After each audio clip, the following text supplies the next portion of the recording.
Alright then, I think we're all good and up and running. Hopefully, anyway. Alright then, I think we're all good and up and running. Hopefully, anyway. Let's get that muted, get that muted. I think we're here. Morning everyone, how's it going? Let me just see if I can sort out my stream so I can see the chat as we go. Hopefully that should work. Thank you so much for the follow, that guy Sai. Hope you're well. Thank you so much for stopping by and thank you so much for that follow. I do want to test something just to try see if something I've imported into the chat and see if that's worked, but I'm going to guess that the bot is not working. This is all trial and error, so I'm going to have to probably consult someone that is a bit more experienced with bots than me, it seems. So, and that's fine. I can have that sorted before next weekend. So, well.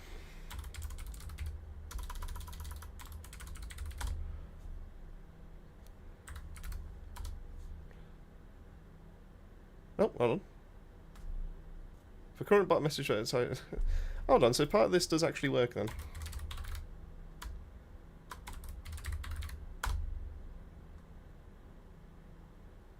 Come on, Stream Elements, you gotta work for me.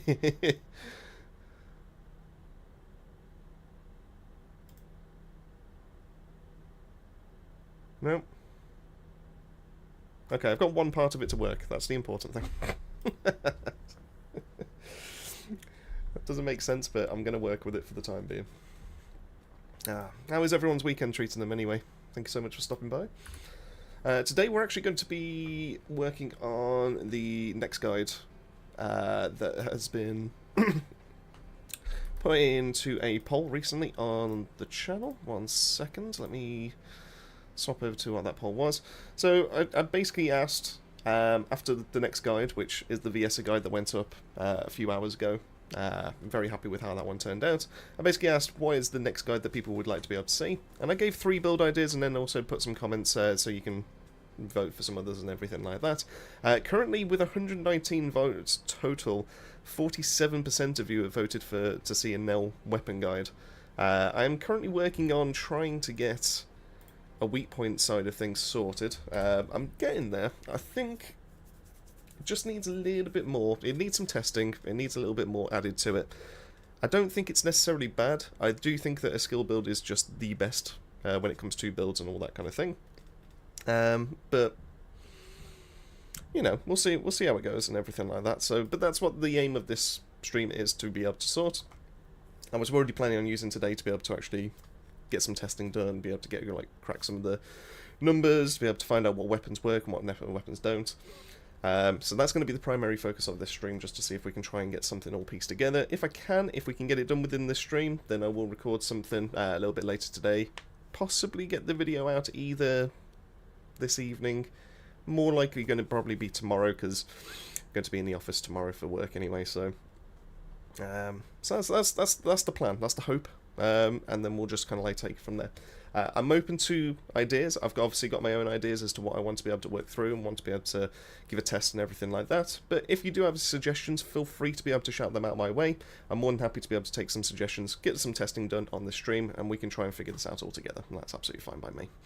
So, so what I want to kind of start with is, when it comes to the modules and everything like that, Full Arcade Jacket I think is a good mod, but it does absolutely take away all of our MP, and we kind of do need our MP to be able to trigger our second. One, because it's going to be applying all the extra weak point goodness, but it's also going to be used to be able to suck everyone into the centre, and we kind of need to rely on that skill in some cases, especially inside of Axion.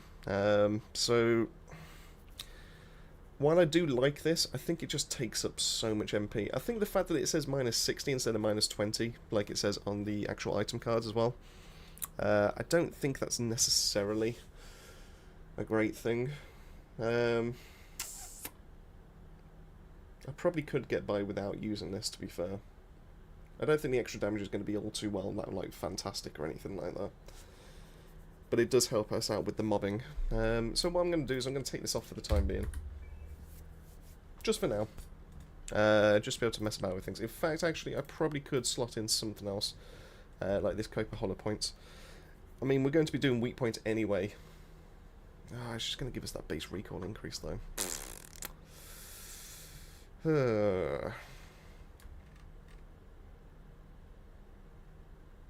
It does give us HP recovery. No, we'll leave it off for the time being. So no trigger mods, no nothing. We'll just give it a go. And then we'll see where we get from there. In terms of the best mods, I do think that for mobbing, Ballistic Tracker's 4 set is probably going to be the best in slot. Because that trajectory analysis, for the ricochets and everything like that, I think is actually quite good. But we'll see. We'll mess about with a few things. We'll see what we can do.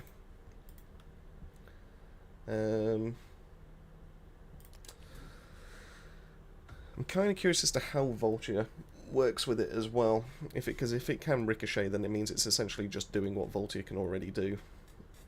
Just a little bit faster.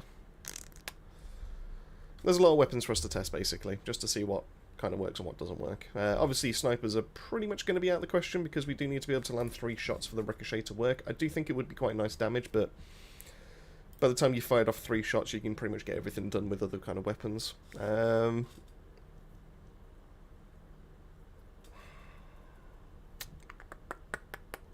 Wave of Light is going to be a great shout, I think.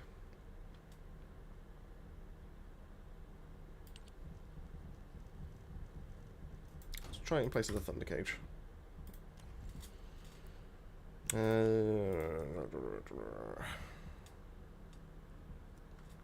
What did this do for accuracy again? Yeah, we're good on accuracy, that's fine.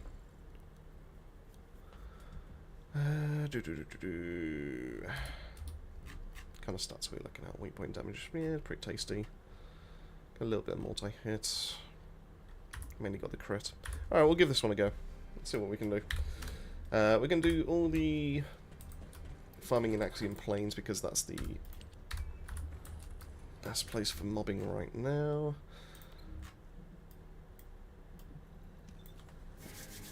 We'll give this a test.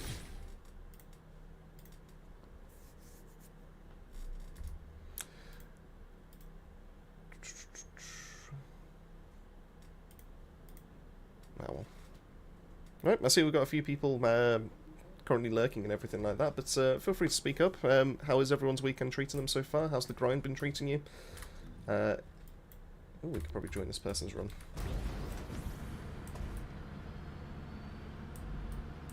Has anyone had anything interesting happen for them? Vulgus special assault ship identified.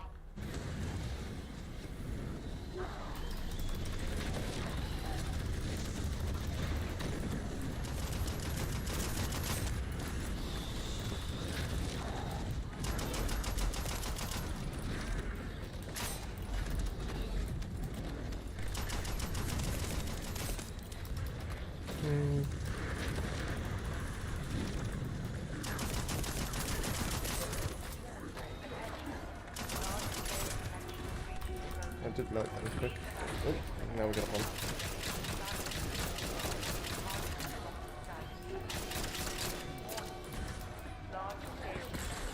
Now we definitely have a problem, because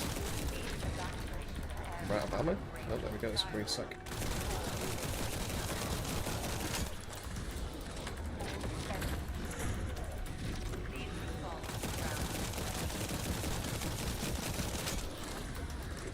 Play the buff. I'll just kind of chunk through some enemies.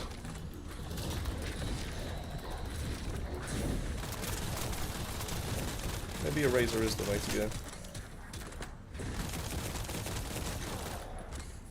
There we go. Nivix, huh? Just chilling, getting some runs in with friends at the moment. Fair enough. Are you also farming Axion as it currently stands? What are you currently trying to farm for? You managed to get everything all sorted? I must admit, my farming is now pretty much down to just trying to get this modified. don't think these are bad rolls, but I think I probably could get better.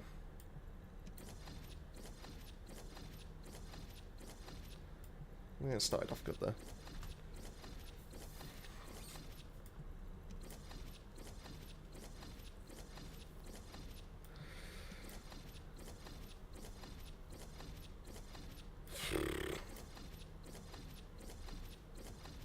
This is going to be nigh on impossible to be able to get like the good rolls and everything like that.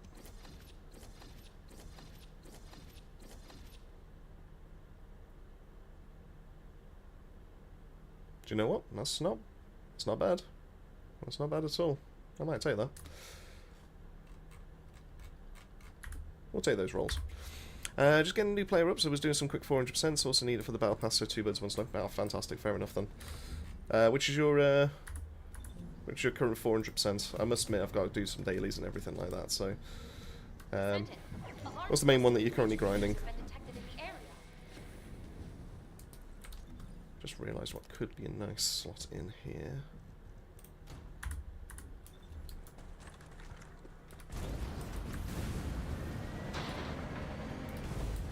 I love how they tank that.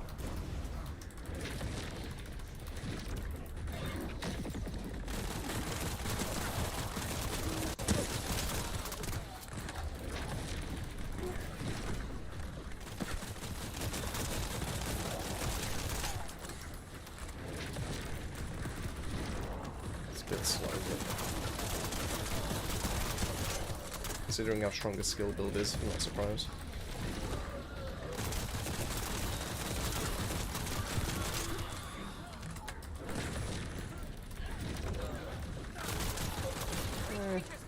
It gets the job done.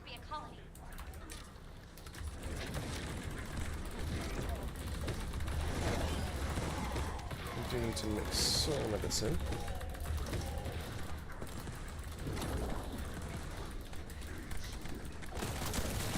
Now, why have I lost?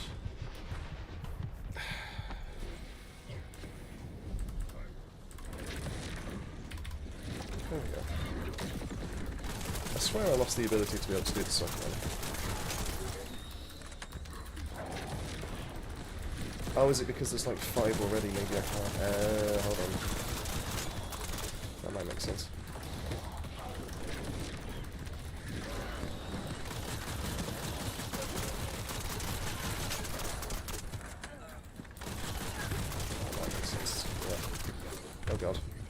Oh god, there's no HP balls.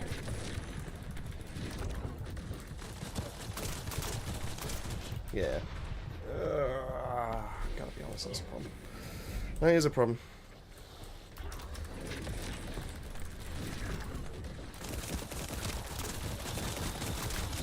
Maybe it's the gun.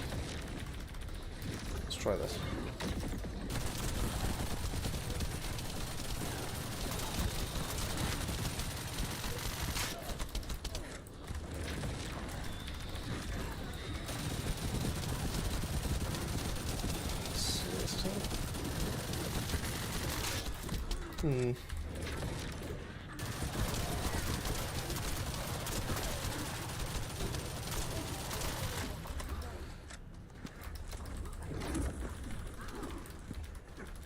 Yeah, I can't do another...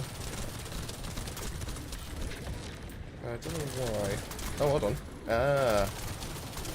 So I have to pull one back to be able to then... That's a bit weird.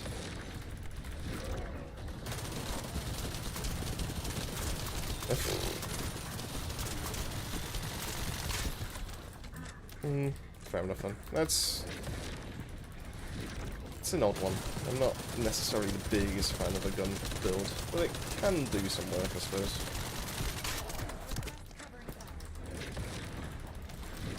Or maybe we just haven't found the right weapons.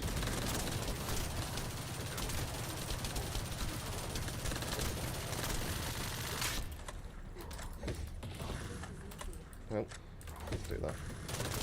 There we go.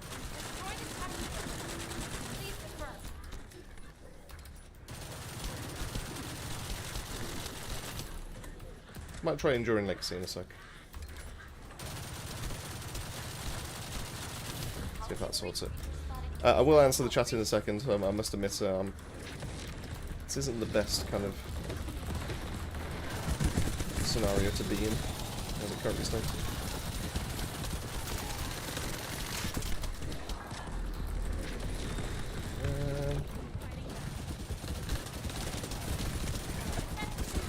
Maybe the Ricochet isn't the best mod to be able to go for. I think it does fine. It helps with the... But then saying that, actually, I'm seeing it tick for like 6,000, so maybe...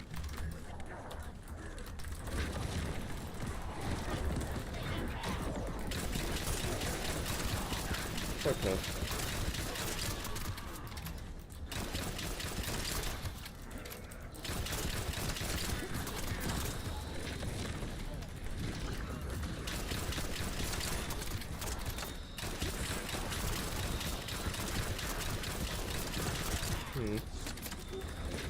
Can't say I'm a big fan.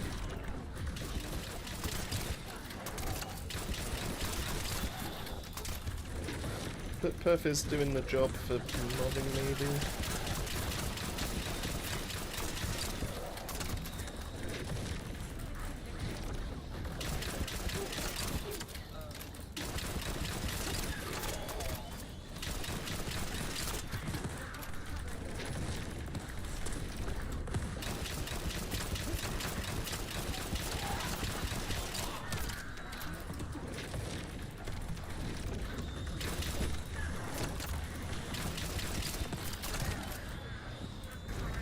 That was fine.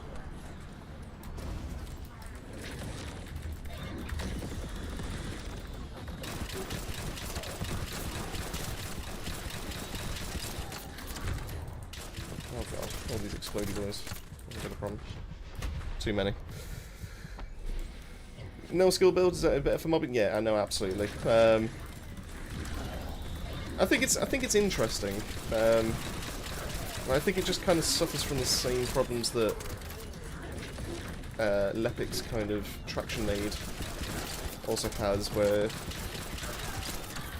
Actually, this might even be worse than Lepic's traction nade, to be honest with you.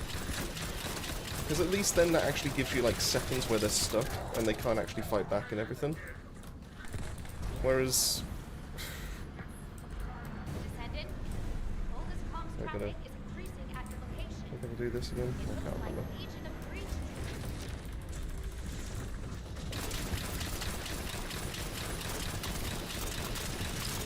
I mean, it works.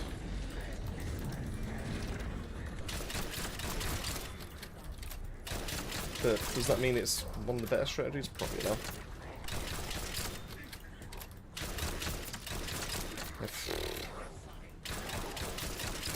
I think I'd rather... Well, to be fair, I'm not using... But you know what? We'll farm for a mutant cell in a second.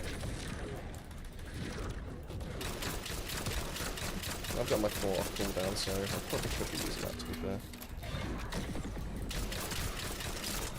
fair. We'll farm for a mutant cell, because if we can get defense neutralization...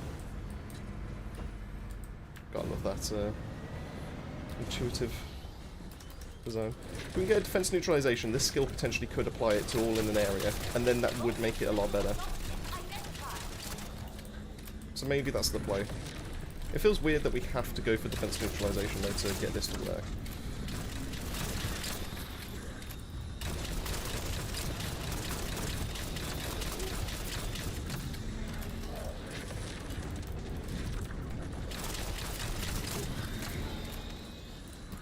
Where's the bigger league boy?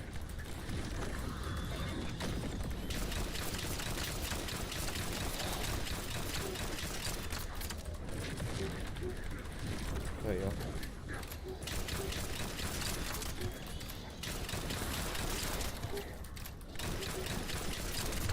Yeah, it's just not fantastic, is it?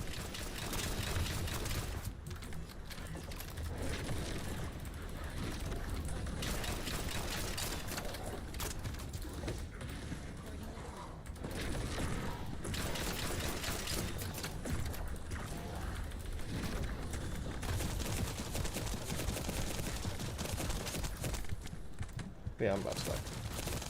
I'm about to die. Yeah. Okay, well, I'll tell you what, while we wait for Serena to catch up with us. So basic question, where do I farm the bike parts? Is it the teeth mission? So the bike parts can be grabbed from pretty much every single mission that is around. You just have a very select chance of being able to drop it. But the teeth missions do have a better chance of being able to drop it. So, so you get extra rewards if you do the teeth missions.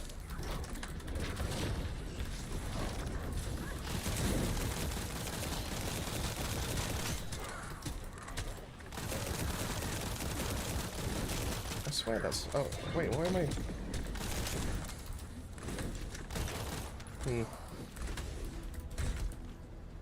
Tell you what, let's get out of here.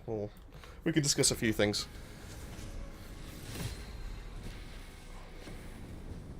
There we go. Yeah, so the ones with teeth have the extra bit where it says operational area, time remaining, and you can earn additional rewards for completing that within the time limit. So when you do, so every single one of these missions has a chance of being able to drop all these things, as you can see here. So the red mods are a 5% chance. The blueprint loot, which is everything, I think, it literally covers everything, including Nell, bike parts, and the razor parts, is part of that 20% chance. So you've got a 20% chance of that dropping for you, but then you've also, in all of that, you've got every single part having a chance of dropping.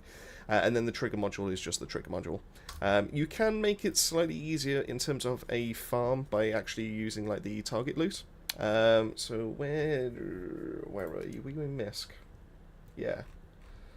So what you can do is you can set blueprint loot to, if you put finding acquisition, you can then set that as a target reward. And that'll do every single mission here, and that will apply it for there. When it comes to the bike parts though, it will tell you specific missions that you can actually get them from, to be able to get specific to like Vortex loot as well as Orca. And you can also go that route, and that's also something that you can target farm as well. So if you do complete a mission, you don't actually get it, then you can just set it as a target farm and do it that way. I think if I remember right, they come from... Where are you? I'm pretty sure that it said there was like specific ones that also have chance, but saying that, it's not showing anything. Let's go back into the library, let's see what's...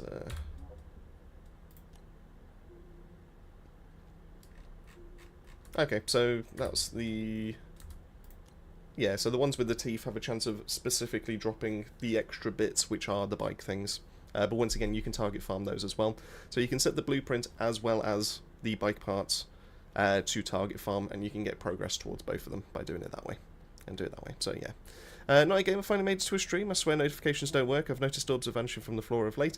Yeah, because the sheer amount of enemies, I think they need to up this in terms of like duration, because you get the exact same thing in those... Oh, joys, I've just realised that it is Wall Crusher time. In the defense missions... I guess I'm late. Yeah, can't join it. Fair enough then. That's fine. I was too busy talking and trying to figure something out. Yeah, so in like defense missions and like the special ops, which are like in Fortress is the main one. So this one.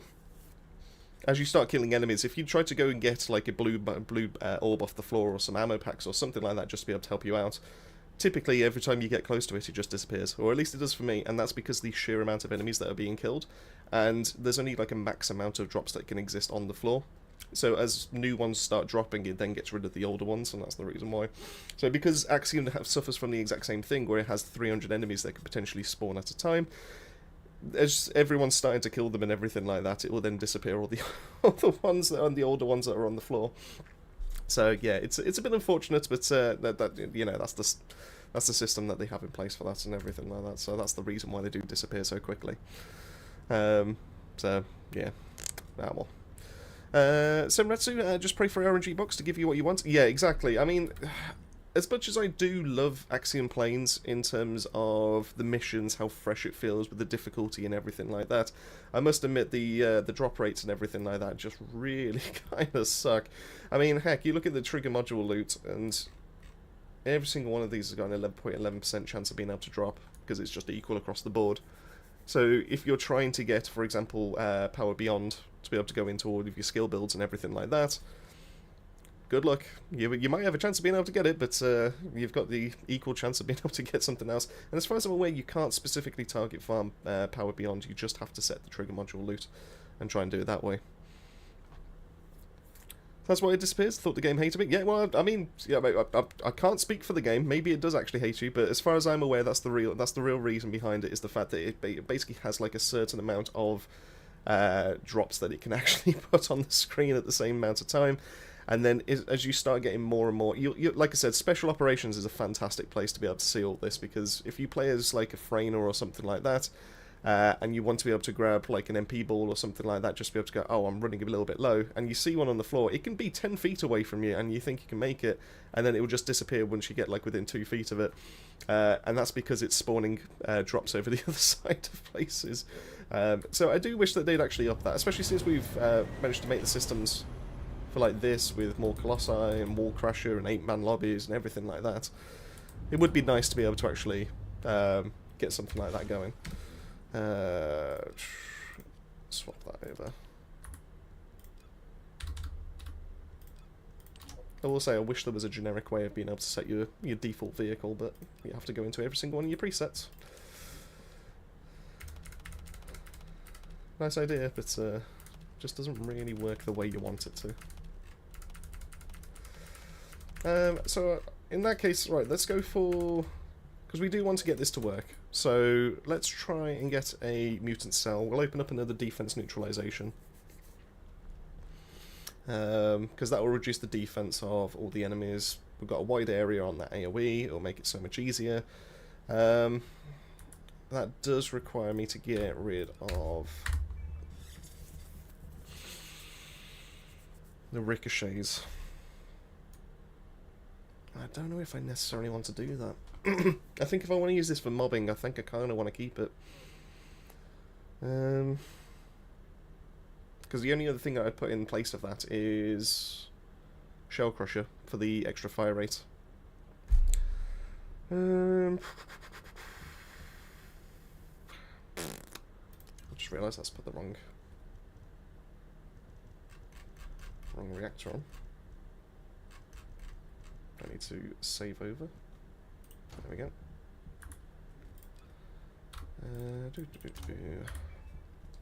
So we'll keep that one on.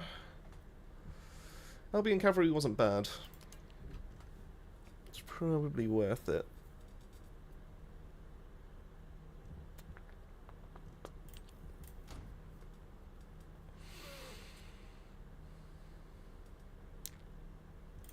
I know I'm going to be reloading a lot, but I kind of do want to give Max Fire Rate Greg's Reverse Fate a go, because you will be sucking them all into one area and then just letting it rain. So I kind of want to give that a go. I think that could be hilarious. Besides, I also kind of want to mess about with this a little bit more, and I need to level it.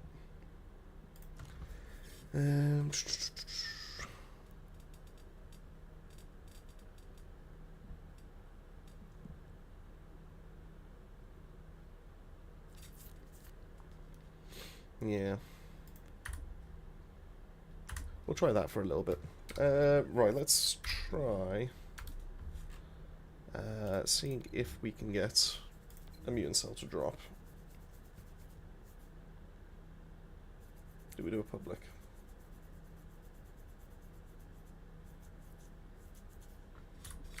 That's what we all will do. We'll swap Albion to Enduring Legacy, because that's going to be fire. And then we'll try a private, and we'll see how that goes. Apparently you're still going to be a little careful with the fire rate on Greg's. There's still bullet ghosting if you go too fast. Well, I mean, it's possible. I've only just recently managed to get my extra fire cores up to there, so it wouldn't surprise me too much if that genuinely was the case. But I got to admit that it's so satisfying to see all those random, like, extra bombardments and cooldowns and everything like that, just to That's so satisfying to use. Descendant. Yeah, because I'm not using shell Arrival crusher, it at has the gone down. operation zone. Proceed with caution.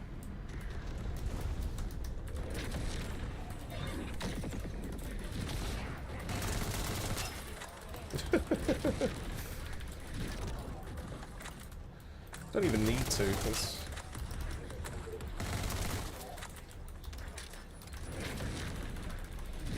Do that. I'm reloading more with this gun. Specialized focus aircraft stopped to resupply. It's defenseless. Shoot it down. Oh, and I'm out of ammo. Fantastic.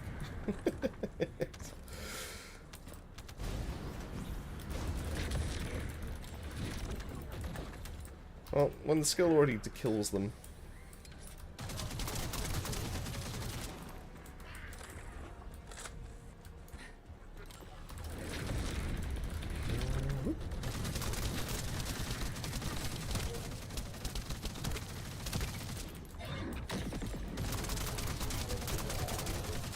Enduring Legacy should just make an instant of everything, especially with the updated build.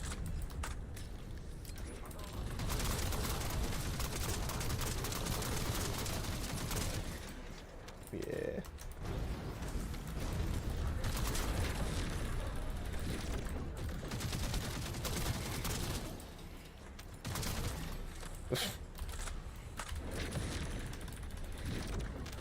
That's... It's interesting that I'm not really built for skill power. But I love that.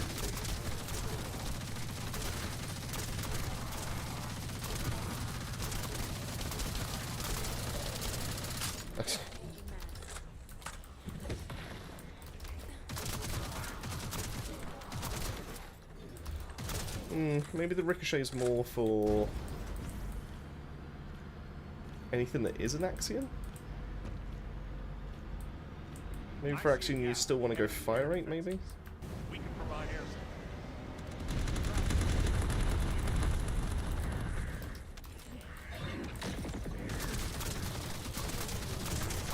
And we just hold that trigger. Oh, and we get staggered. Oh, oh dear. Oh, and now we're on top of things.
So daft.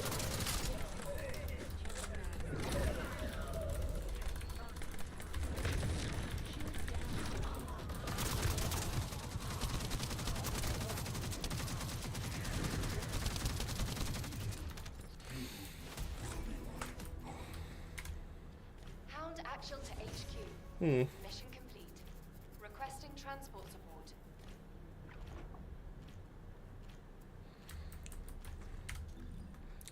It's not terrible. Oh well, if you want your Serena reactors, it looks like Sigma Sector's the place to be.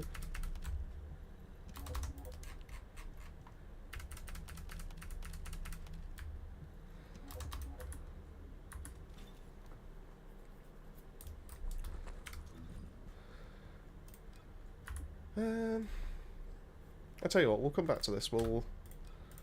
Let's get this this mutant box farmed out as fast as possible. Haven't used Bunny in a while.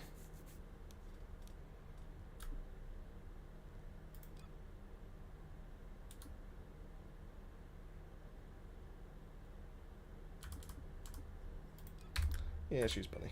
Why not?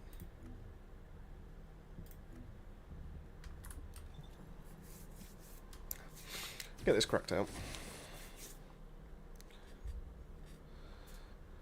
So I see we've got around 16 viewers in YouTube side of things, so how is everyone doing? Thank you so much for stopping by. If you wish to be able to contribute, we are going to be looking at the weak point side of things when it comes to gun descendant. Sorry, not gun descendants. We're going to be looking at Nell's gun build today. So if you have any suggestions of like weapons that you think might be worthwhile, for some things to be able to try out, anything along those kind of lines, feel free to be able to drop that in the chat. We'll absolutely be doing some testing today. And we'll get some stuff done. Tim F, thank you so much for stopping by. Hale, how's it going? Descendant, gonna shoot it down. Do it now. Hurry. How is your weekend treating you?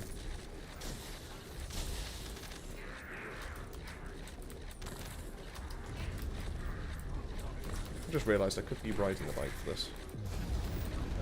this.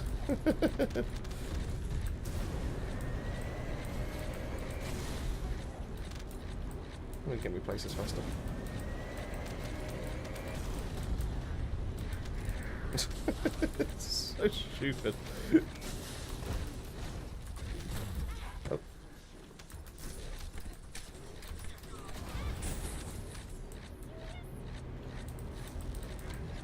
Can we also put condense on this? I haven't tried. I'm curious. I see a gap in the enemy's air defenses. We can provide air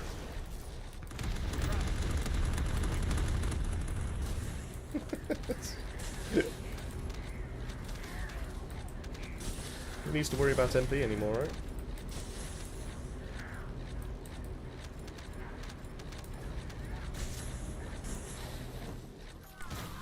Yep, well, helps if I don't crash. Oh my god, you can actually build up condense on this.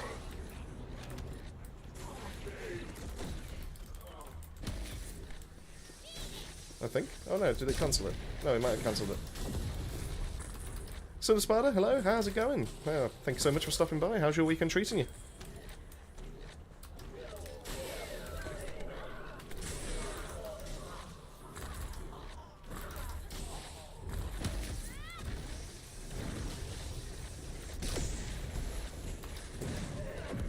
Get out of the way.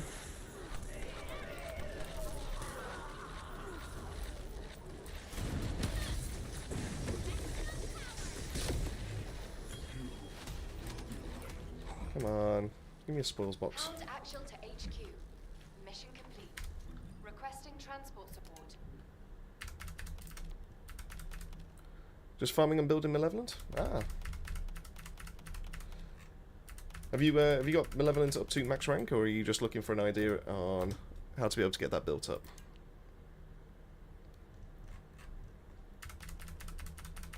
Ooh, on a Blair gun build. Now, that's an interesting one, because we would need to be able to go a little bit into crit for that, I suppose.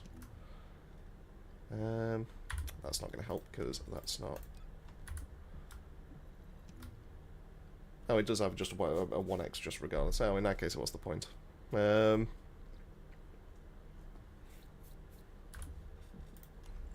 mean, I suppose the crit mods are still going to do something for you, aren't they? So, if you did go into better concentration, for example,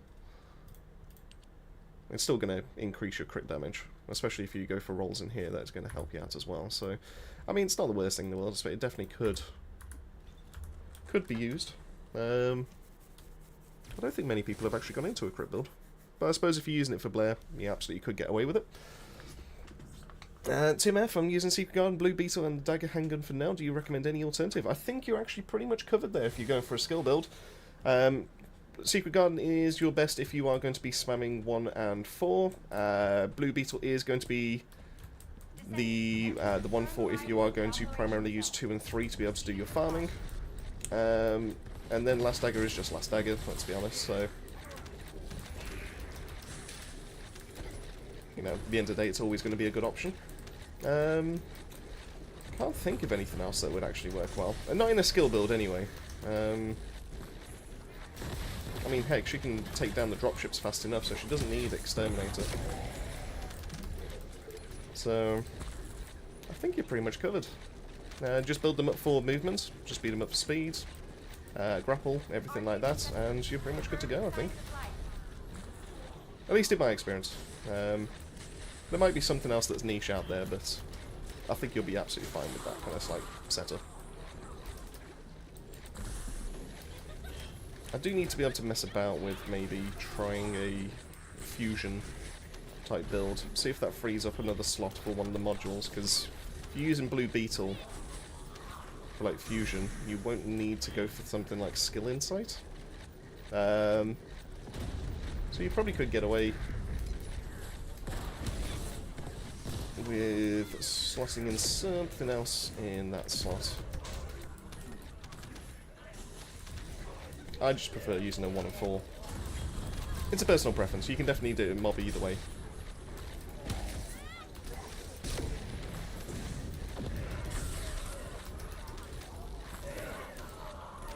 Go max rank, I just need to get the modules, the level up thing of course, and Virgil go from Discord. Do you know what? I had a feeling that was going to be the case when you you had Son of Sparta in your username. I just didn't want to assume, but no, it's good to have you on stream now. I appreciate that. Thank you so much for stopping by. And yeah, if there's any kind of like help that you need with your Malevolent, I'm more than happy to be able to discuss that on this stream. I'm planning to be here for a few hours, so you know, if you want to talk something through, discuss it, and get you the right kind of build setup and everything like that, I'm more than happy to spend some time sorting that out. And likewise, if there's anyone here that just has any kind of questions, needs some help with their builds, wants some suggestions, anything along those kind of lines, or just in general just wants to ask me something, feel free. That's I'm more than happy to, and I'm here for the next few hours just to be able to help you out with that kind of thing. 3% increases on mutant cells. Gotta love those low drop rates. I've been trying for days to farm for Ultimate Blair. Unfortunately, 0 ingredient drops. Oh, that's a bit rough. I must admit, I know I bought Ultimate Blair just because I do enjoy Blair. I think he's so fun.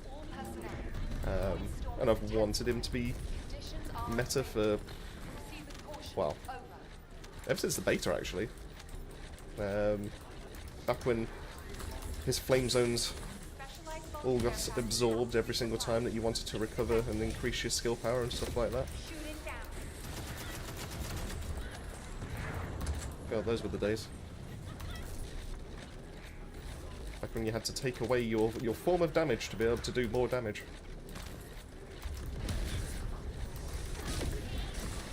Does that make sense? I was so happy when they changed that. Changed his flame zones.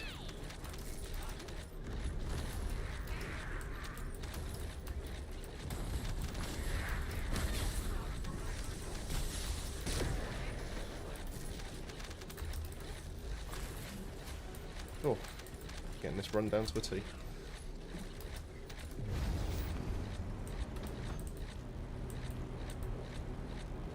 Large bulk is present confirmed in the operation zone.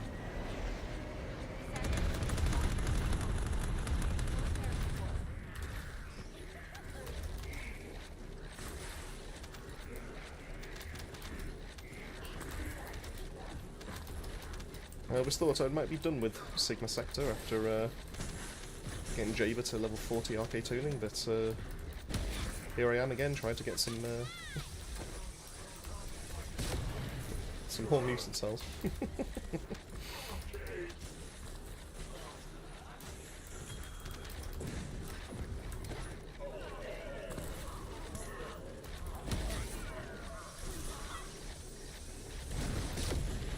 Get back up there.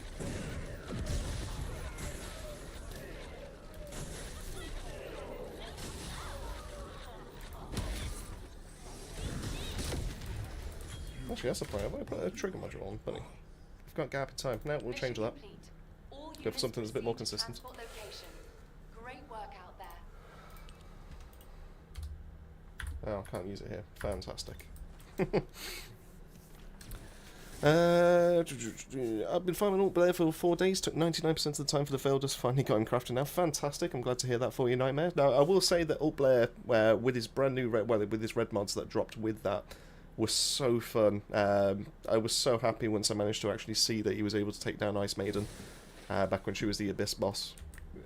Just being able to try and grind and be able to push up those leaderboards and everything like that. Poor. Honestly, one of my happiest times I've ever actually had in this game was just spamming meatballs. And the fact that they were called meatballs as well. So I'll get that out of the way. Had to run Sigma like 100 times in a row for Blair. Oh god, yeah. Well, I kid you not, there was a time where Sigma Sector first dropped. Ooh, that might actually be the role that I'm after.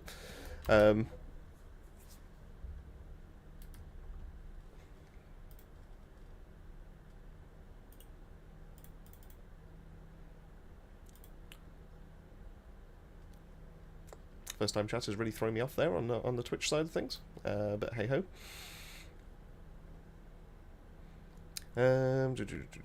Where are we?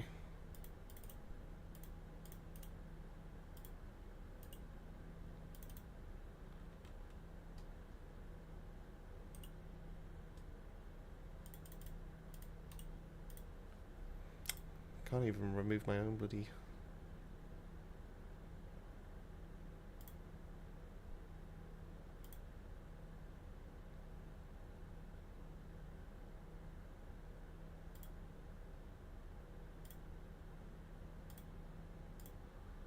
There we go. We'll just get rid of that message. We'll just deal with that. Sorry about that. Yeah, where was I? Yeah, talking about Sigma Sector. Yeah, when it first dropped and everything like that, I must admit I must have bought one of those arcade boost things from the shop. One of these two, I think it was. It might have been the 14 days, to be honest, but it was one of these two. Grinded out to be able to get a few of those like special items, those drops and everything like that, to be able to then turn them into even more boost. So I was getting a 45% boost, and then I just grinded. And I think I managed to get like the first like 10 or 11 descendants done within the first 3 days, just because I was trying to just get that done and out of the way, and just like, we need this, we clearly need it for future stuff and everything like that. Might as well just get it done now. And I managed to eventually get everyone sorted apart from Jaber, and I just went, I refuse to do Jaber. And then last week I just went, oh great, I'm going to have to do Jaber now, aren't I, with his buffs. So I got that one all sorted as well. Good times.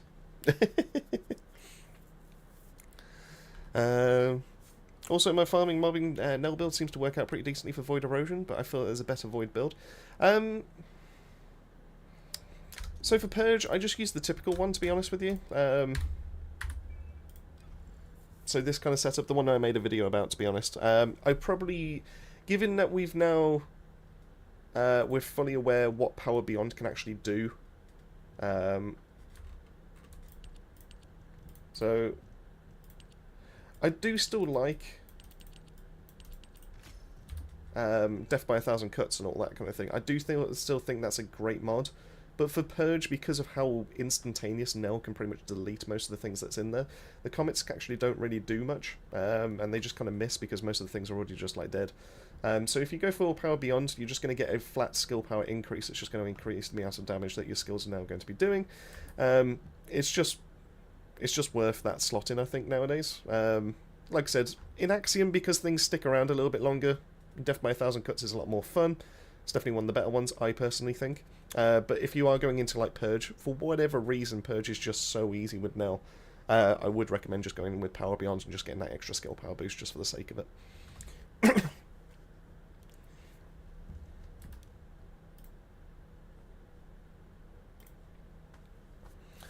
How are you getting the elemental symbol thing on the screen? Is it any setting? Oh, you might have to explain that one to me, Sunspire. Which the elemental symbol? Which one were you talking about? Thing like next to the damage, or was that what you were talking about? I'm curious. I mean, I'm happy to go through my settings just to be able to show what I currently have set up, just in case there's anything different. Just confirm which one you mean for me. Tim, how do you get more mutant cells? I've only got the one. So, mutant cells are going to be dropping from mutant boxes, or whatever they're now blooming called, because they used to be called. There we go.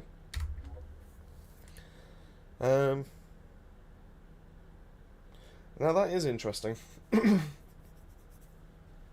So that means that you can get... Oh yeah, no, of course, yeah, you could always get them at the end of 400%. Yeah, so the main way that you're going to be able to get them is from running Sigma. So that shows you can get it on normal and high risk. High risk is going to have the better drop chance for you. But I would highly recommend that you do set it as a target reward. Because of how little and how slow the drop chances are on this kind of box, I would recommend that you do get a set this up as a target reward.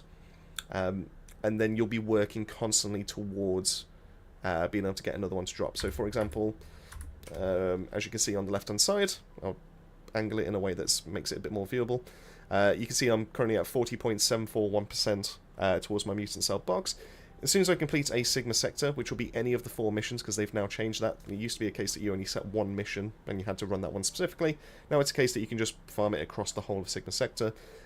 You'll see that go up by around about 3.2, 3.3%, something along those lines.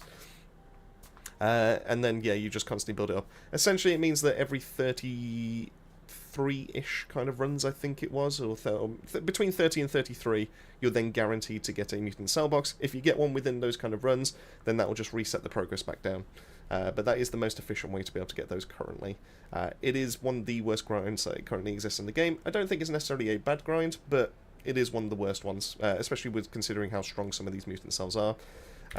If you are going to just kind of like main one character, what you can do is, while you're still grinding Sigma Sector, if you go into arcade tuning, for example, if I wanted to have non-attribute cohesion, I wanted to be able to put it onto another descendant just to be able to test things out, you can hold down, and you can see that it does say extract at the bottom. If you hold that down, it will then pop up with this menu, and these archagenetic scissors are you going to be getting from Sigma Sector just in general, and these are purely, that's all you kind of use these for, is just to extract this module, or this mutant cell out of that slot, and then you can go put it into another descendant and just do it that way. So yeah, so for example, you only technically need one defense neutralization, technically, because what you can do is you can just keep slotting it in and out of all the descendants that you're going to be using. Of course, you will then need all the resources to be able to actually keep doing that, but as you can see, if I've got a defense neutralization kicking around somewhere. I know I've got like about 3 or 4. There's one. So if I wanted to take it off Blair, for example, off his backdraft build, I could just take it off that way and just extract it and then put it onto someone else, and then I can just put it back when I actually do decide to go back to backdraft Blair and just do it that way.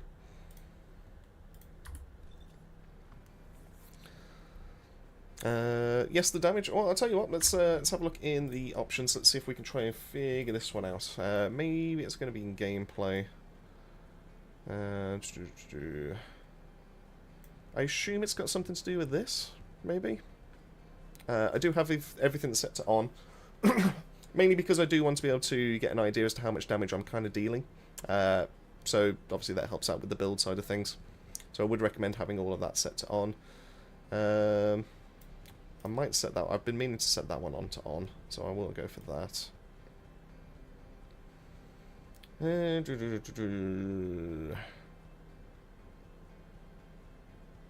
Change firing mode. I would also recommend that you have that to on instead of off, especially if you are going to be using like things like Greg's, just because it basically turns anything that's single fire or burst or anything like that, it turns it into full auto. So I would recommend that you do have that one on.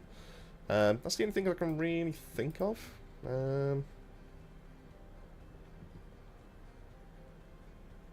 Yeah, I can have a check in the graphics just to see.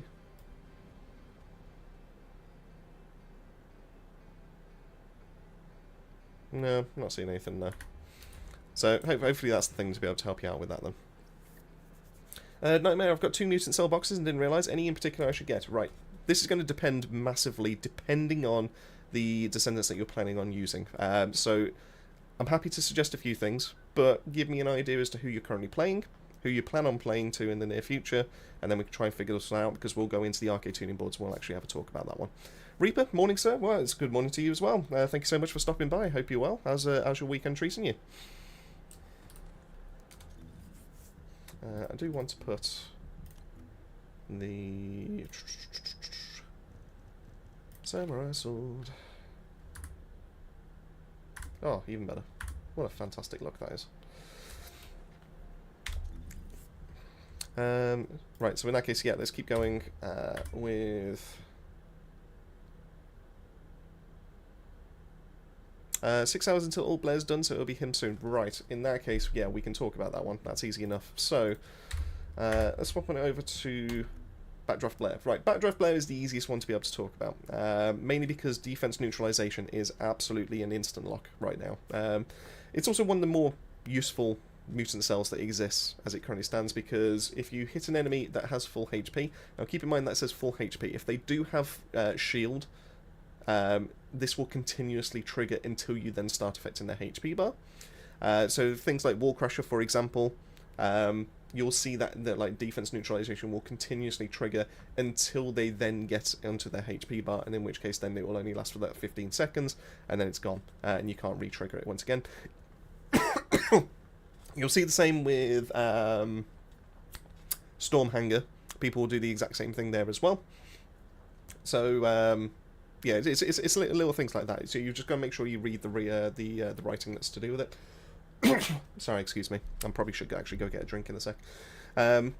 So yeah, so when you land a skill attack on an enemy that has full HP, this will inflict that defense neutralization. This will then reduce their defense, which is vitally important for weapon builds, because you're then absolutely shredding their defense, and that allows you to be able to do even more damage. But on top of that, it then reduces all of their resistances by 30%. So for in the case of like Enduring Legacy, which was what we were discussing in that video, so this weapon right here, you can see that we've got our firearm attack, and then we've also got our fire attack, and our firearm goes off of our defense, and our fire attack goes off our fire resistance. And so because you're shredding both their defense as well as their fire resistance, you're allowed to pierce and do even more damage with your base attack as well as with your fire attack. So defense neutralization is basically an instant lock when it comes to normally with firearm builds, but it does also work with the elemental ones as well. There are a couple of fantastic ones there as well. If you are going for the skill side of things, depends a little bit on which build and what content you're planning on running. I've got Burn Vulnerability. That's because I was using this one to take down Ice Maiden, the normal version, the one that could actually get burned and also was able to receive debuffs. So Burn Vulnerability was a fantastic slot in there. Because of this slot in, you can also go for other things. I'd love to say RK Overheat Shield for Blair, but the fact that you have to maintain your max shield and he doesn't have any ways of being able to get that back just intrinsically or anything like that, it's not necessarily the best slot in. What you can do is, if you go to your library, go to your mutant cell here, you'll be able to see every single one that currently exists, along with obviously the quantity that you do have as well, with the number in the bottom right. And you can see all the slots that we do have here, and then you can also just have a read to be able to then decide which ones you want to be able to go for. So because Blair has got one of these with the Amandine, or the Almandine, yeah, Almandine, got it right the first time, fantastic. You can actually get an idea as to what you can actually slot in. There's normally only is it 5 or 6 slots? It's 5, isn't it? So adaptation you can get rid of, not worth it. That's the same across everything. It's just not worth even like entertaining that kind of side for the time being. Fire cohesion is a great one, because if you're doing mobbing, you will be building up your fire skill power, so you'll do even more damage with all of your skills. Fantastic if you're going into Sigma Sector especially, but it also does work Axion everywhere like that. Vulnerability is more specifically for enemies that are going to be tanking your first hit and kind of require a stronger hit to be able to actually apply even more damage, just to be able to kind of like secure that kill. In this case, you'll be getting generic skill power. That will be opening up the skill power buckets as well, so you'll do even more damage with your skills.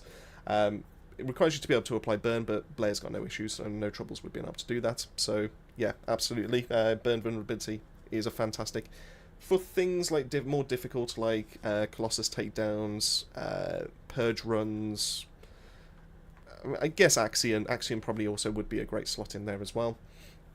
Overheat is more for very specific descendants. It would be nice to put on Blair, but unfortunately he just can't maintain his shield, so you won't necessarily get this buff for the longest amount of time. And then RK Reload is an interesting mod, but I've yet to find a reason to actually kind of run this one just yet. So I'm hoping that there will be something sometime soon to be able to justify, because that is a huge skill critical rate increase. But as it currently stands, I haven't found anyone or any kind of like main use case scenario to be able to actually use that one. So your best two options are Cohesion if you're going to be doing easier mobbing, or Vulnerability if you're going to be doing harder mobbing, and that's going to be the best when it comes to skill Blair. But otherwise, yeah, defense neutralization is just pretty much good on most characters. You will also see that I'll run like a double mutant cell on some characters just to be able to get. I'm trying to think who I've got that would run double on. Any of those? No.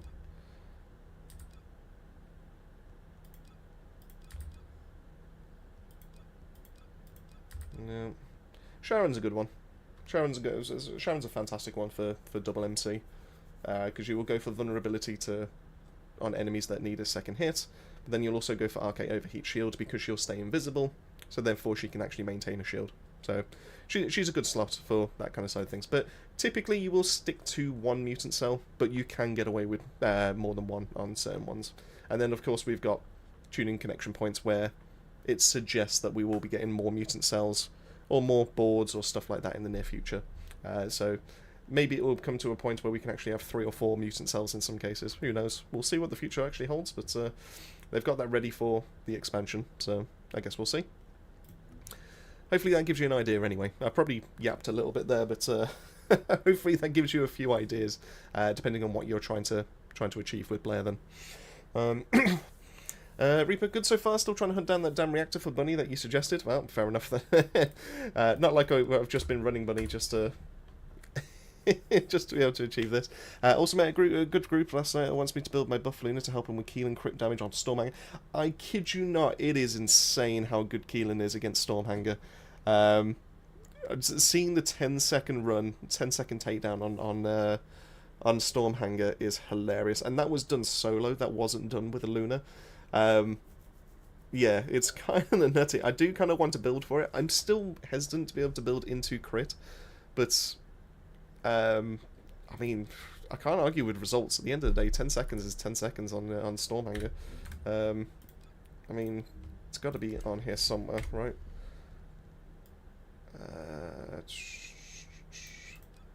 There it is.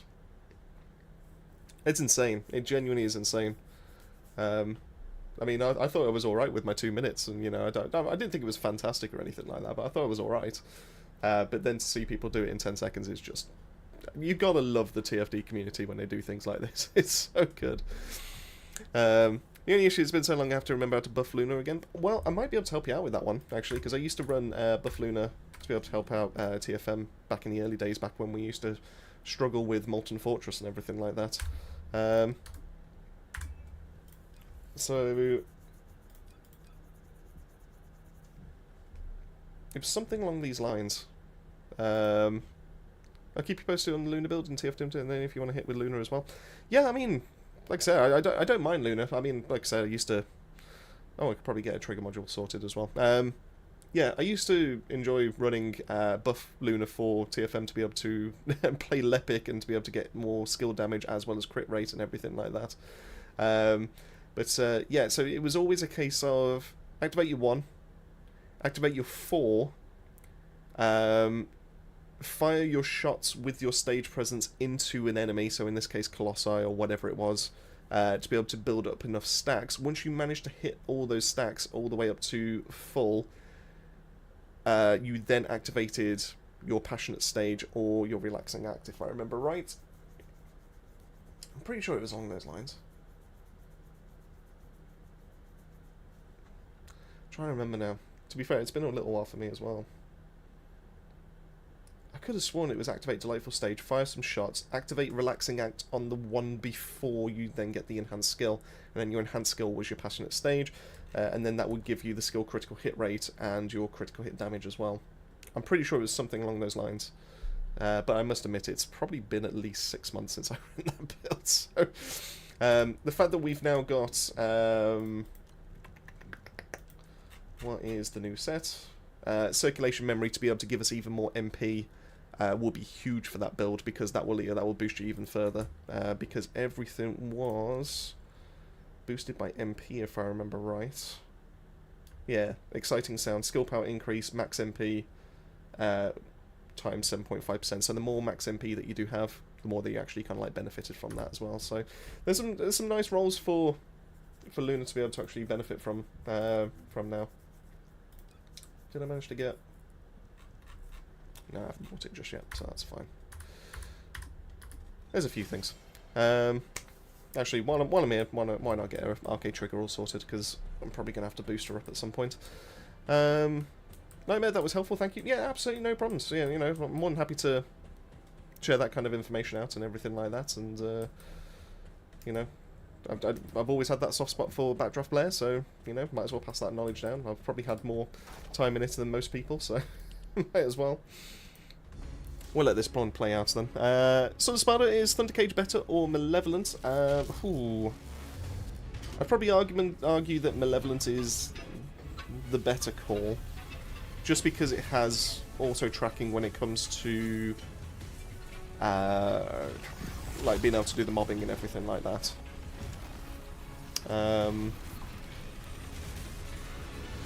Thundercage is still fantastic, don't get me wrong, it's not like it's like a clear-cut decision or anything like that. But Thundercage requires all enemies to be grouped up, whereas Malevolent can have that extra range and everything like that and still be effective. So Malevolent's probably the better kind of like shout. I'd quite happily run a chill Malevolent in Purge 10, whereas I'd probably struggle to find a reason to use Thundercage chill in Purge 10. So Malevolent probably just take that for me. Now you are gap in time, if I remember right. Do I have a 35% roll? Probably not. So we'll go for 34.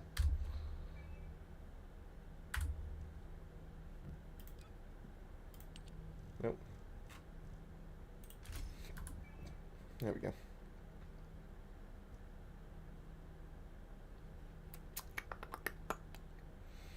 So that's just a flat 34% damage increase. Fantastic.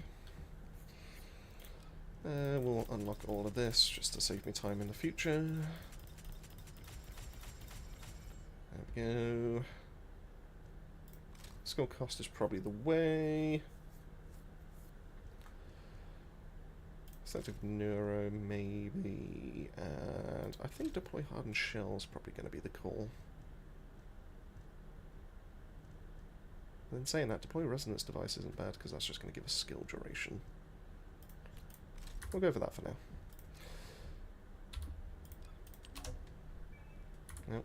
And sort out a vehicle.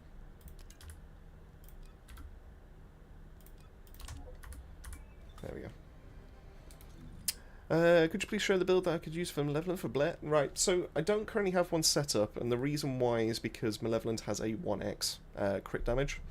But we could theoretically build one, because I do have a separate tab. So I'm more than happy to discuss options. I do think if you are going for Blair specifically, in terms of those two to be able to actually go for mobbing, I do think that Thundercage probably is the better shout, just because it actually benefits massively from those crit damage mults. Whereas Malevolent is probably going to suffer a little bit, but I'll tell you what, we'll have a look. Let's see if we can figure something out. So, setting 3. Let's go with that. So, what are we working with?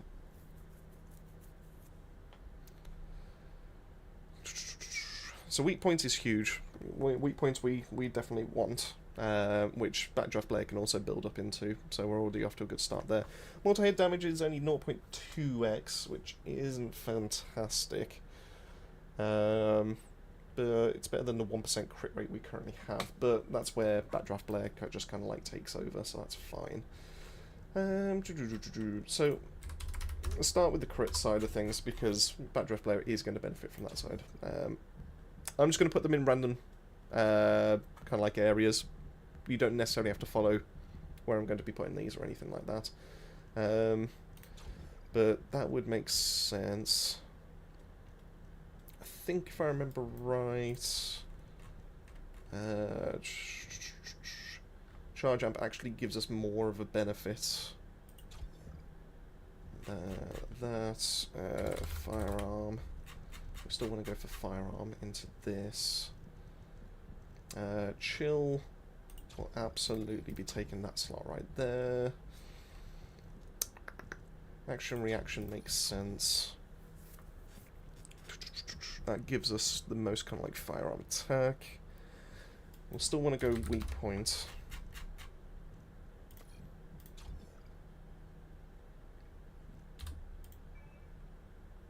That's fine. It's going to show 1x, but by the time you've got insight, sorry, not insight, by the time you've got concentration maxed out and charge amp up to full, you'll actually have more of a crit damage than what charge amplification can take away. So that's fine. Have aiming probably would make sense. What do we also use on here? Magazine mods. Yeah, magazine would probably go there. Payout would be a nice slot in.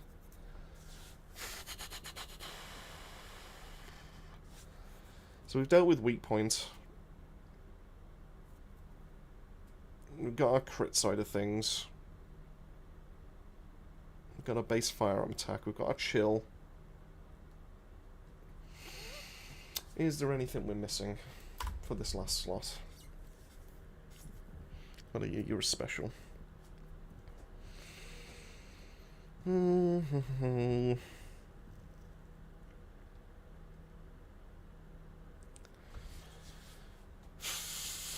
Heat Circ would be quite nice, but I suppose you want to still build chill. To be able to use for Purge 10s. If that's the kind of content you want to be able to go for. A Fire Malevolent doesn't really necessarily help apart from Sigma Sector, but you can dominate Sigma Sector anyway, so you don't need to necessarily worry about that.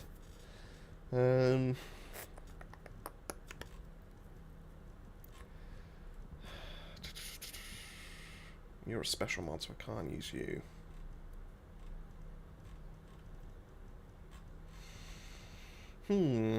I suppose another magazine slot wouldn't be the worst thing in the world, but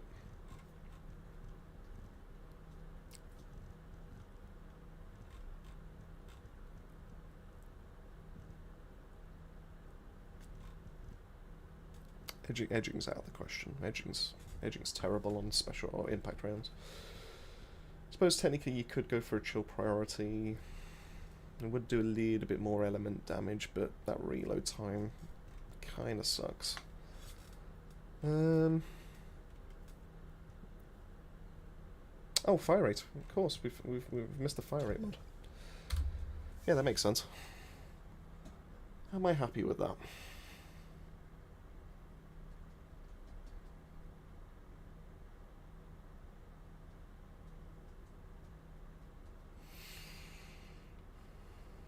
I mean, it kind of does all the jobs you need it to. You build into weak point, which is its strong suit. You've got payout to be able to spam away the blades every 15 seconds. Fire rate up to be able to help you out with obviously the spam. You've got chill to be able to tell you helped with Purge 10. You've got your basic crit mods to be able to help you out with being able to go into Backdraft Blair's strong suit because he's going to be building up crit rate anyway. You got your magazine size. Yeah, I suppose it's not the worst thing in the world. I don't know if it's necessarily better than the original one or anything like that, but I mean, that's probably what I would rock if I was going to use Backdraft Blair. I mean, heck, the weak points alone is going to grant you, with the right rolls, almost a 5x damage, and that's going to affect all the blades and everything like that. Not terrible.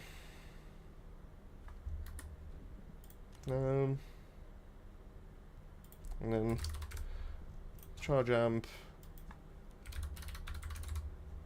And better concentration, as you can see, you will then balance out, so you will still have an extra bit of damage coming from the crit and everything like that, so it's not gone to waste.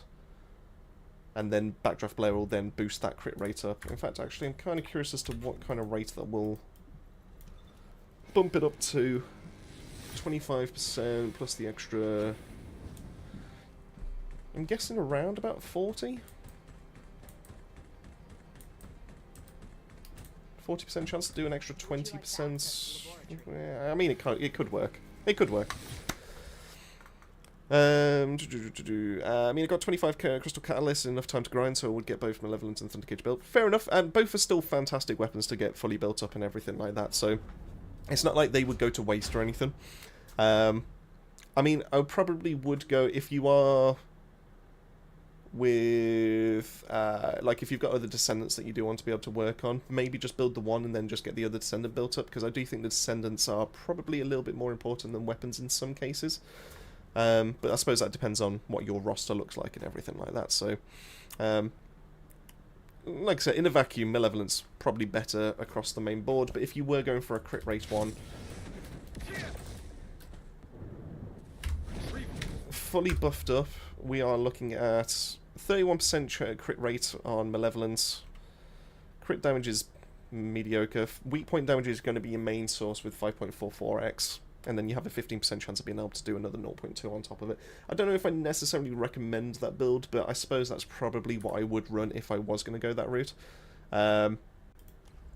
Maybe possibly change that top chill attack to another fire rate, just to be able to benefit from payout. And that's probably the route I would go. So hopefully that gives you some kind of idea anyway.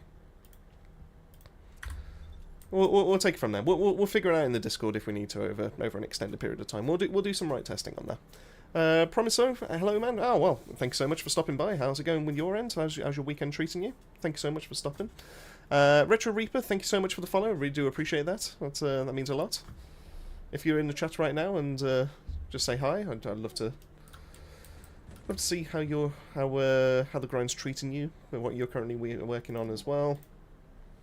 Which reminds me, I need to get back to my mutant cell farming and sort it out. Retro Reaper had to, bro? Wow, well. I mean, it's greatly appreciated. Thank you so much.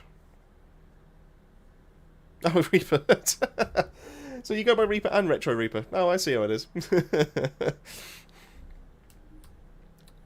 Honestly, I swear everyone's just coming up with different kind of aliases just to really start tricking me. Right. I guess, can I see your Thundercage build? Absolutely. That one I can wholeheartedly recommend. So in terms of cores, you want electric attack on your free. That is going to be boosting up your main kind of base stats. Firearm attack is going to be, well, it's the best in slot when it comes to orange. Critical hit damage is going to be your best red, especially if you are playing a crit boosted Descendant, so like Blair, Valby, Haley, Enzo, anyone that can boost up the crit rate. Yeah, you're going to benefit from that. If you are going to use this generically for other people, then maybe a crit rate would probably be the best slot in here. But the crit damage is just so fantastic because the Thundercage has a 2x multiplier into its crit hit damage. So it basically takes that number, so that 101% that I've managed to roll here, and it doubles it, so it becomes a 202% increase to the amount of damage, and that works for the electric as well as the firearm. It's nutty. I've done a guide on the channel and showing off the damage numbers that I've managed to get to. I think I've seen an explosion hit for 28 mil inside of Purge 9, if I remember right. Obviously they're weak to electric, but I'm pretty sure it was around. It was over 20 mil either way. And that's just the electric attack that came off from the gun. But fire rate and then recoil will help you to be able to stay on target and also be able to deal out more damage. If you want the... I probably would change this up a little bit, I think, because weak points... Yeah, weak points worth the slotting over rifling reinforcement, I think. So if you can land your weak point shots, so if you can go into... like if you're feeling pretty accurate, which... The accuracy that you can get on RK tuning and the recoil that we do have rolled into the gun, you can absolutely swap that off to go for even more weak point damage, and that will net you a bit more extra DPS just overall rather than just going for rifling reinforcement. But that's the kind of build that you do want to be able to go for.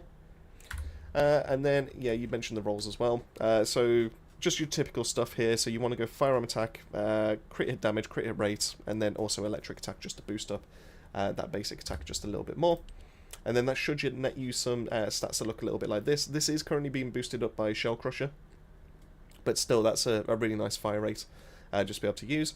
The rounds per mag is quite low at 26, but that's why we do have payout on the weapon. So once you reload every 15 seconds, you'll then have 3 seconds of just unlimited firing, and that allows you to be able to just have like a massive DPS kind of like phase with this kind of gun.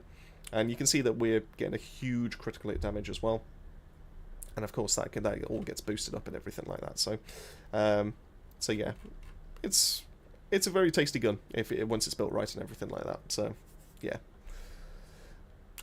Reaper was just taking my time and made my Twitch account. Fair enough then. Yeah, no, so there's always one, isn't there? It's always a weird little like cage fight just to be able to try and get the the main kind of name that you want for as well. I think I was quite lucky just to be able to still get my Songs of Rays, but I must admit I think I've created it in lowercase, and weirdly that is just kind of triggering me every single time I log into Twitch. So, but that's something that I've caused. I don't think anyone took the capitals. I think I just typed in lowercase and I've just caused it to myself, which was very clever. Right, so let's swap back to Bunny. I'm going to quickly just disappear. Just go grab a quick drink, just so I can keep myself going because my throat is starting to get a little bit dry. I'll grab my lunch as well, just put it on the side for a little bit of time. So give me a few seconds. I'll leave you looking at my beautiful bunny, as you can see on the screen right now, and then I'll be back in not even a minute. It's just downstairs, so yep, back in a sec.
Yeah, there we go.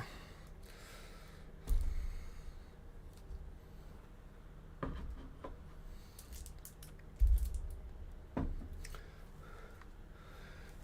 we go. Right, you're gonna have to forgive me. I've had a bit of a rough sleep last night, so I am on the energy drink. Just to try and keep those energy levels up and running.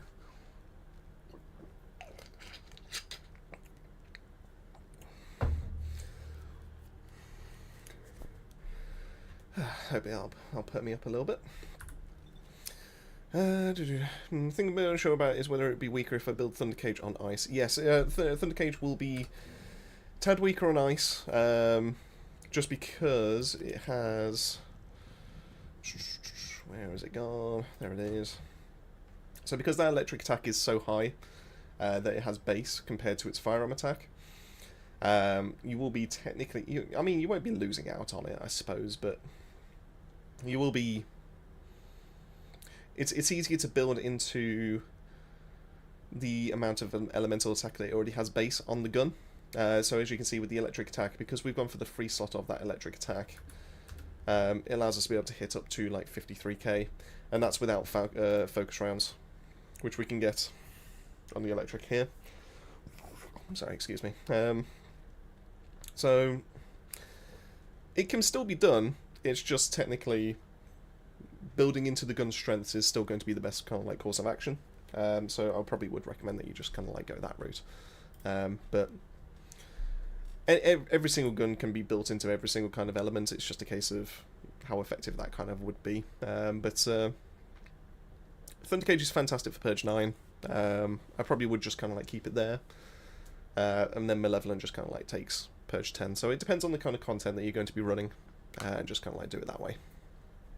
Hopefully that gives you some kind of idea.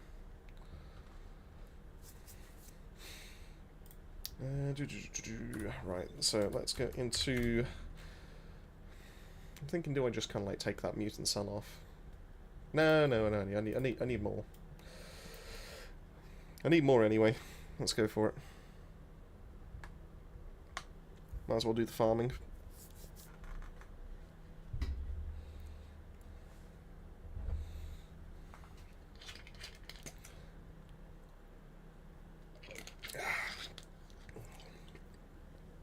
So, what's everyone's favourite descendant that they currently like to rock? Currently like to main or anything like that? What's everyone's go-to if they just go, oh, I've got some content to be able to bash out. This is the one that I want to be able to choose for that. Sound action. Reporting extreme concentrations of void energy within the operation zone. All units, please proceed at your own discretion, but do not exceed your limits.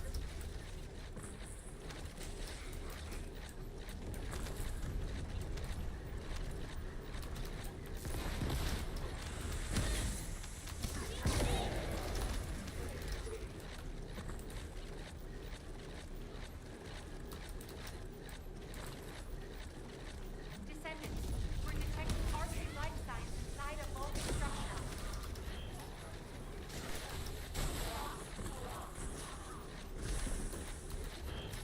I've just realised how bold those numbers are on the cooldowns.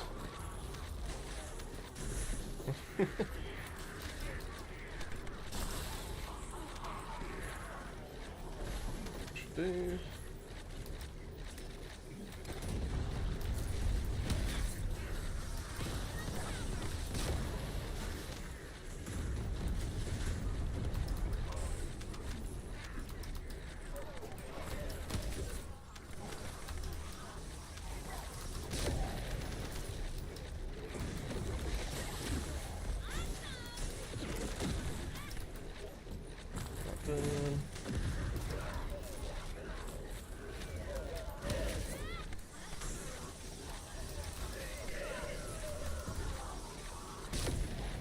Damn it.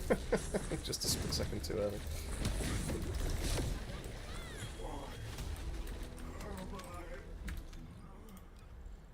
Mission complete. Why do you still have gap in time on? Oh, God damn it, I forgot to change it, didn't I? Let's get that swapped over. So is it the generic build or the skill build? For which one, sorry? Sparta, which one were you referring to? Remind me and I'll go through it.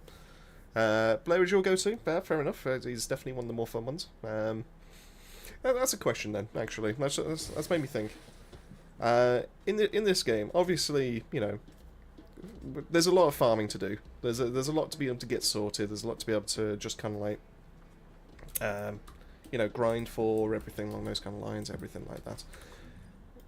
Do you prefer having fun with it but taking slightly longer, or do you prefer going for the meta option and farming as fast as possible but not necessarily enjoying it as much? So I'm not saying that, you know, like flat out, let's get that added in there, like you're not going to have fun whatsoever, but if you were like having like, would you prefer having like full-on fun, like while you're playing, but it takes you 30 seconds to a minute longer to be able to farm out a certain mission, or would you actually do it a lot faster with the other character, but just go, oh wow, I just need to kind of like get it done, whatever, or that kind of thing? I'm just curious on what people's stances are on that, because I think I have a different stance compared to other people. I'm just kind of curious what the general consensus is out there. Or at least that's my understanding anyway, after I've kind of like been asking around. So Retsu, Nell's cool when her projectile don't go into limbo. Yeah, no, I completely agree with you on that.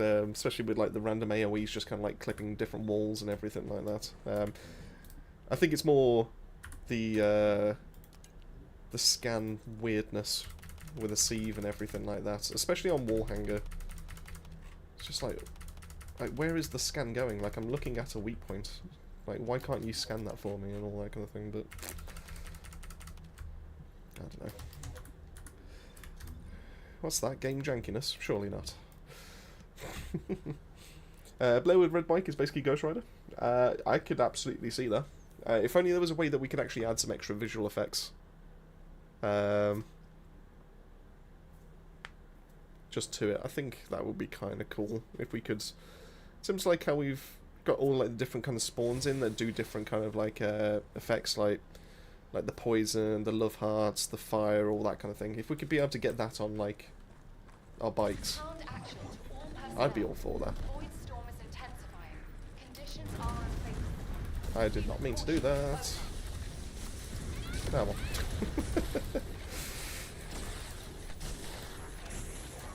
I need to sort out a different button for the bike, I think.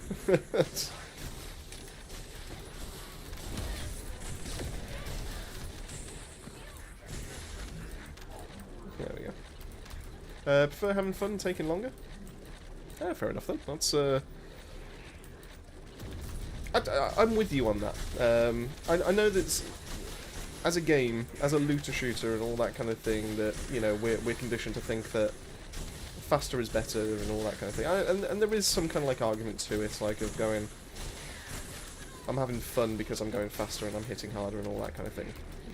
Don't have an issue with that whatsoever or all that kind of thing. I mean, heck, you know, I enjoy playing Bunny as much as the next guy. But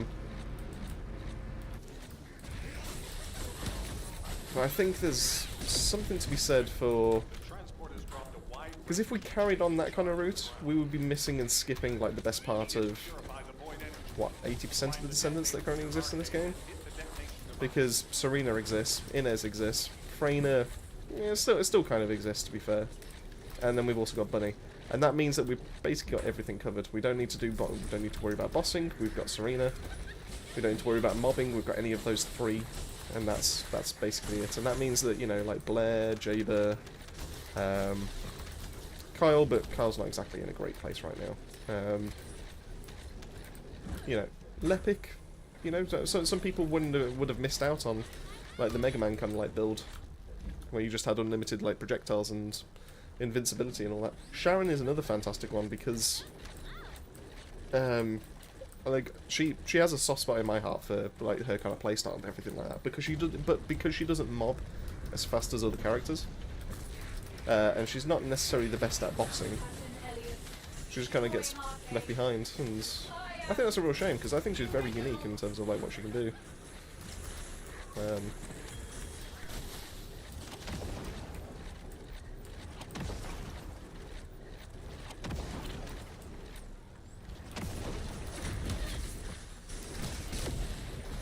Yeah, it's a real shame.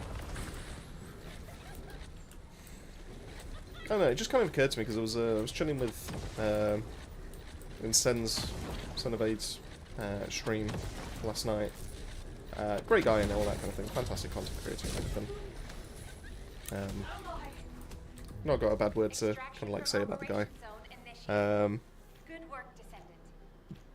But I must admit, he was mentioning like why would I, or, like, I think people were asking like about Jaber and everything like that, and it was more of like a why would I play as Jaber kind of thing. And I get it, because, you know, Jaber's not like a, even with his buffs, even though he's stronger and all that kind of thing, he's not like he's the fastest at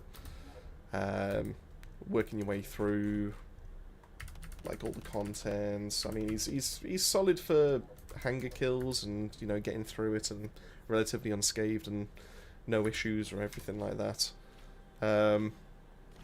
But, you know, you're missing out then, I think. I feel like you're missing out on other parts of the game that, you know, you could be having like some more fun with another descendant, like having a little bit more fun, finding potentially a new main and all that kind of thing. I guess it's more,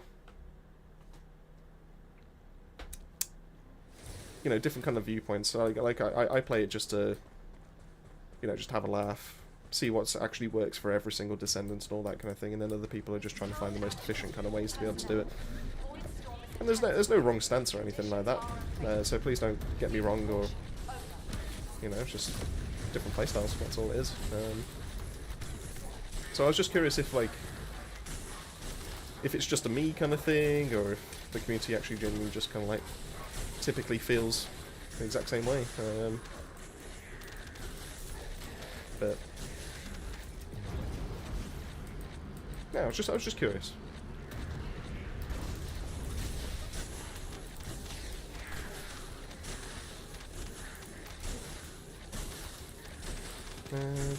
What else we got here? Reaper, trying to figure out the lunar buff mutant cell. Now that's a fairly good question. I must admit I've not really looked into it myself. I suppose duration or range is probably going to be your best call, if she can get that on one of them. But I'd have to have a quick check of what the mutant cells are. Just to be able to help advise on that one, I think. But I'm happy to have a quick check in a sec, because I'm kind of curious for myself as well. Especially with the buff lunar scene to be a bit more prevalent with the Keelan strat.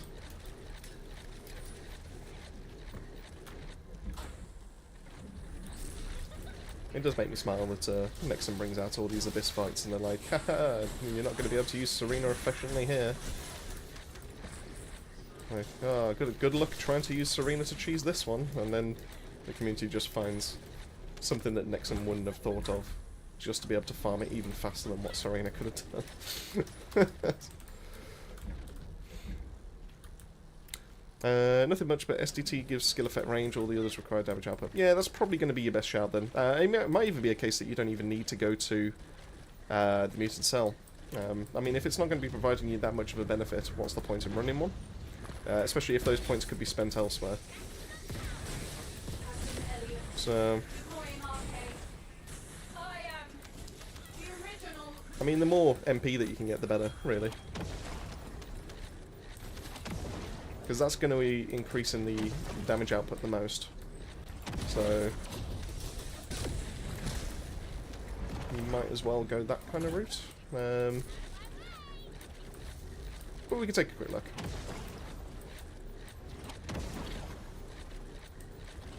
I mean, at the end of the day, it's going to be a case of just making a Luna that doesn't die, I suppose. Operation completed. Awaiting transfer. Post my arcade tree in Discord for you? Yeah, absolutely, yeah, I'll take a look at that. We can do some comparisons.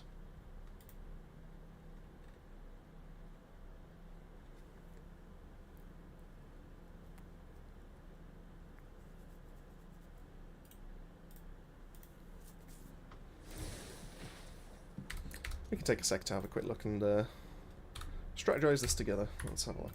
So, so that's going to be...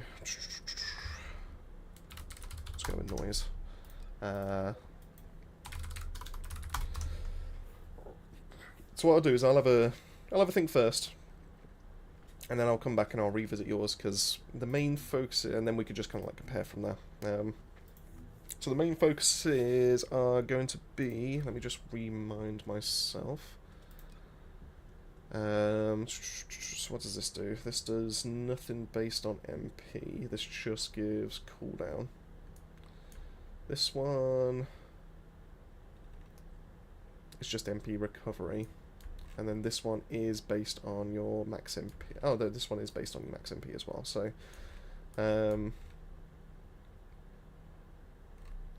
so MP is going to be highly important. That's about as far as it goes. It doesn't actually buff up from like skill power. It doesn't buff up from like matching reactor or anything like that. So we just kind of want duration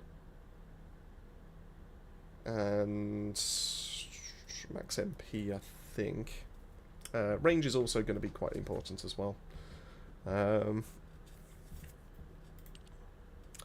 what do we have?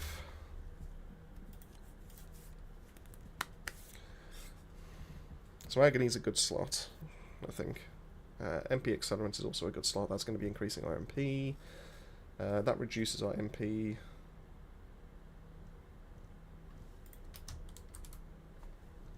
We could do it that way. Now,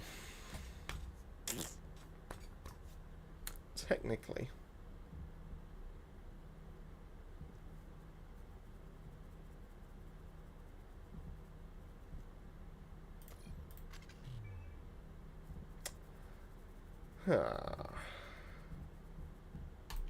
take that off for now.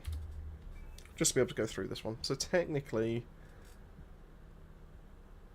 because we'll be increasing our HP anyway, so it's not actually that big of a problem. So we can go that. That will give us even more MP to be able to mess about with. We'll have a max MP roll on our components. Let's get rid of the new stuff.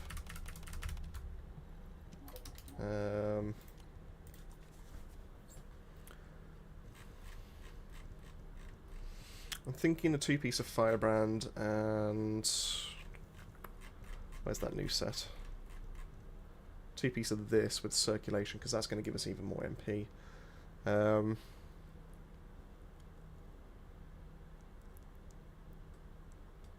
We don't have a healing skill, so we can't apply the 4 sets, but we can actually benefit from the max MP. So if we did go... is there anything that gives us... so max HP as a roll there, and then that's probably going to be the best in slot. And then when it comes to Firebrand, Firebrand is going to be... yeah, that's a shame. That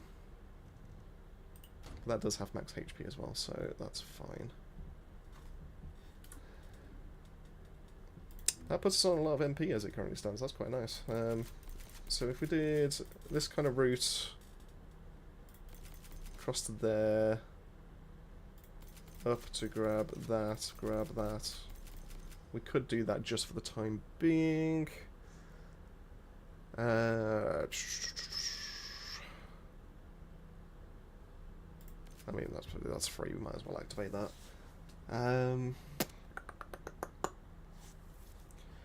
Could grab some more MP rolls around here.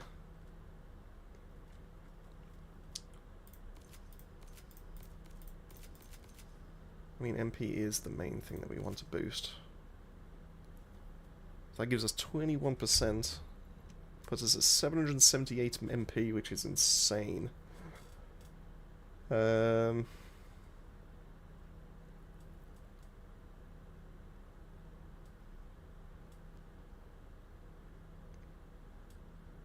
no other MP stats that I can see.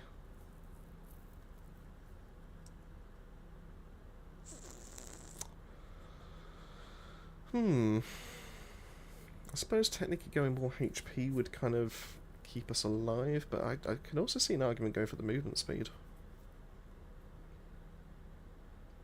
HP's probably the best shout, though. Because we don't need any... we can't get to the range unless I take the HP off. What kind of range does she have? 250, yeah, it's not really worth it. I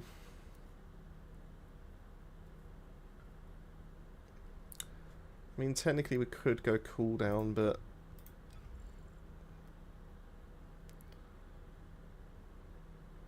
cooldown will only help us when it comes to the skill 4, which will be for multiple activations, maybe? But that only provides us with cooldown, but also helps us get to our enhanced states a little bit faster.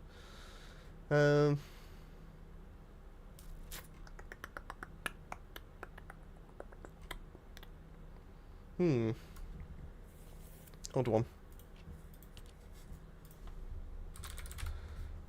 You can see all the different kind of thought processes that are going through my mind. We kind of do want to avoid going into MP conversion now because losing some max MP would affect our buffs. So we want some cooldown, but we don't want a lot.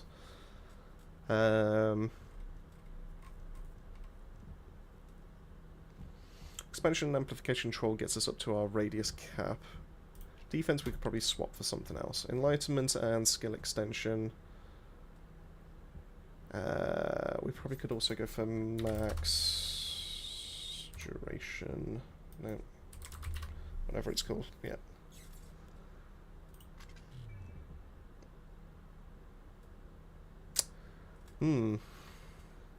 Now, is the 3.7 better than... We go from 8.4 to 9.5. What does that take us MP down to? I don't think it was much difference, was it?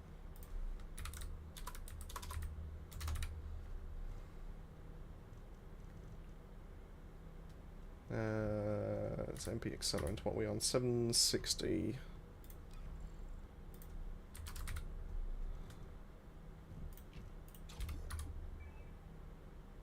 It's 18 MP difference. Not the biggest thing in the world, but we do get an extra second on our max duration.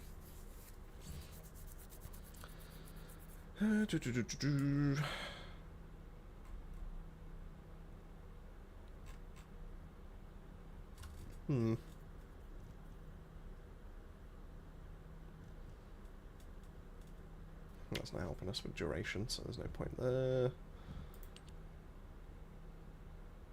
Probably build some survivability or maybe even some extra cooldown in that, but I think this is probably what we're looking at. What have we got here? So skill expansion, MP accelerant. Yeah, I mean, I can see an argument either way for that, to be fair. There's only a 20% difference in terms of skill duration, but you will get some extra MP. HP conversion MP, that's what we've gone for. Ballast Dam, makes sense. Increased HP enlightenment, shield conversion defense.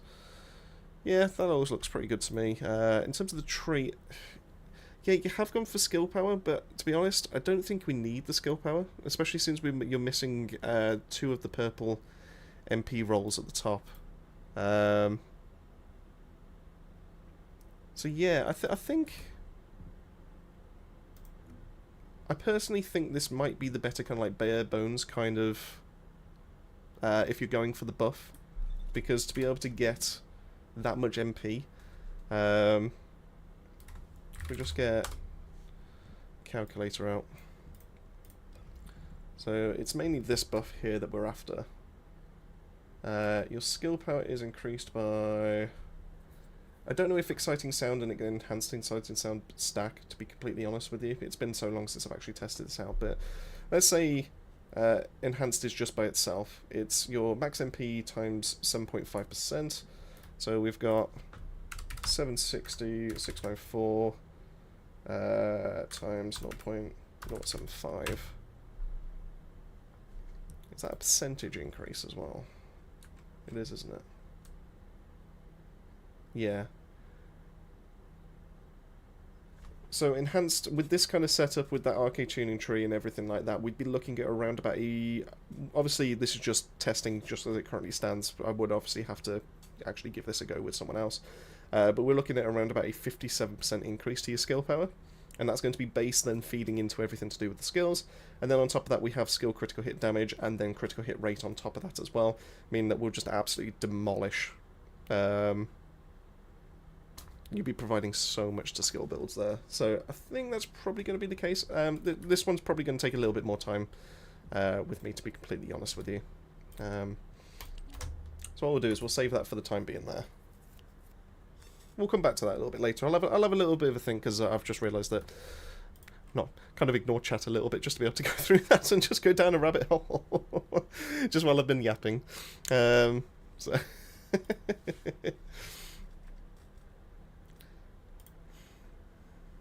Honestly, as soon as you give me some kind of thing to be able to, like, branch off to be able to do, like, theory building and all that kind of thing, I'm gone. I'm in it. I've gone.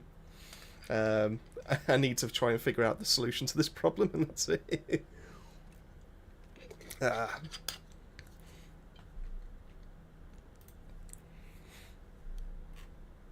we go. Right, so where have I missed out then? So yeah, particle conversion emitter is best trigger mod. Yeah, I can absolutely see that. I think that will probably...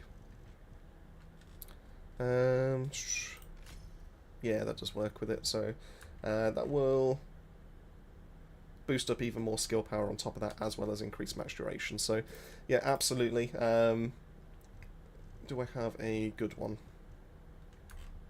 Because I kind of want to get increase the skill power the most, really, to be fair. That's probably the best one I've got. Yeah, that'll do. So that does make sense. 100%. Absolutely. Going now.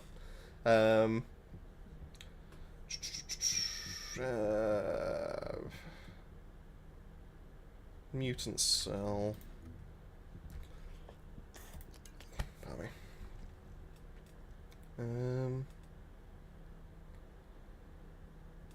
I could probably see an argument with final prep, but I'd have to see if it works that way.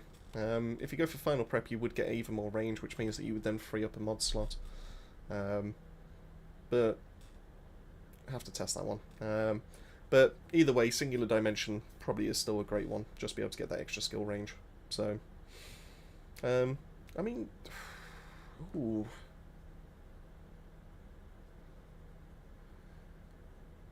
Or is defense neutralization the best one to go?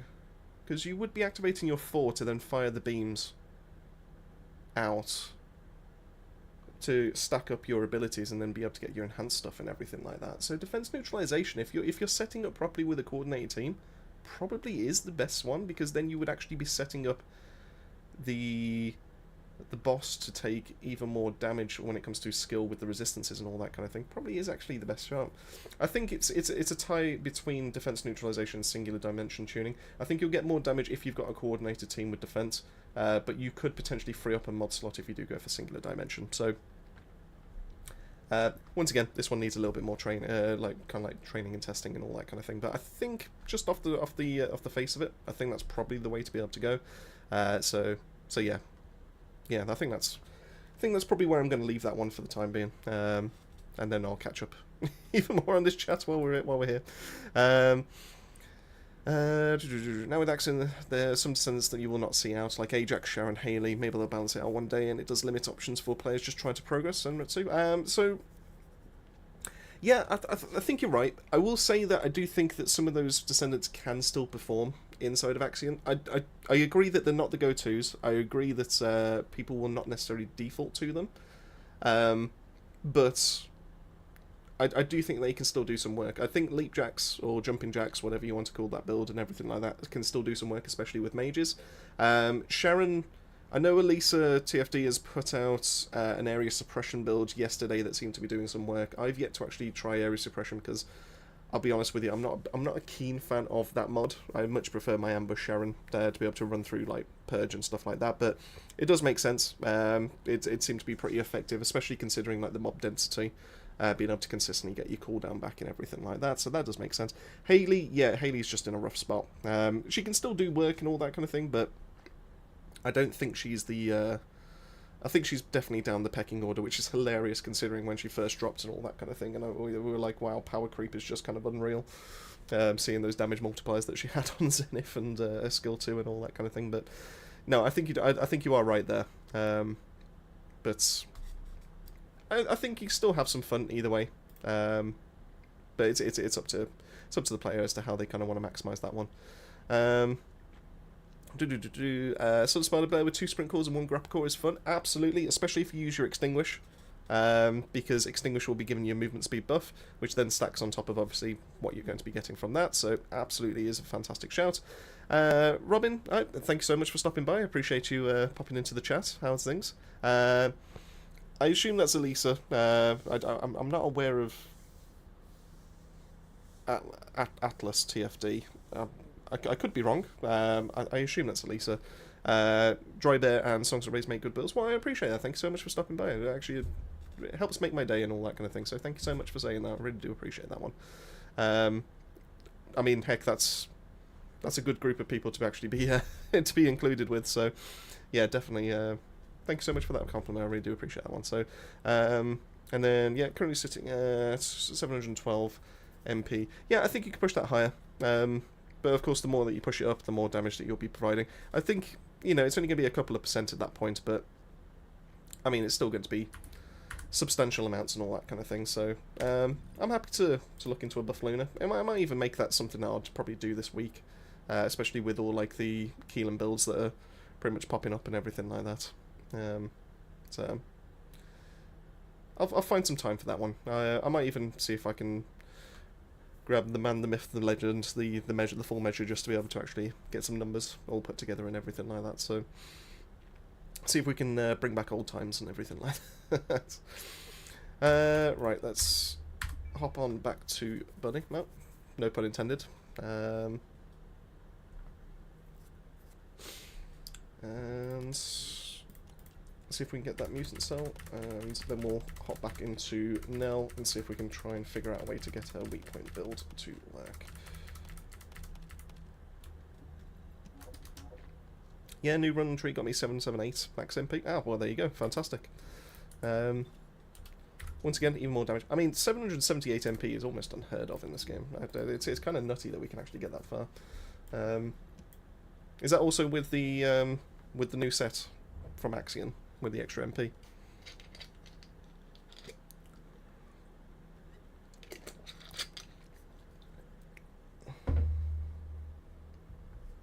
Fantastic. Yep. Makes me wonder if we're actually going to see like close to 1,000 MP at any point. This is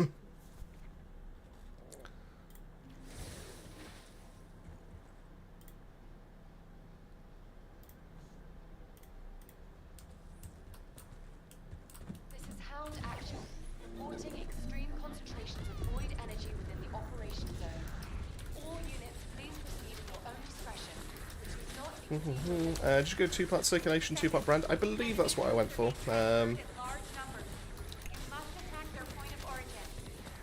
Yeah, because the extra MP and then also getting the duration, the biggest duration and range buff, will help to make it a little bit more consistent to being able to apply all those buffs. So that does make the most sense to me.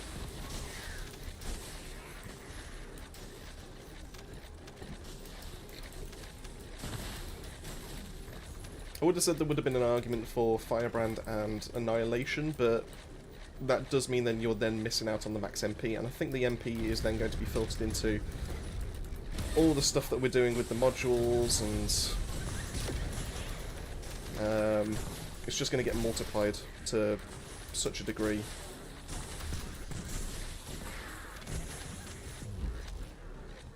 Yep, if I missed the loot up, I have.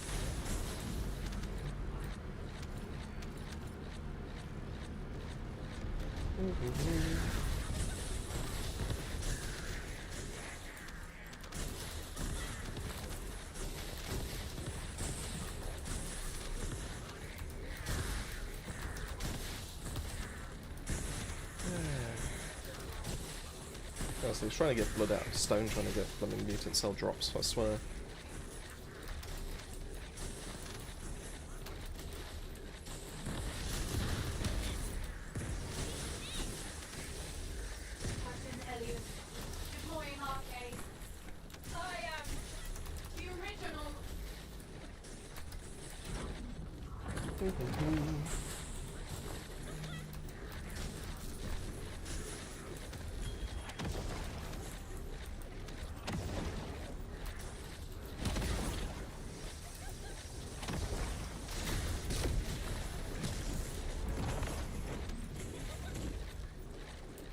I must admit, if you've got a nice bunny build going, not much things in this game that are so satisfying.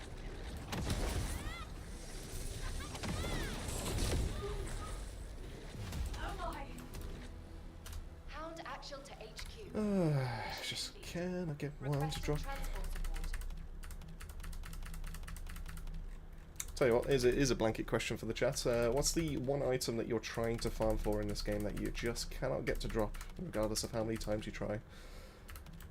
I think it's currently a tie for me between getting a mutant cell box to drop before the target reward actually gives me one, or trying to get a skill cooldown and critical hit damage roll on a non-attribute tech reactor, just to be able to finish off my Nell.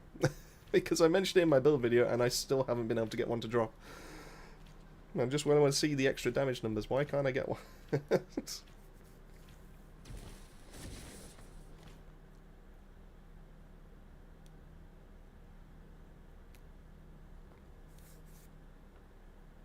Orca engine, still can't get that one. Oh dear.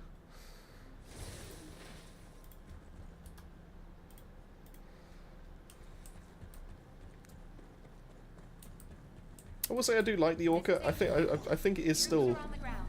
Transport is on If you're trying to do the races to be able to get like the catalyst and everything like that, it's probably still going to be overshadowed by the vortex. Plus the premium skin that you pay for in the shop is just awful for the Orca. Like how they managed to make a downgrade for the Orca skin is beyond me. RK receptor. Confirming signs of life. Bunny Reactor for Retro Reaper? Well, yeah, no, you're right. I probably should have realised what I was saying before I actually put that to people. To be fair, the Bunny Reactor, you can get away with a lot of things. I mean, the same with Nell. I mean, I was able to do that video and do like general mobbing and all that kind of thing with just a cooldown and I think it was a tech ratio. It just, the best in slot would absolutely be getting crit damage, but I kid you not, I've seen crit damage roll, I've seen cooldown roll, I've seen cooldown and crit rate, and I just cannot get crit damage to roll on the same reactor for me. It's just, I'm starting to think that the game just hates me. It doesn't value my time that I've put into this game, as some people put in comments on the review sections.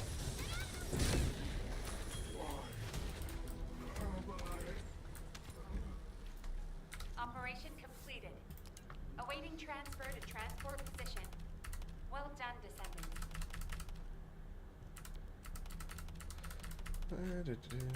Anyone need a fire singularity reactor?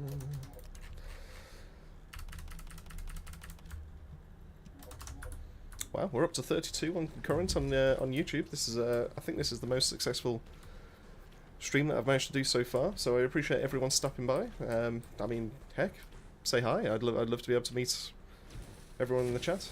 Nope, run through a Amanda Sand. It's yeah, thank you so much for you know, spending some time with me on the weekend while I do some farming and just discussing a few options. If there's any kind of questions you have, if there's any kind of like builds that you're interested in, if there's anything you want me to show off, or even if you just want my opinion on certain things, feel free to be able to pop that in the chat. I'm more than happy to be able to you know, help you out with that kind of side of things. I've got no issues. Heck, I'd even be flattered. But yeah, feel free to tell me your TFD takes as well, or whether they're hot takes or not.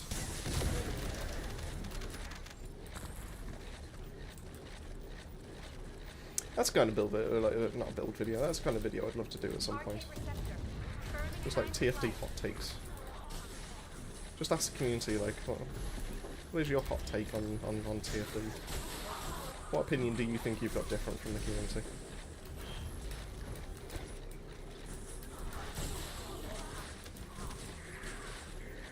It'd be a very niche video, but I thought it's something that I'm genuinely kind of curious about.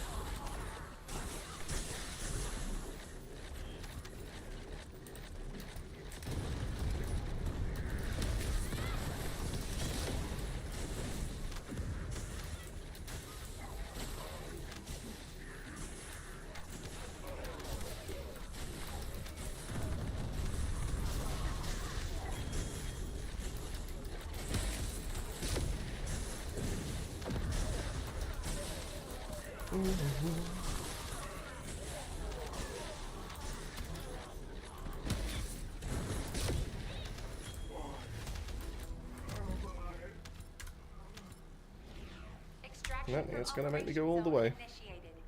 Good work, descendant.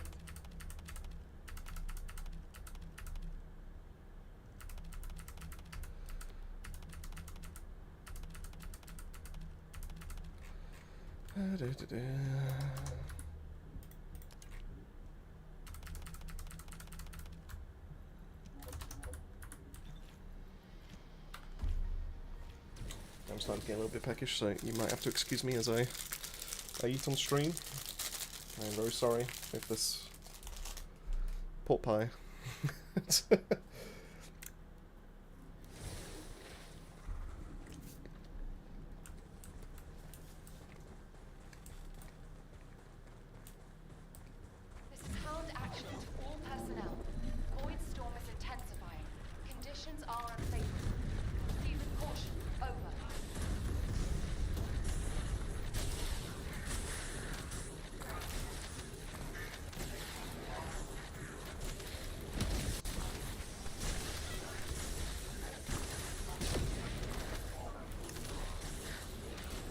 mess with those spawns.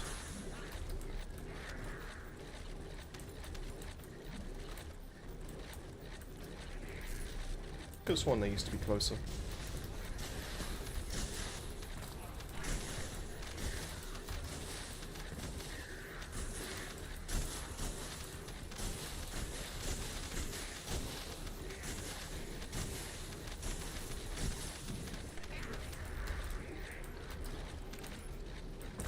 Right, we will actually do a wall crash here this time, because we missed the last two because I've been talking.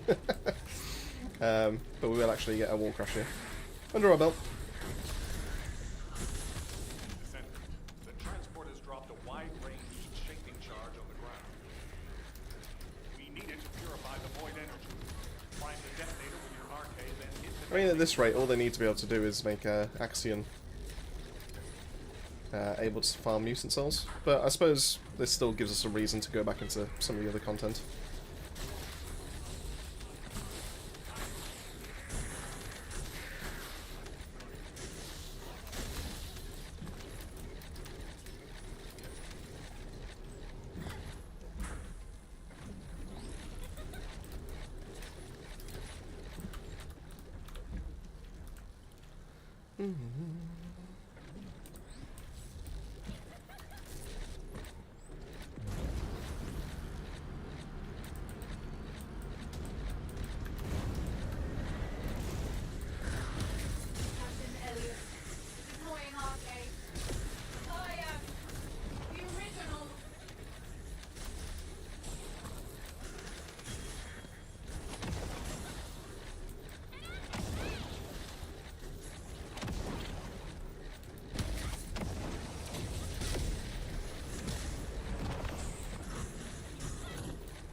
Mission complete. Yep. Transport inbound. See you soon. Ah, boy.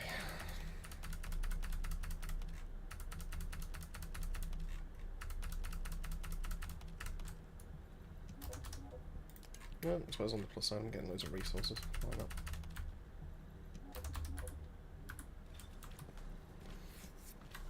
Ah. Oh.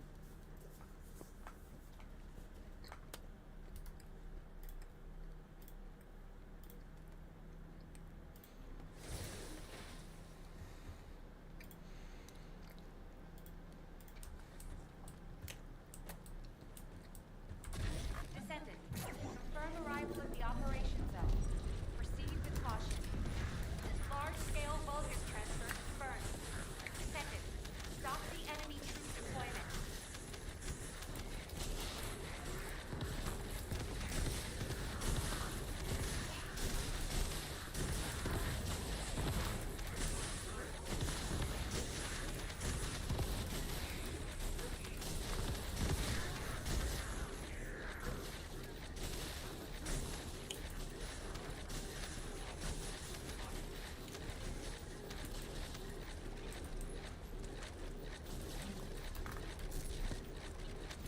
Playing a ring around Rosie.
What time are we on? 12:52.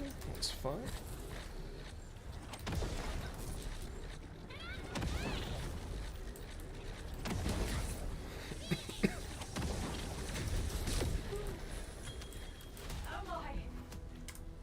Mission complete. Yep.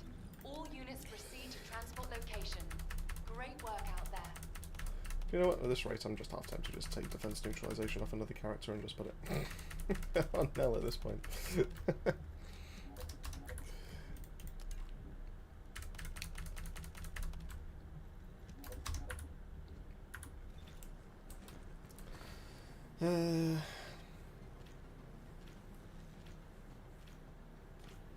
Do we?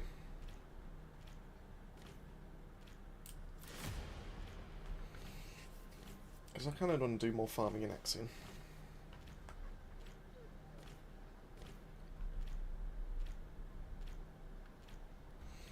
Go on then.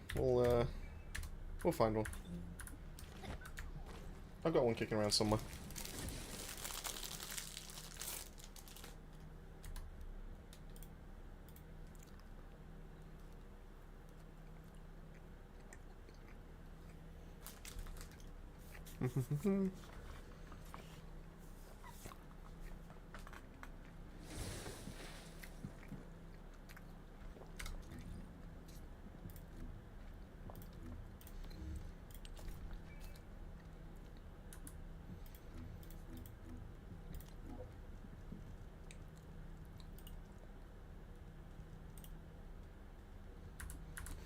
We'll keep that.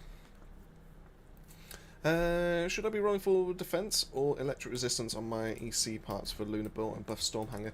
Definitely electric resistance. So you do need some base electric resistance to be able to survive some of the attacks, but if you do manage to get that and you do have full builds into electric resistance and everything like that, you'll be able to tank so many of the hits. In fact, you'll probably be the best target to exist on the field, because if they do use Dangerous Ambush, for example, then they'll also get extra skill power into all their attacks. So I do think that's probably the best shout for you. In which case, if you can fit it on your build, I would recommend Electric Antibody. You can go even further with Inversion Reinforcement and go with Emergency Antibody Generation. That will also get you another 2,000 on top of that. That should put you up to around about 6,000 at base, of which you'll then have, you know, theoretically in max rolls and all that kind of thing, you'll go up to, God, brain's just gone now, like 24,000 I would imagine, because I think it's a 300% bonus. It's not just like 300% in general. And then you can also roll electric resistance on your memory, if I remember right, and then that will even take you even further. So yeah, that's probably going to be the best way. The more resistance that you can get, the, like I said, the stronger you'll be able to resist some of those attacks. And yeah, you won't even need to worry about HP at that point. So Spider, I saw that you used Thunder Cage on stage 9 of Purge. I did. The reason for that one is just to be able to match the element. So in this case, electric to what the enemies on Purge 9 are weak to. You can see everything that they're weak to by just clicking onto a stage and then just noticing this attribute resistance down in the bottom right. So because they were weak to electric, I knew that the Thunder Cage, if I spec'd into it correctly, would be absolutely fine with that. But weirdly enough, you can get away with a lot of things in like Purge 10. Mainly with like skill builds, you can get away with a lot of things. Like non-attribute is absolutely fine, but that's because we don't really have to like worry about attribute resistance over on that section. But if you are looking to be able to use like guns and all that kind of thing, I would highly recommend that you do slot in chill rounds, especially with the enhanced with the focus rounds as well. That will give you even more. If you go for fire, you will start to struggle. So just pay close attention to that bottom right, but you'll be able to farm all these nice cores just right there as well for you. Follow Made in 2 minutes. Thank you so much for following. I appreciate that. Hope you're well. How's your weekend treating you? Let's swap on over to, because it's getting close, swap on over to Serena. Let's get a wall crasher in. I'm still trying to figure out if I prefer this in here or Because if I go for that, I will be losing out on some HP, which means that I'll lose out on more damage. Whereas these come with HP rolls. Probably will keep that in for the time being. So let's get to Axion. I can eat some more pork pie.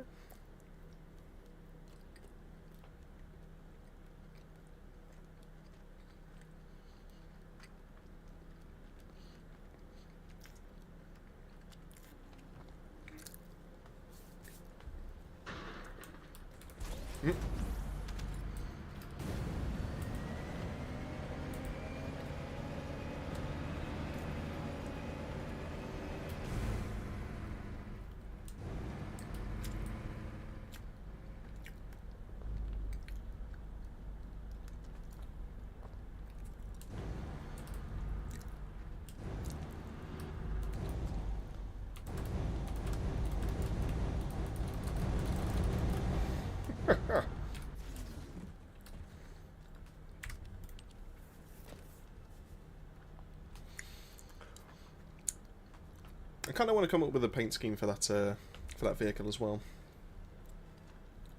So maybe people in the chat could probably help me in a little bit. Can't fully decide as to how I want it to look.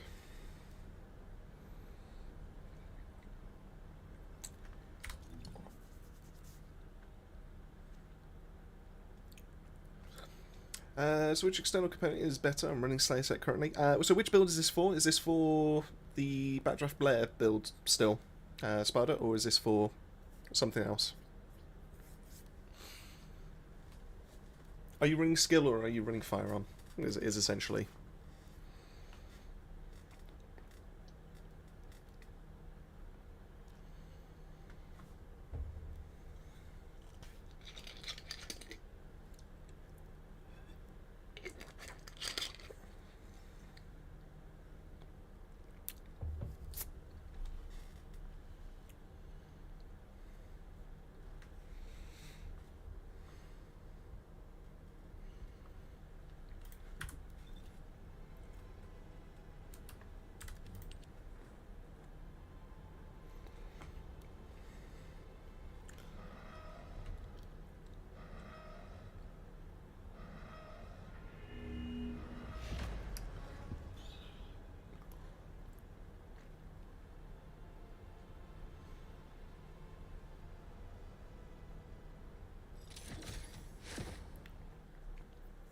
Nope, they're sending me away.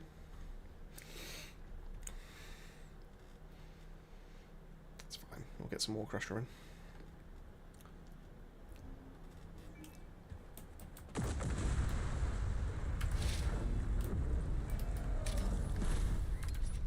Oh, missed that timing.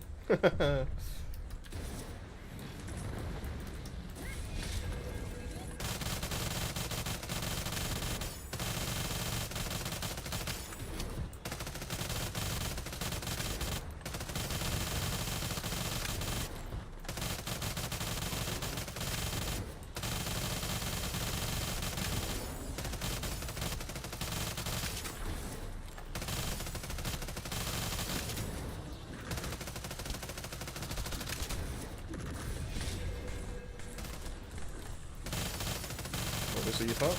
Help out.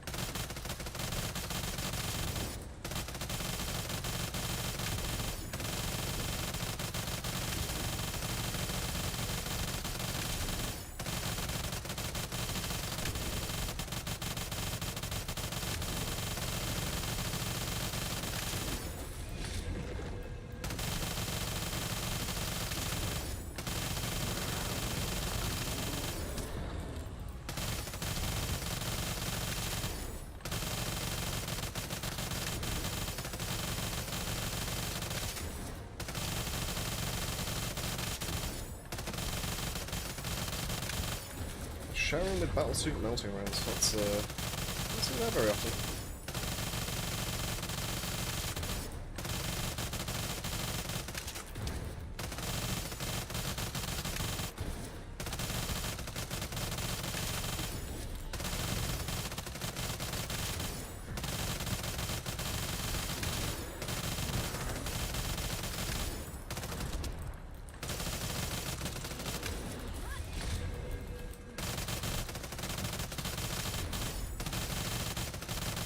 That's all I need.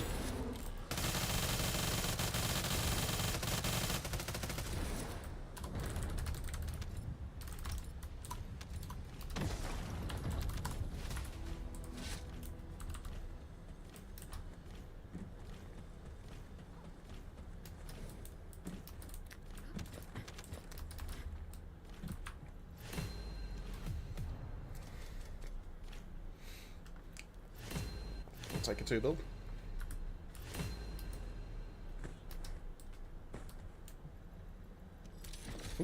Whoosh.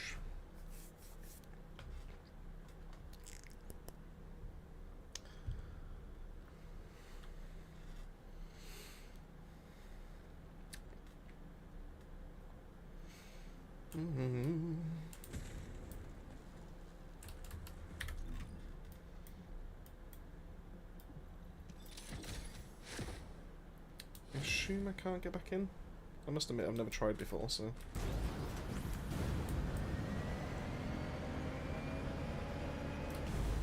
Oh no, matchmaking. Fair enough.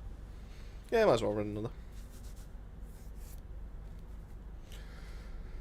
Be rude not to. Yeah, so Spider, which build were you running? Because if you're running Slayer on a Backdraft Blair, I wouldn't necessarily recommend that combination. There are definitely better firearm-based components that you can actually use. But Slayer is still pretty good if you do plan on using like a skill-based Blair. So, you know, either one. But it does actually kind of depend on which one you're planning on rocking.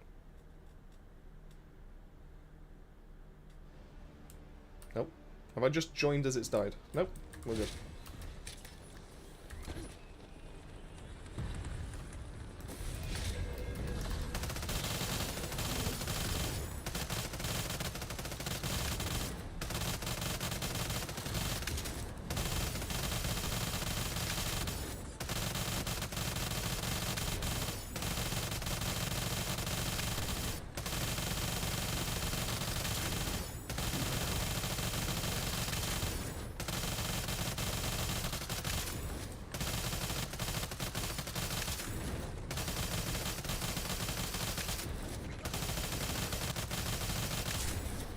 Honestly, at this rate, the only thing this run's missing is someone with Enduring Legacy to cut my fire damage.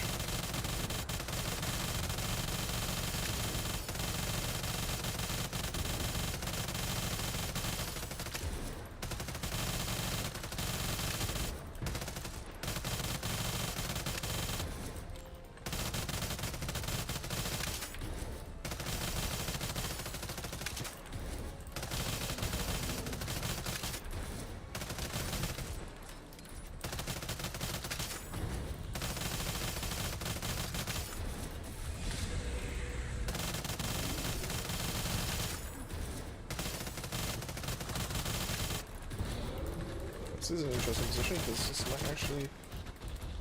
That's the first time I've actually needed to restore some MP.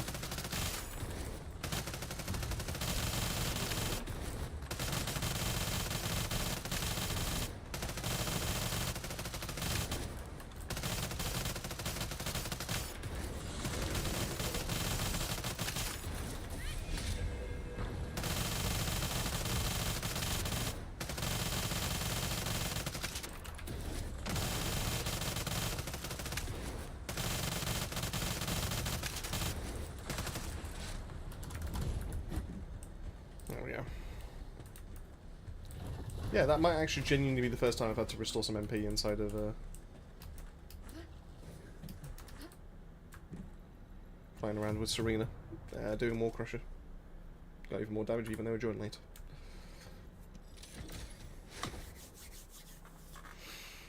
Ow. That's fine.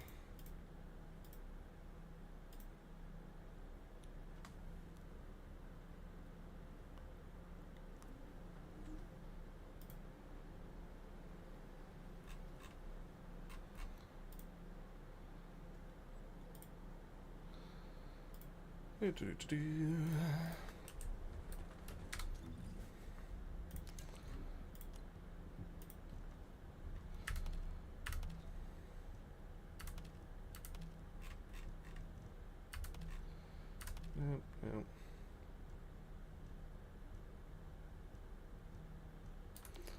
Well, it's the same but better.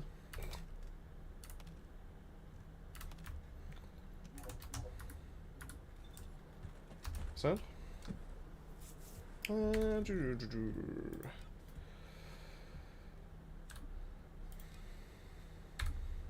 let's swap back to Nell. Let's grab a defense neutralization from someone.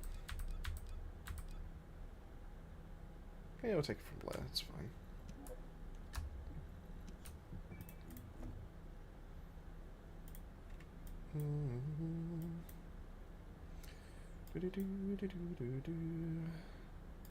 We'll take that back off.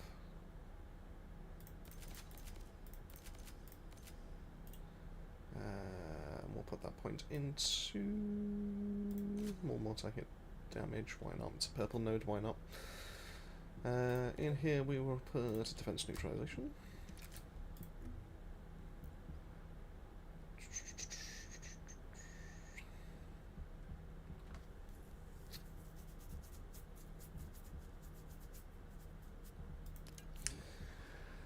Is there anything else I trust more?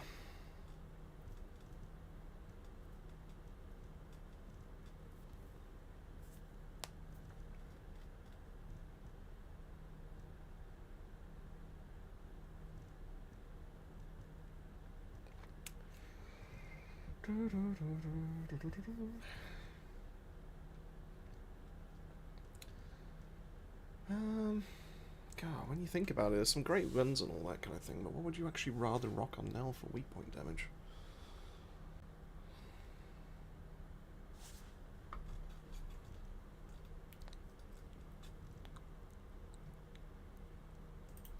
What was the crit rate on this?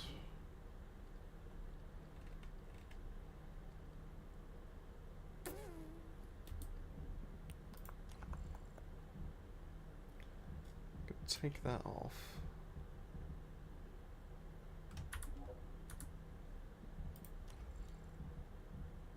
Actually, yeah, I could take that off for that. We'll get the weak point back from Nell's passive, and also a skill 4. It's probably going to be the best single target damage. Enduring Legacy, I could probably get away with.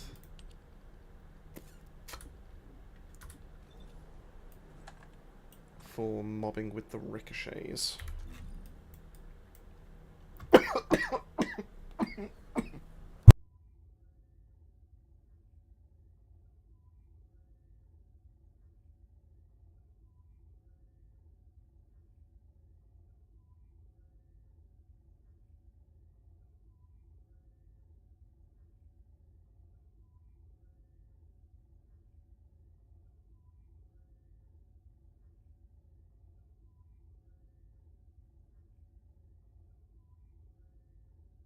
Sorry about that. I think we just decided to. Whew. My own body's trying to get rid of me.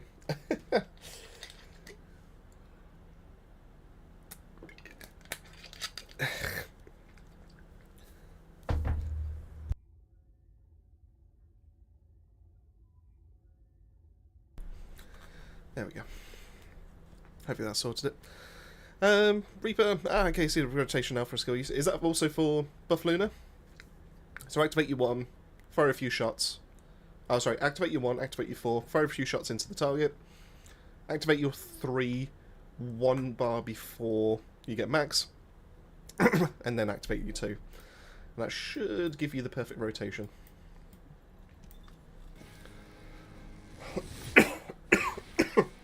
God. My body's just trying to choke me out. I mean, let's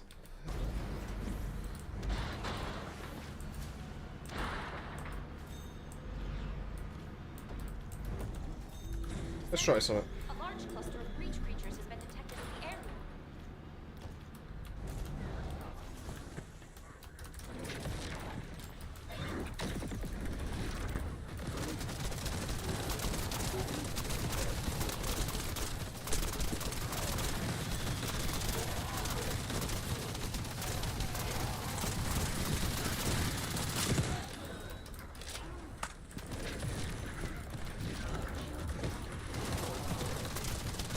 maybe soften them up with the skill 1 first? I mean, it has the opportunity to absolutely instantly demolish. Creatures multiplying. There must be a colony.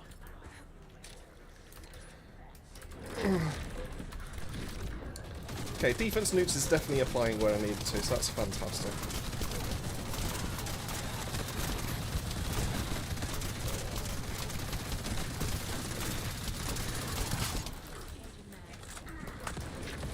This feels better than earlier. Oh, what the... Where did those two just come from?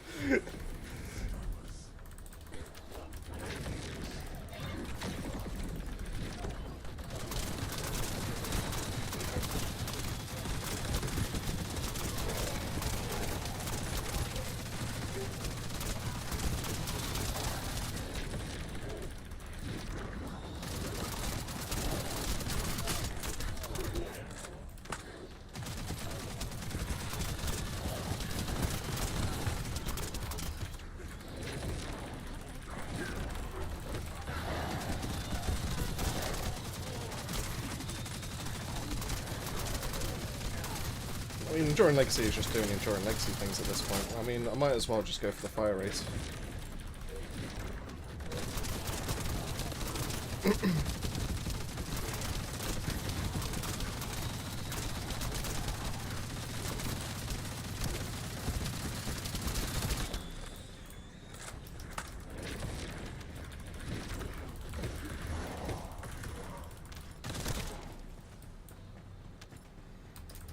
It's fine. Destroy this tactical objective. You definitely notice the damage difference when there's the effect active or not.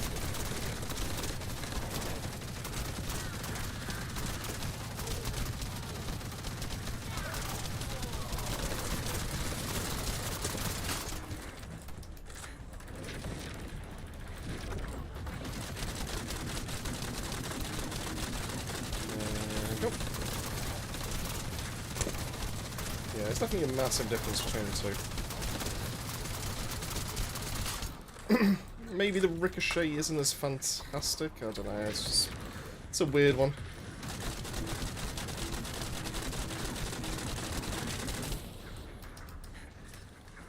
I do think defense neutralization is the way though. 100%. But I can just lay down a wide area and enemies just walk into it.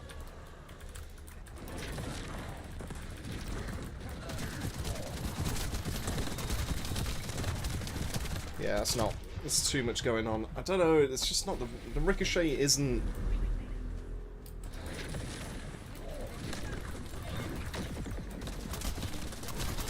It's still worthwhile just like thinning the crowd out with your skills. It's just weird.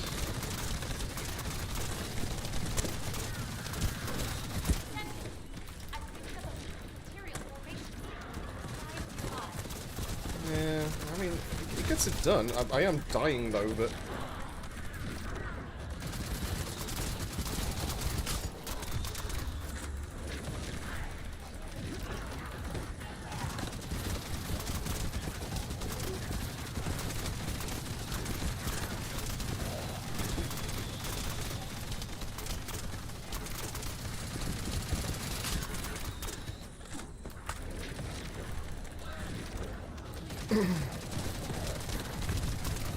Oh dear. Yeah, it's just... how can we fix this? Or is it just because there's just so much, like, incoming fire or something like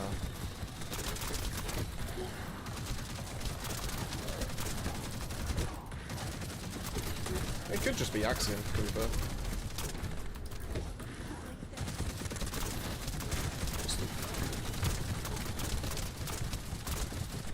Yeah, it's just... you probably need HP Collector on the build to try and survive some of this.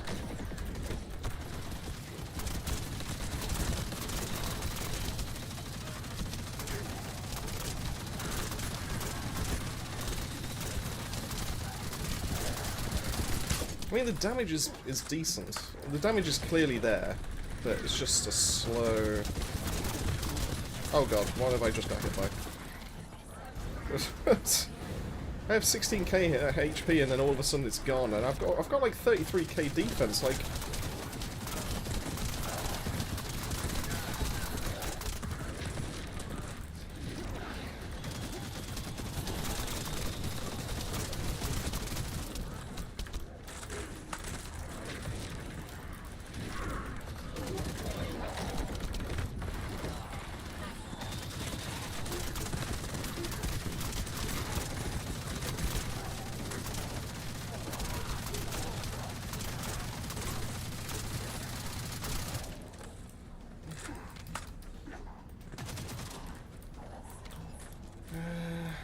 weird. It feels like it's got something there, but just at the same time it just doesn't. As a thought, how's it going, Race? Where's a weapon platform now? It is at the moment. I'm trying to get it to work.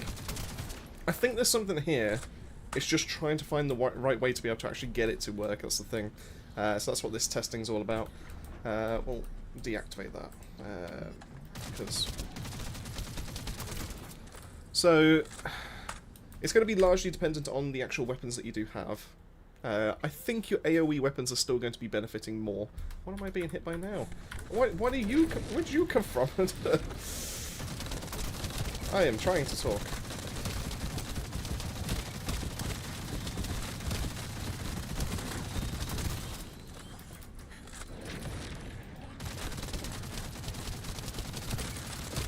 Yeah, that's true. There's a lot to deal with, I think. Do you have skill damage raise? Why not build cooldown, range, and sustain?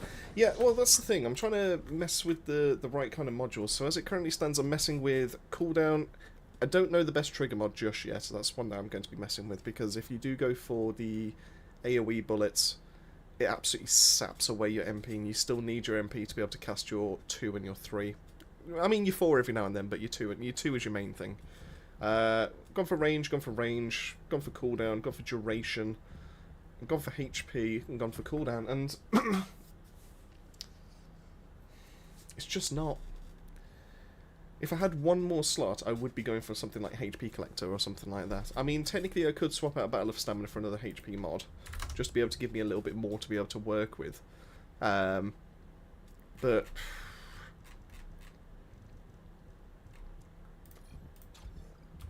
then that puts me up to 19k. I don't think that's I think it's possibly this set. I don't know if necessarily...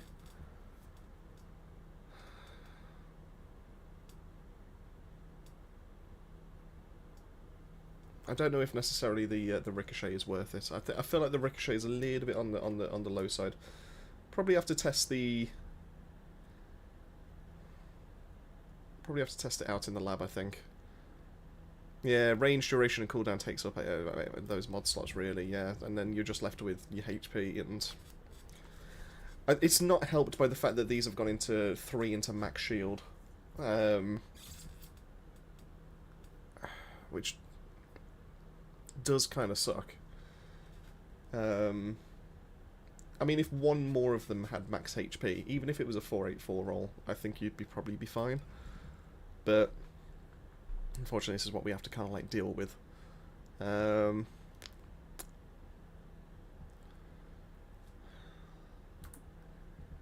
Maybe it's worth getting rid of the... I haven't finished the mission yet, but maybe it's worth getting rid of the ricochet effect and then just going for a shell crusher just to be able to up your fire rate. So you can deal with them faster and at the same time still keep the weak point damage, maybe. It's the only thing I can think of.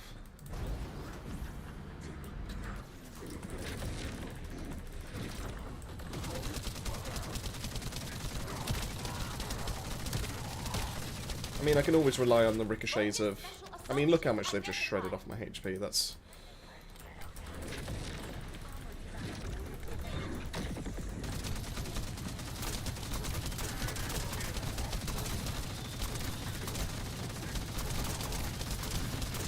I mean, it's doing work.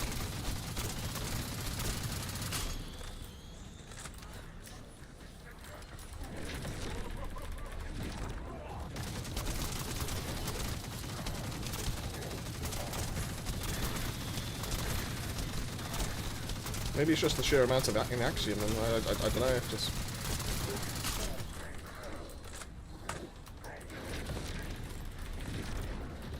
you together. Oh.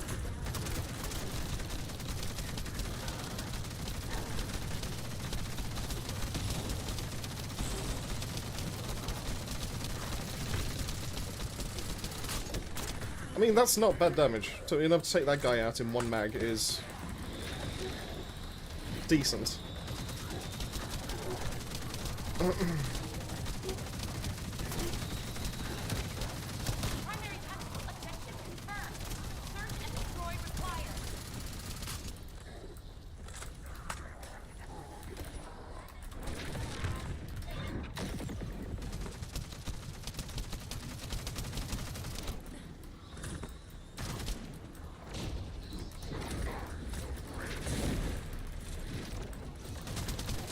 Oh, I'm stuck. Why am I stuck?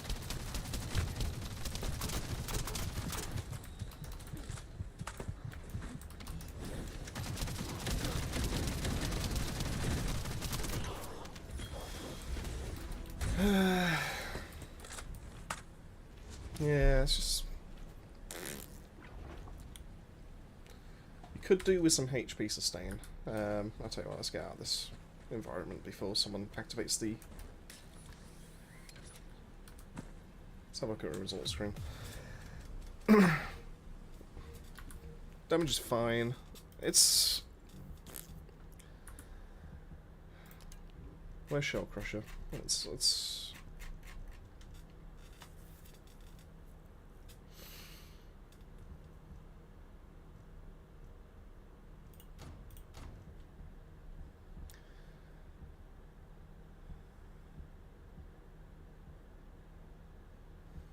So weak point and fire rate might be the call. This would then allow me to be able to go something like Albion Cavalry. If I use Albion Cavalry, I can run into multi-hit like I have done with this currently.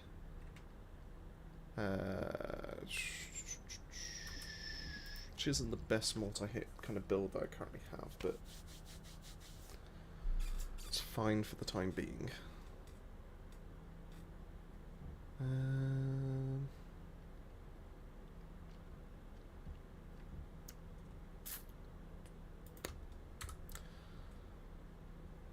Won't lie, I'm half tempted to take Edging Shot off and then put...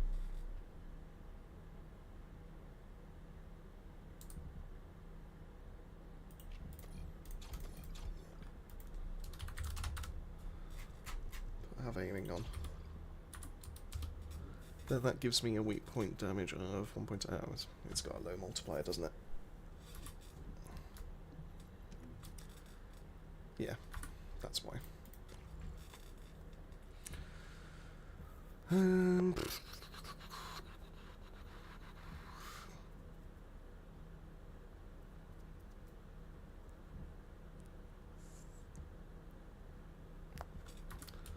Maybe I'll leave that on just to try it.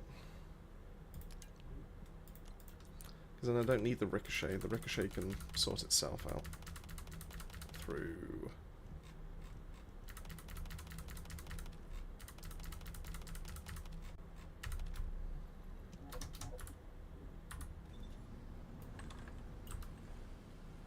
And then that gives me 26.8k health now, so... It's a weird one. It feels like there is something there, but it's just been difficult to try and figure out.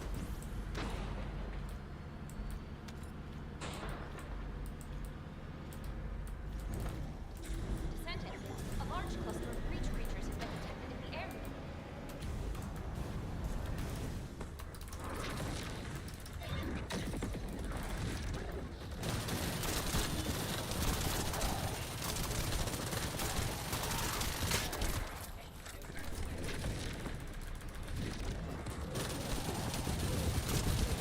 I'm already having a more fun time. This is... Maybe it's the ricochet set.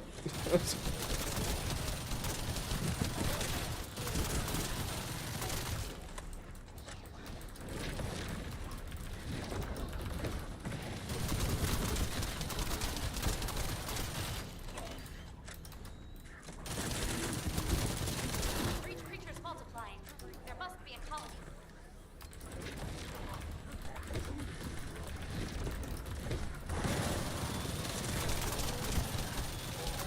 I will say the recoil on this is nutty.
I mean, it's kind of working. I feel better, more confident in this than I did with the Enduring Legacy one that I just had a second ago with the Ricochet. Destroy this tactical objective. And then Please confirm. for this side,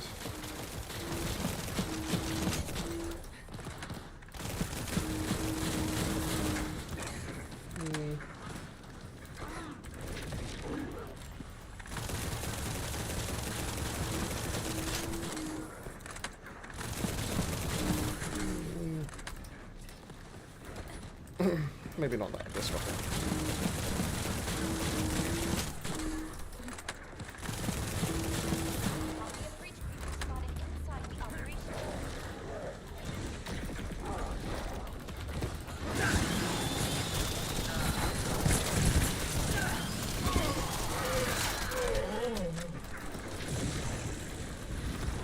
It was Albion cavalry.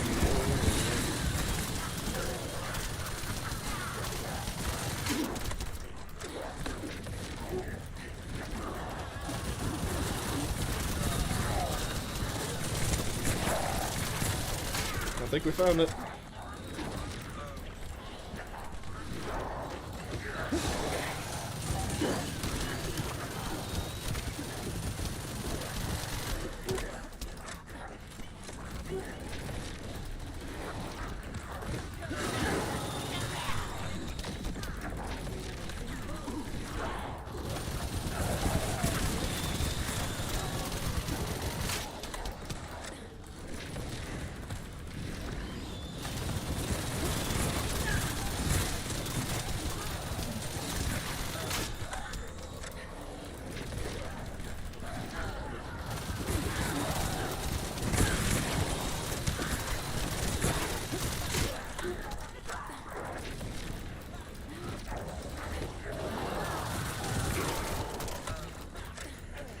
Yeah, this one's feeling better.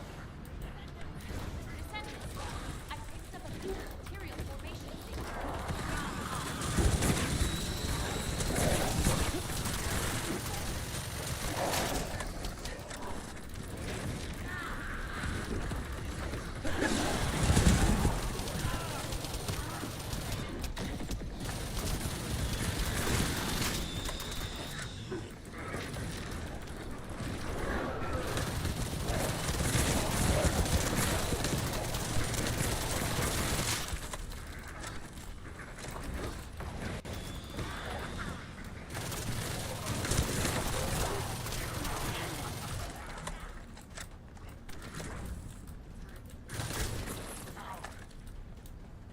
Descendant, Yeah, Volgus comms traffic is increasing at your location. pretty happy with it.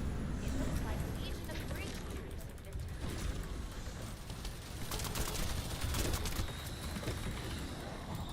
Volgus crystal assault ship identified.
I mean, that's decent damage. I'll take that. Primary tactical objective confirmed. Search and destroy required.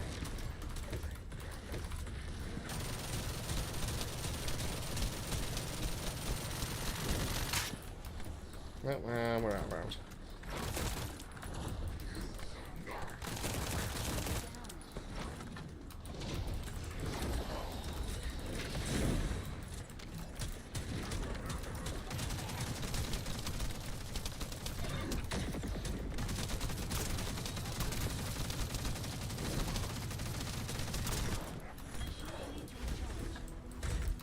Not the fastest thing in the world, but it feels like I'm getting there. I don't know if necessarily multi-hit is the way forward for the Albion Cavalry, though.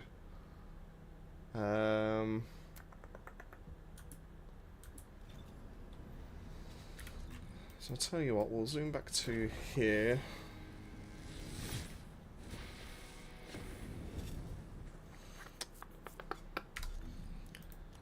What's better in that slot? What fire rate are we on that gun as well? 1,300, Jesus.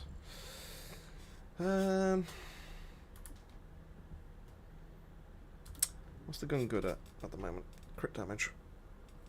Crit damage and I suppose boosting sorry, weak point damage wouldn't be too bad.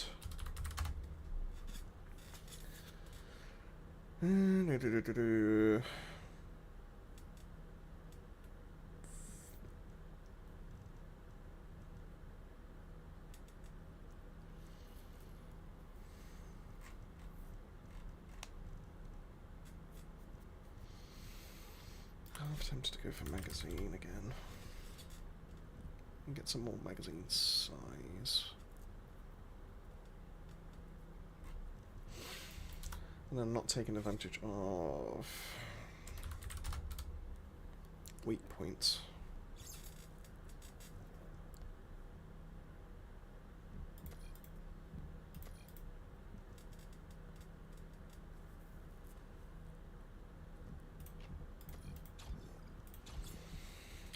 Test that one out. Because there's no downside unless I'm actually hitting something. It's just the accuracy penalty that I need to worry about. But if I'm close anyway, it's not going to make too much of a difference.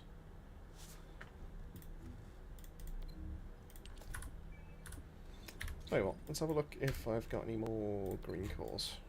Want to do that. Pops into it, back in a sec.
Okay.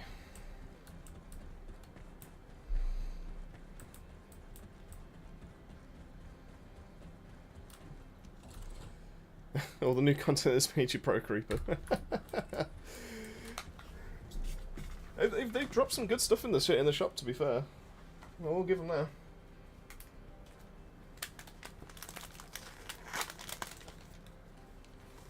Oh, you mean as in like gold and stuff like that? I mean, to be fair, that's also true. I feel like they've also done a good job of giving us more resources, though. I mean, heck, the bike event, is it the dash race has given me like about 10 mil gold, I think.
on, we're looking for those gold rolls. Drill in a day with about 50 mil, then spend it all in next money would be.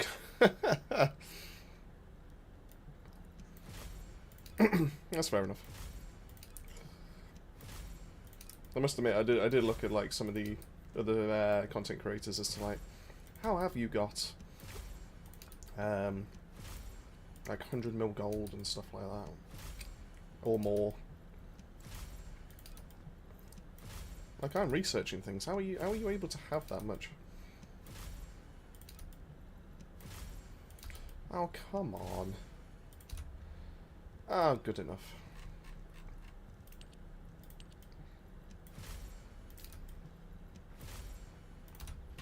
See, now why can you give me that on the green slot?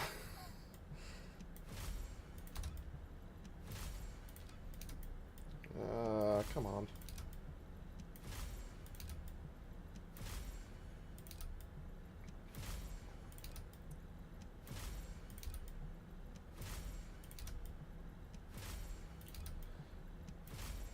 I don't know why I'm trying to min-max for this last 1%, but I really do want it at this point now.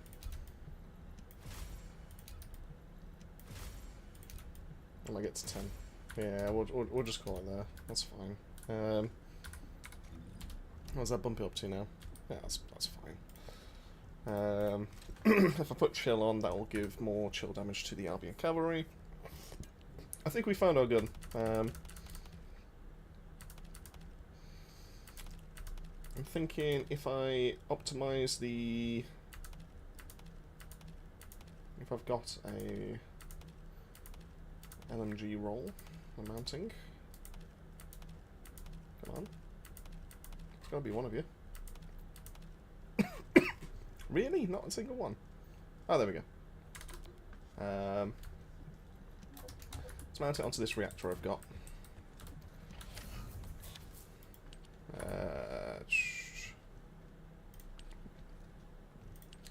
Implant with machine gun. There we go. That means I should benefit from all the skill power at the same time, which also goes into our passive, so we do even more damage that way as well. That's the hope. I don't think there's any better slots to be able to use. Ricochet has really kind of wound me up now as to how ineffective it's kind of been. I suppose technically if I've got this much HP I can run a little bit more duration with that, so that still puts me at 22k, that's plenty. 28.3, now it's only an extra second. Maybe I'll go HP collector. Gives me a little bit of sustain every 2 seconds. Now, what to do about trigger modules?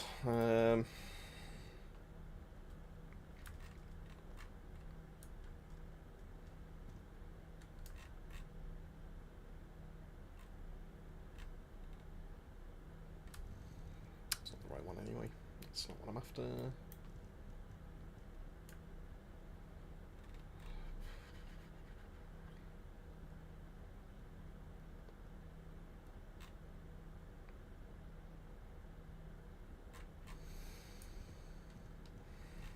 I guess technically that does build it up. Do I want the recoil though?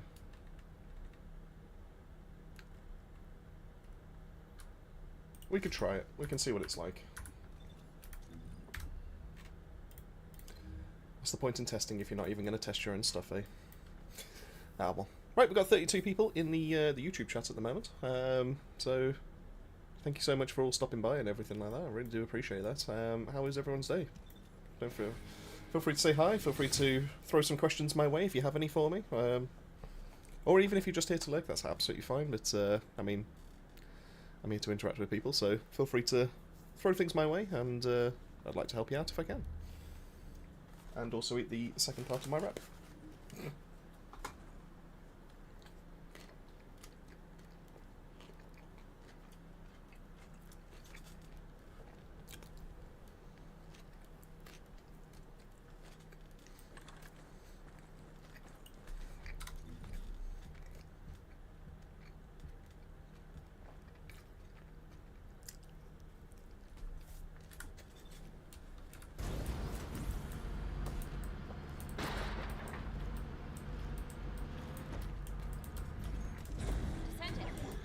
cluster of breach creatures has been seen within the area.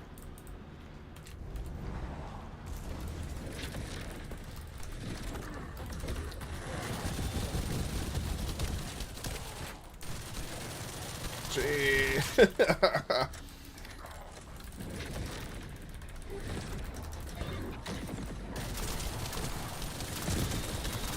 Oh god, trying to keep that on target is that is painful. Breach creatures multiplying. There must be a colony.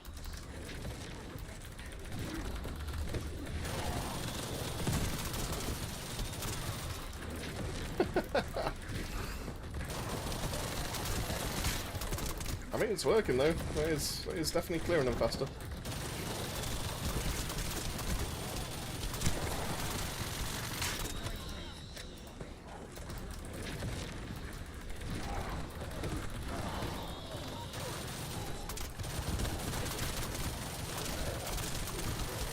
Jeez.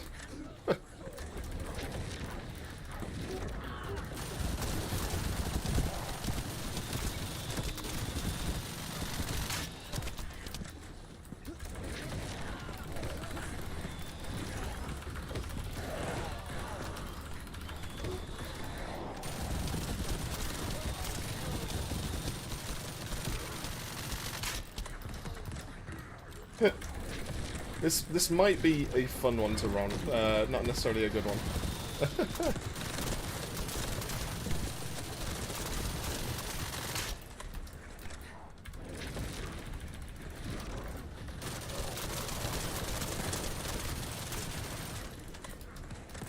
I suppose we could test it on Purge. That'll probably give us a better answer.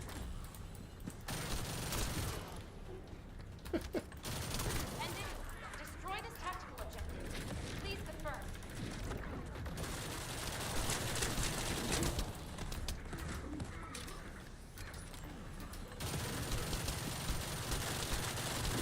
Spent more time reloading the gun than actually firing it.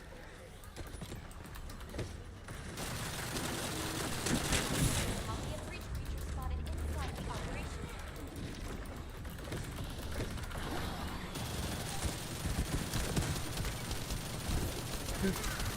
What is going on?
Gotta be honest, it is mowing through things.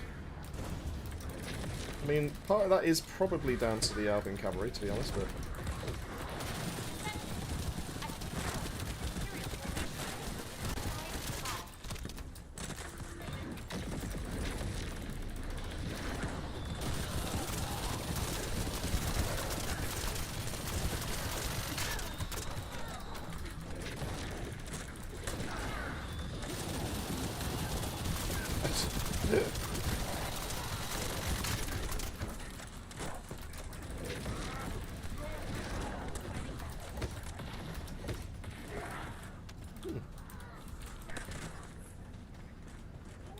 Descendant, Volga's comms traffic is increasing at your location. It looks like Legion of Breach troops.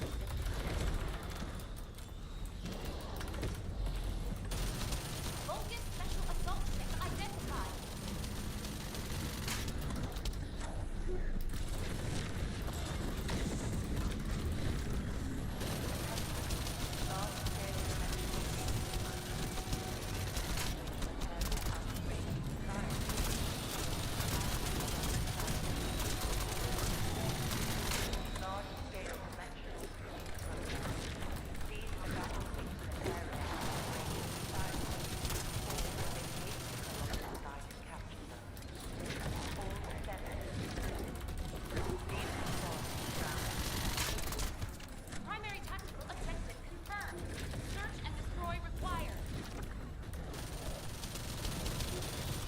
Okay, I think we found the formula now.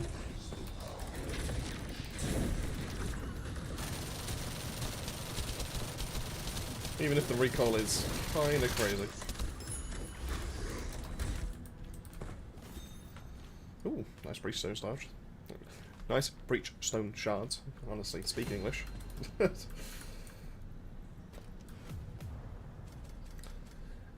I mean, 553 doesn't seem too bad though.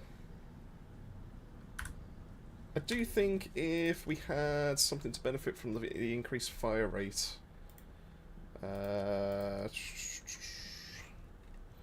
Firing Fiesta probably would be worth a shout. It would have to take place in the real life fighter.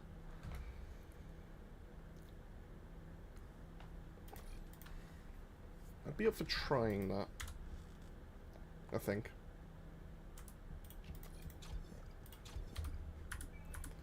Just to really benefit from all that extra fire rate. Let's go say hi to Swampy.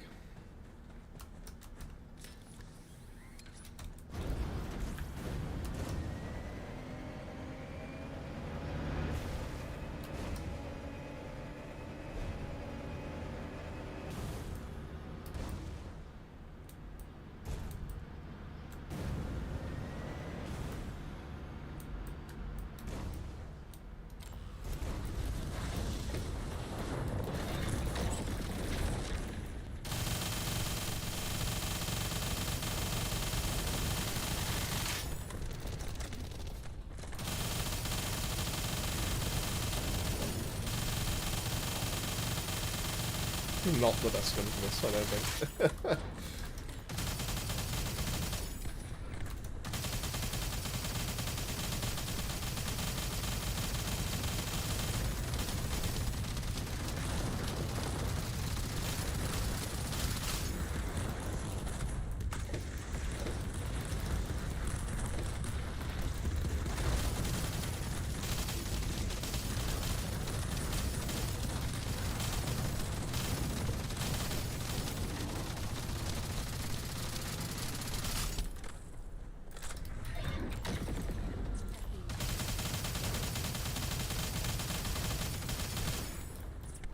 What's gonna happen?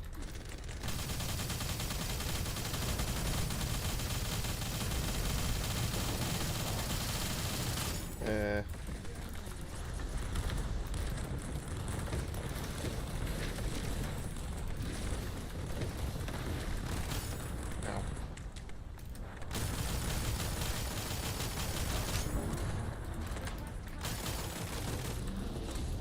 Yeah, skill build just kind of rocked up and showed us how it's done, to be fair.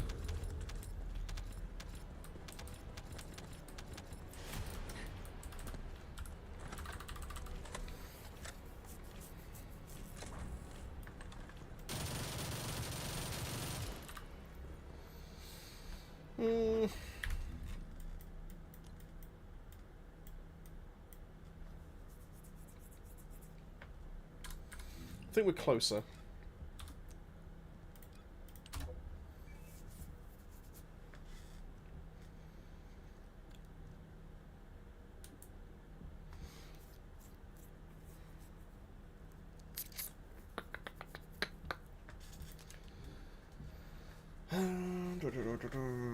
Trying to think, is there anything else that would be...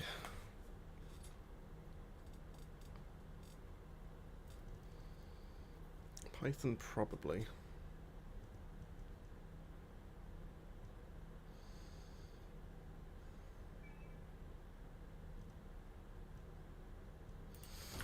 would like to say Greg's, but like I said, it's going to be a difficult one to pull off.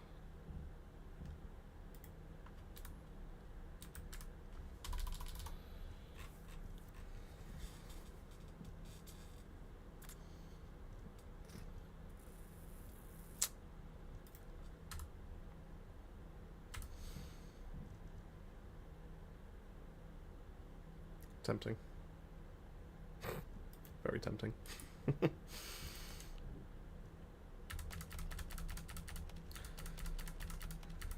Yeah, I don't think it's really... I don't think there's much that we can kind of do here. I imagine this will probably be fine for easier content more than anything. Would I recommend it for Axion as it currently stands? Probably not. I don't think it's the worst thing in the world, but I just don't think it's... If you were going to rock something like this, you'd probably rock Backdraft Blair, because then at least he's boosting your crit damage as well. Crit rate, crit damage, weak point, and also base firearm attack, whereas Nell's just purely doing a lepic, sucking him up into a certain area, and then just benefiting from all the weak point stuff. It does make one of the easier firearm descendants to actually use, because everything's going to be benefiting from all that weak point. I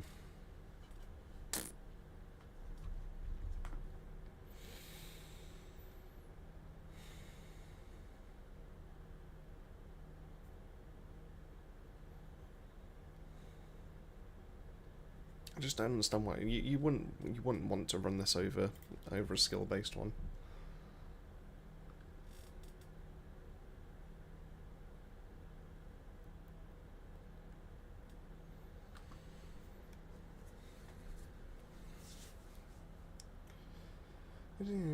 That's for making a stacks based on that. So why is the trigger rate?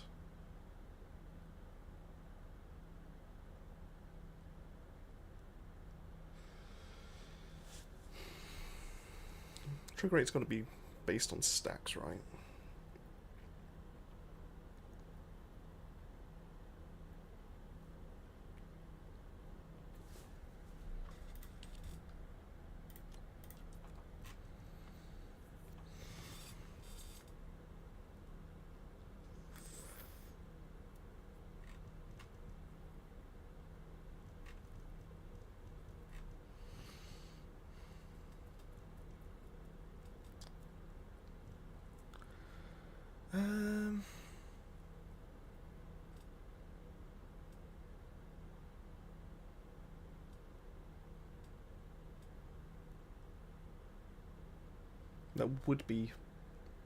That would be hilarious, but it would absolutely destroy my MP bar. Because I'd be going through the LB recovery so blooming fast.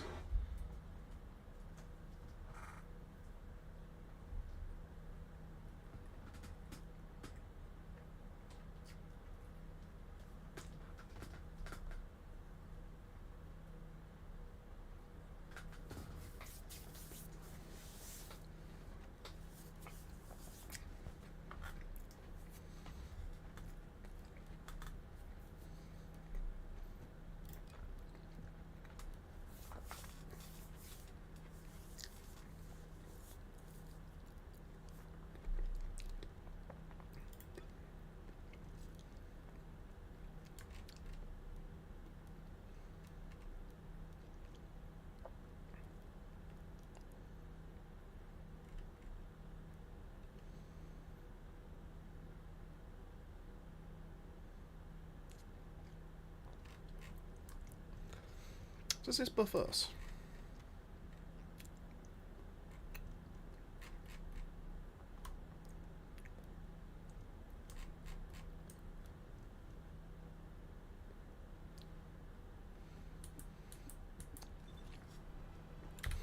We'll do War Crusher, we'll test that theory. Because if that buffs us, then we're going to be doing extra damage when we cast that ability. I don't quite know how that one works.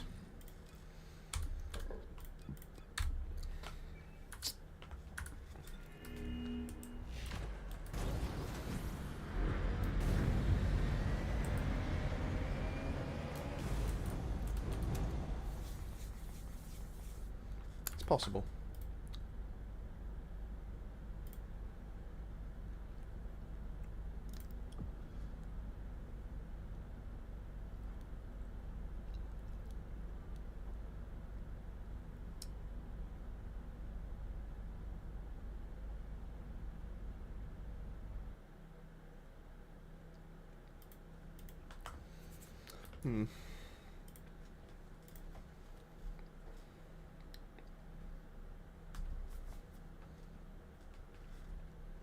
We'll figure that one out. I like a challenge. I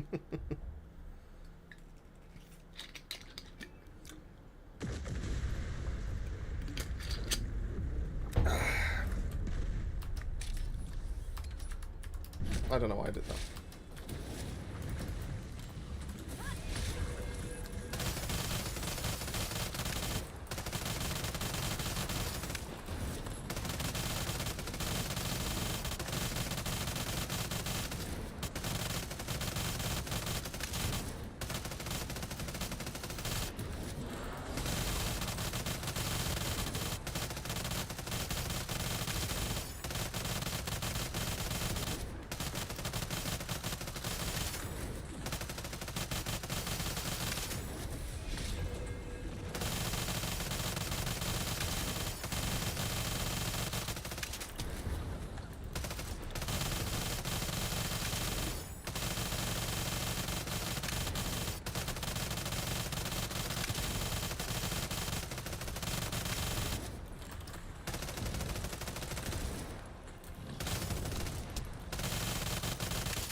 Found.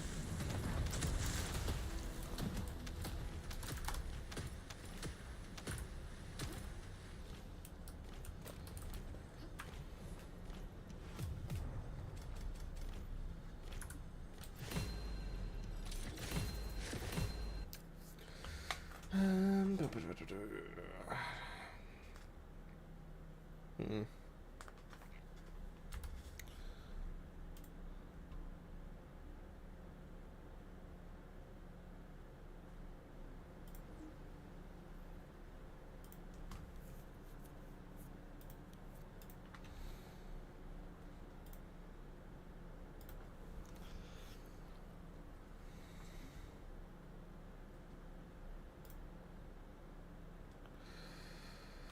Yeah, people are adamant that we're going to get a Nell build next. Alright.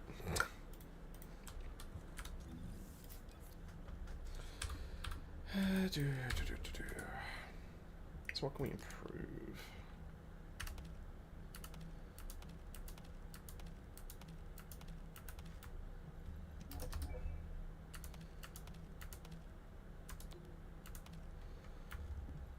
Take that one. Gear is min-maxed. Oh, have you managed to sort out your Luna? The Reaper?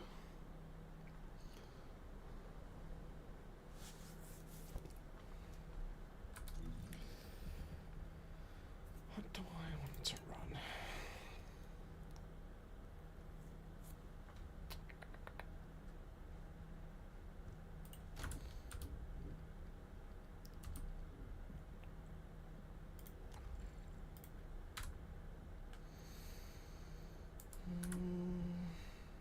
Could do with my Greg skin.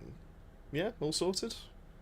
You got like a final form of what that build's going to look like, or are you going to start asking around for some Keelans to be able to test the theory? Just need to rework some mods and you'll be good to go. Oh, fantastic news. Do you know what? I'm eager to see what you're actually going to produce with that. You'll have to let me know when you get like a final recording or something like that.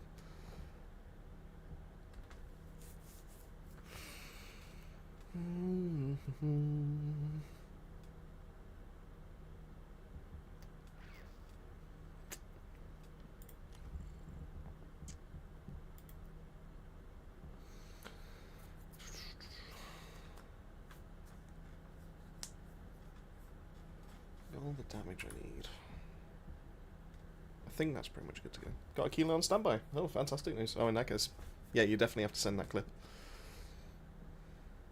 I like how you've managed to recruit a Keelan. I love the idea that you've just been going, I need to get this to work because I've got a Keelan waiting for me.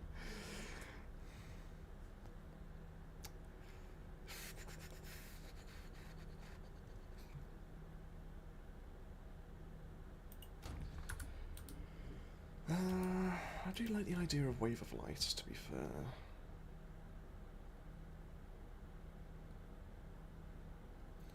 Being able to do crit on reload.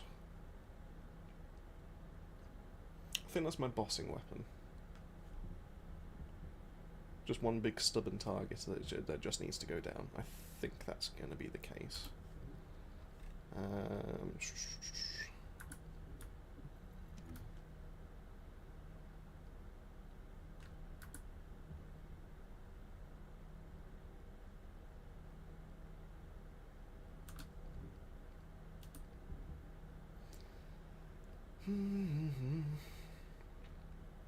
Could do with a bit of fight rate core on that, but he recruited me last night when I told him my top 3 and Luna is in that.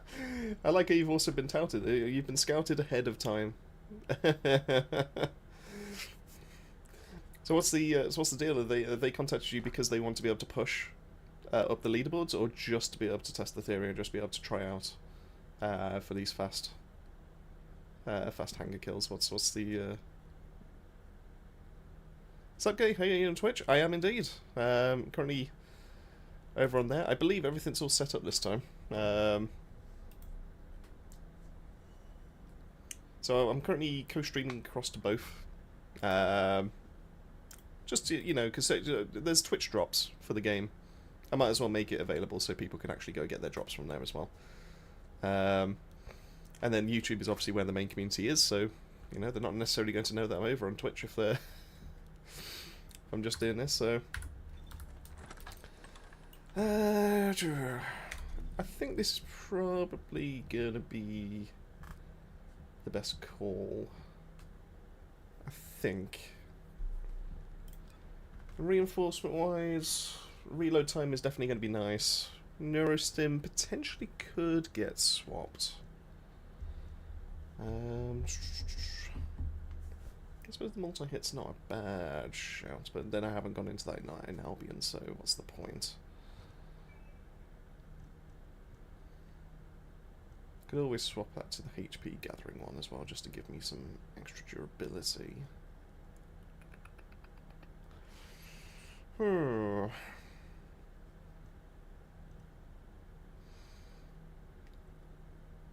then also we've got this bit. Do you know what? Let's go for the extra damage. We'll have skill duration on skill or firearm hit on an enemy marked by a sieve scan when we're using Nell. We'll also get even more weak point damage. So, sounds like a good plan to me. Right, let's test this out. Oh, our main mission is now enjoying extra benefits, so we'll go with that.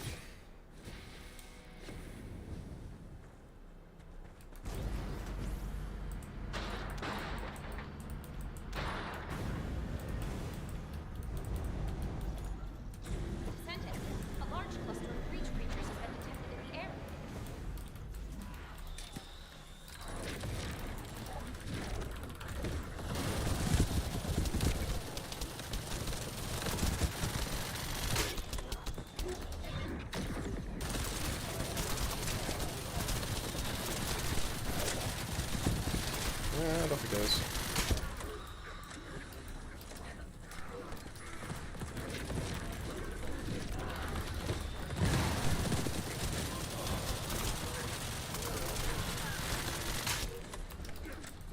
Yeah, it's feeling better.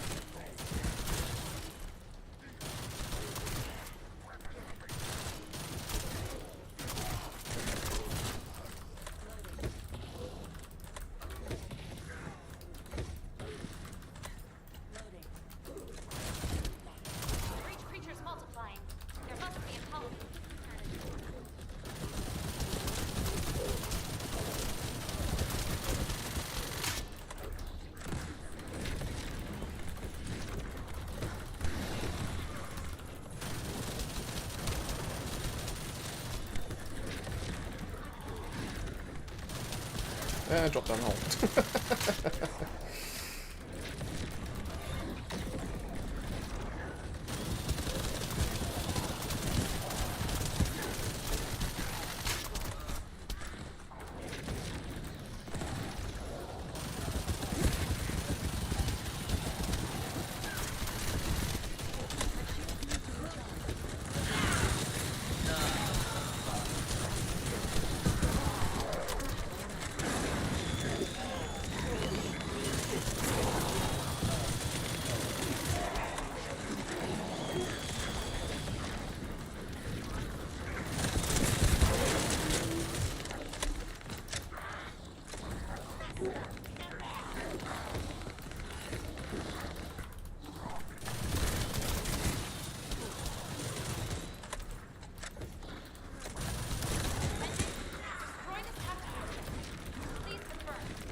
Yeah, the recoil was kind of crazy this time.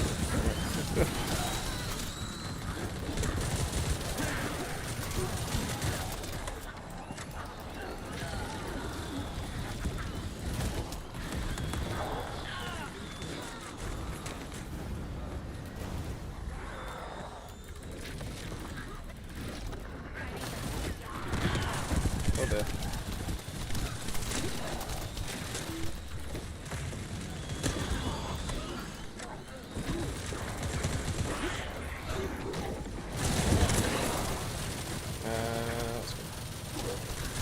Yeah, I think this build can work. I don't think it's necessarily the best, but it's passable. I might do a build video just going, this is what it can do, but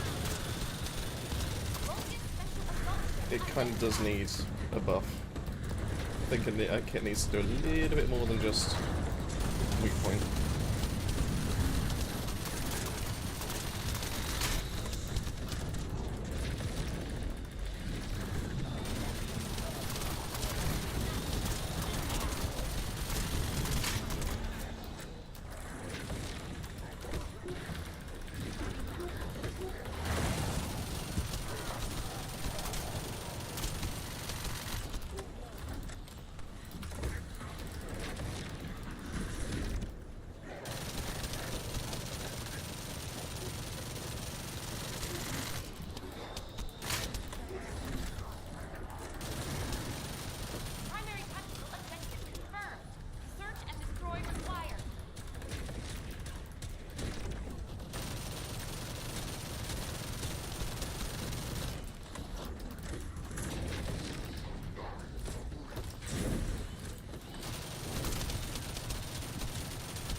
God, I love the recoil helping me out then.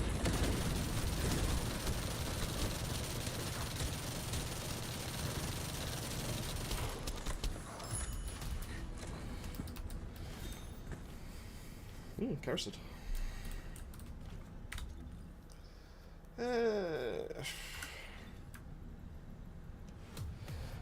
Okay, I know weapon doesn't matter for Luna on buff build, but is there something I should be using beside Magcap? I think you're right. I think it doesn't really matter. Basically, as soon as you activate your special weapon, your extra buffs go away. So it's not like movement speed, or sprint speed, sorry, or grapple. I don't think any of that carries over, if I remember right, because it's weapon cores. So I don't think it really matters at all, to be honest. Yeah, it's one of those that, you know, if there was ever going to be a unique weapon that really could benefit from really sticking with weapon cores and everything like that, it would be Luna's unique thing, because being able to have like sprint speed on that would actually be an absolute godsend. But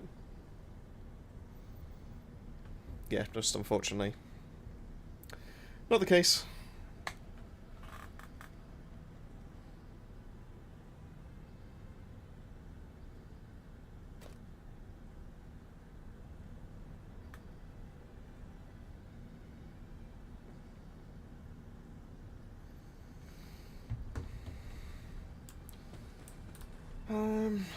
Is there anything I can actually improve this build with? I don't think there is, unless I actually go and do some like testing in the lab, which will be a little bit boring, but I'm happy to do so. Descendant, I picked up a mutant material formation signal in the skies nearby. I suppose then you can actually get an idea as to what I do testing wise. And we can test this together.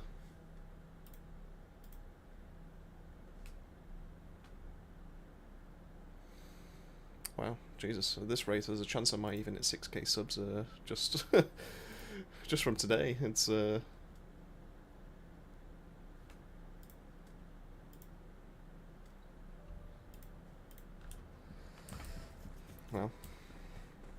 should have put out a VSA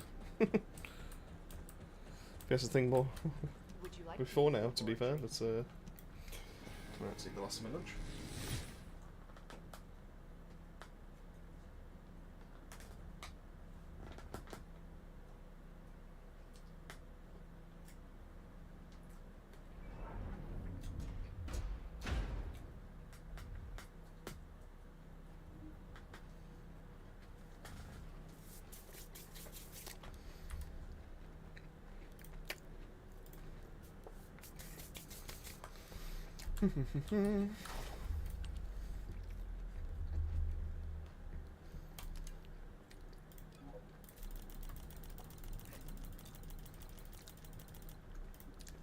Right. I'm going to need an Excel spreadsheet for this one, I think.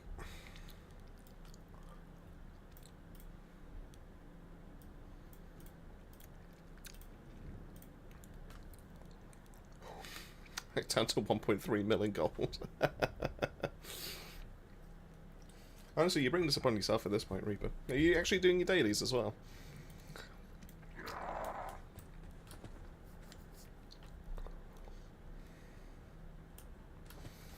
Okay, so level 260 LOD. Albion, Cav. Right.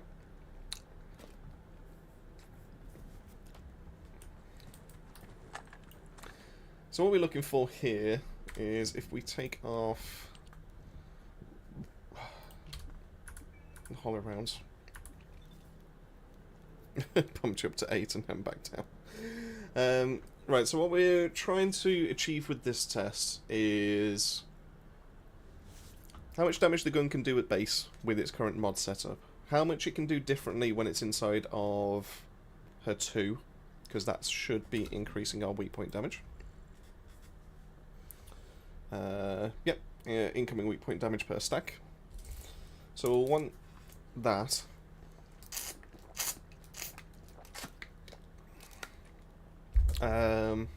We'll see, because that's additive, shouldn't be a massive increase to the amount of damage that that's going to do just by itself.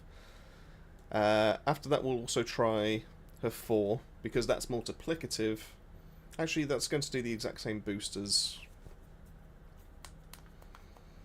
By itself, it should do the exact same boost as what skill 2 should do. But if we combine skill 2 and then skill 4 afterwards, then yeah, that's the idea.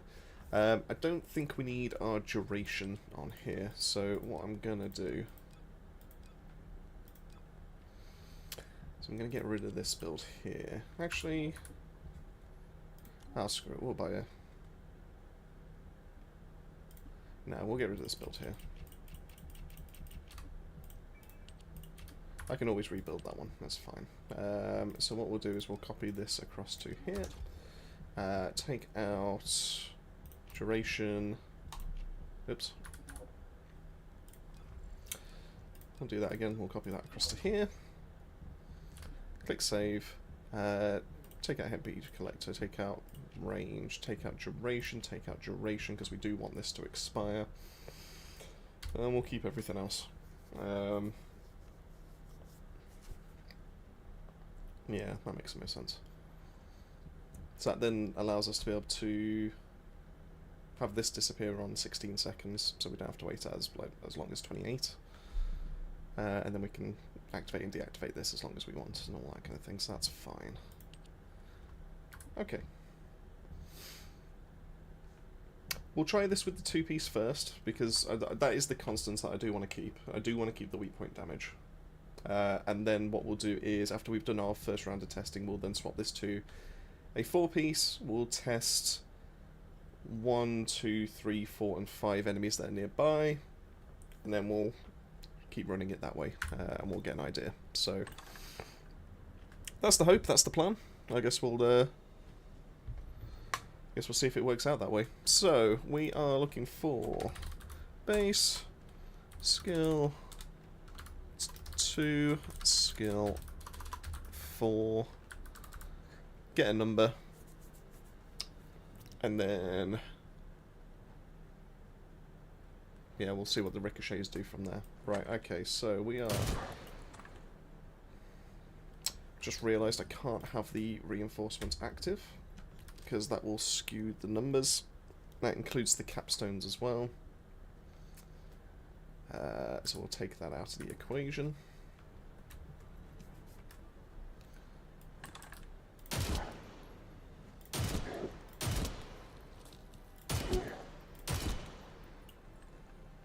Probably should have 2 damage numbers. 1 for element and 1 for firearm elements. 11710. Okay, so we can work from there. And that together should make...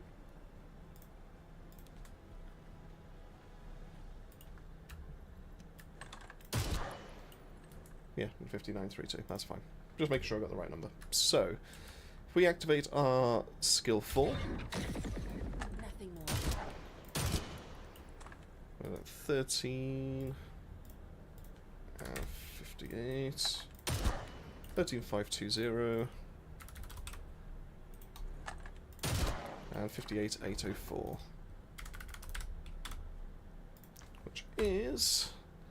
Ralph? Yeah, how's the grind? Yeah, no, it's going well.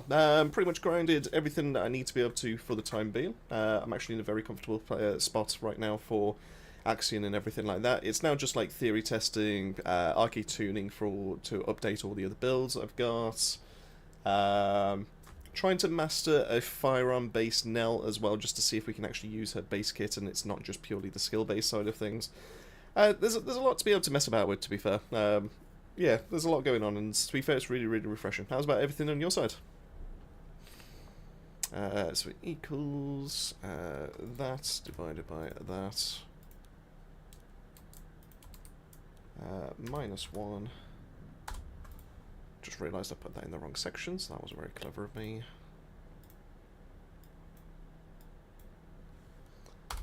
That, and then swap that over there.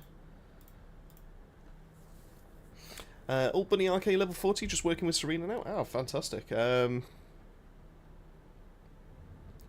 you currently grinding Sigma Sector to be able to get those RK tuning levels?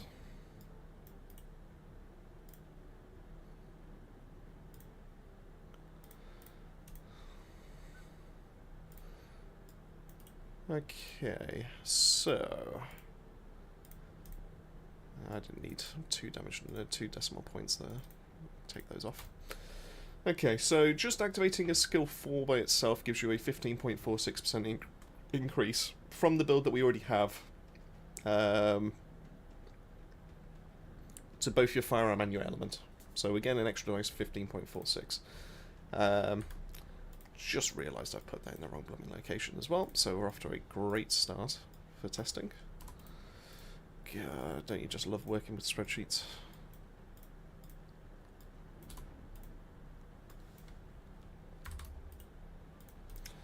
There. And let's test her skill 2. So we want to reset that, we want to deploy this. We want to get that up to 5. Oh, I've just realised arcade tuning's on. Mutant cell.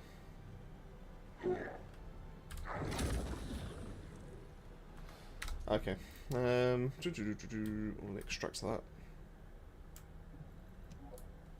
Actually, can I just... Does that just turn it off? It does. Cool. We'll do it that way. With conviction. So it's up to 5 now. That looked less. 13,103.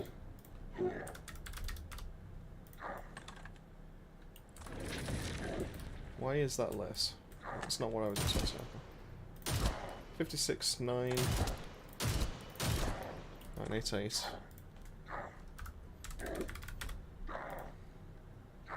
Interesting. So that is around about 11.9% damage boost from our original build. And then we need a combined.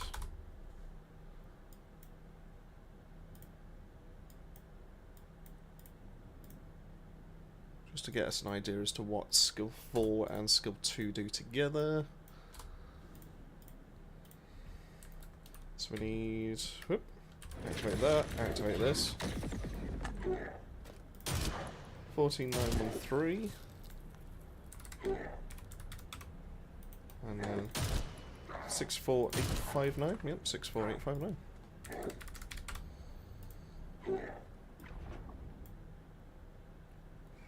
That is interesting. I suppose it's multiplicative and it's got a 1x base, so that probably does make sense. So this becomes a 27.35% increase on both our firearm and our chill attack.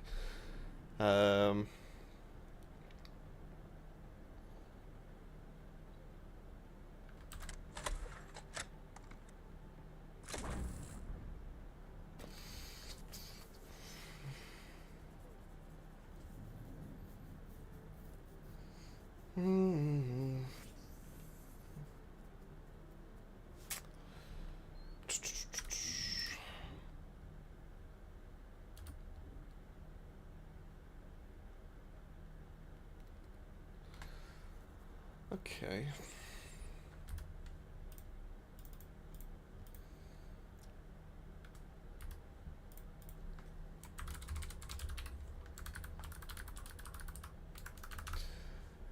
I suppose now we could test the ricochets. Don't know if I necessarily want to use the Albion cavalry for this though.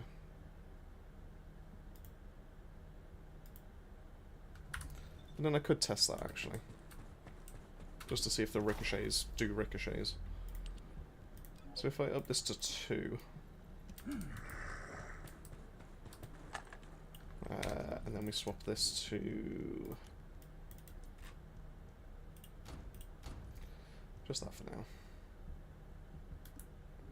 So we've got that active.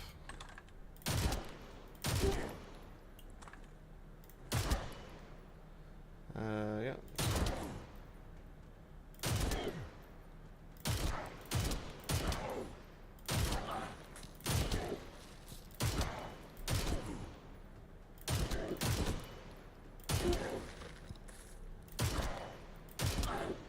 Five, 3, 2, 4 seems to be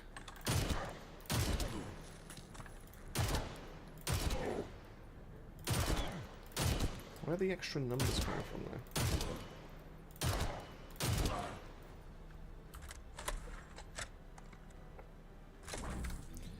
I'm just gonna take this off for now.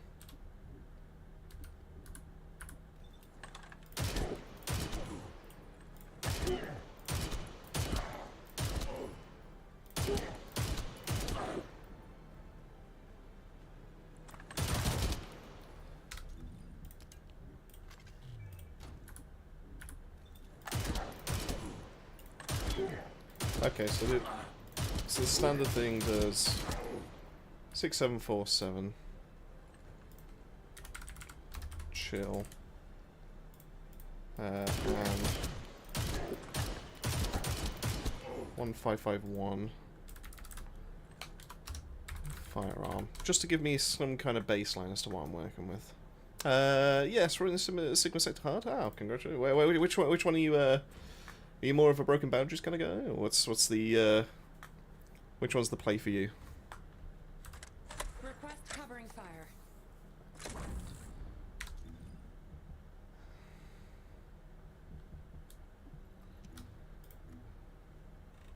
So this does 40% of our firearm damage to be able to do that.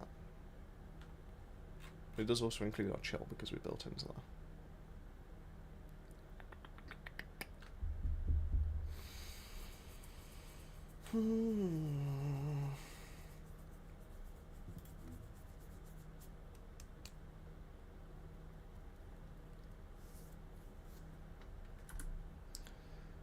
Okay.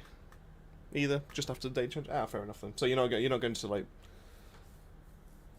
spend the rest of the day like grinding out to be able to get Serena fully done up then for level 40. Then I take it you're just relying on the daily bonuses and then just. I mean, to be fair, Axion's pretty good for arcade tuning leveling at the moment. I mean, it's not as good as Sigma Sector, absolutely not, but it does give you all that kind of nice XP while you are currently farming it, so it's not the worst thing in the world.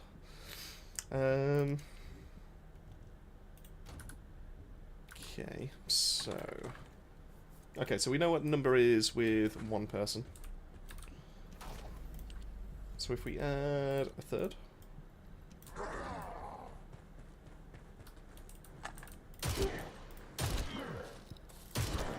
7047, that does go across every single person.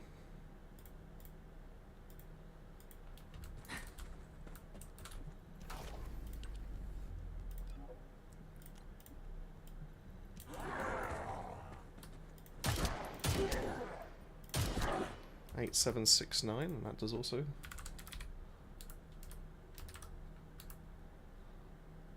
Hmm.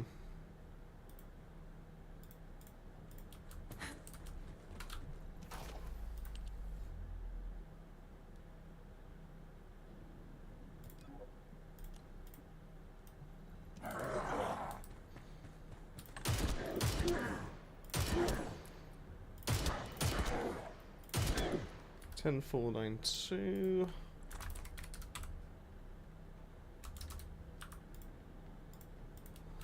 Hmm.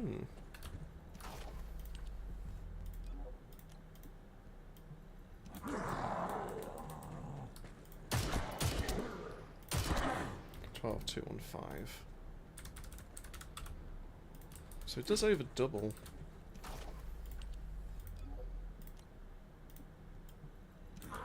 Just to see if it does go to 6. No, it doesn't. So 12, 2, 1, 5 is the most that it goes to. Okay. Which, considering that the ricochet from Albion Cavalry is 8,200 on these enemies. Maybe I've judged it too harshly.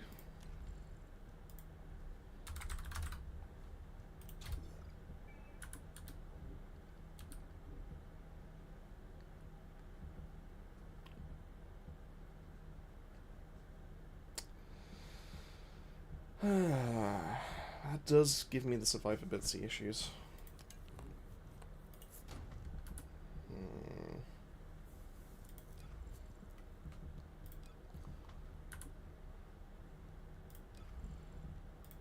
Oh, that's something I wanted to test, actually.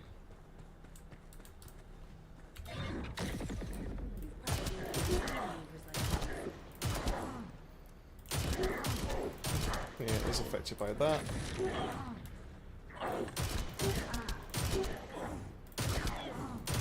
Yeah, so it's affected by weak points and everything like that, so fair enough.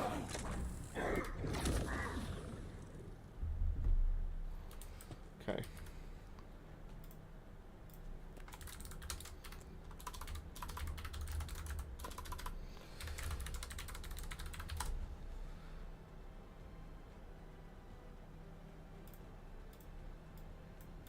Interesting. Might have to save this one. Okay. Save it as Ricochet now.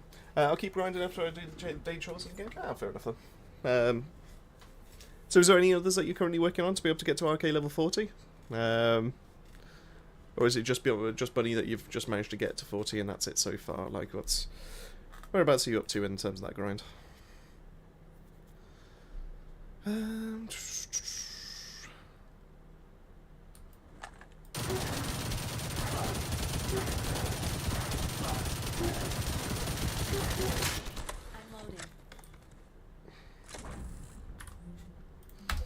Maybe this is needed for the mobbing side of things.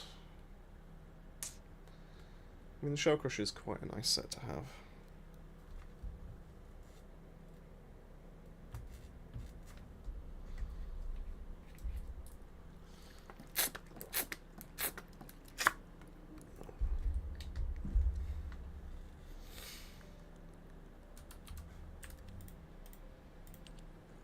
I've never had a never had a standing ovation before. I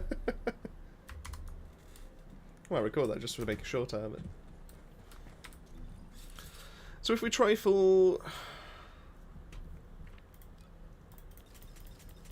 Put this all back on.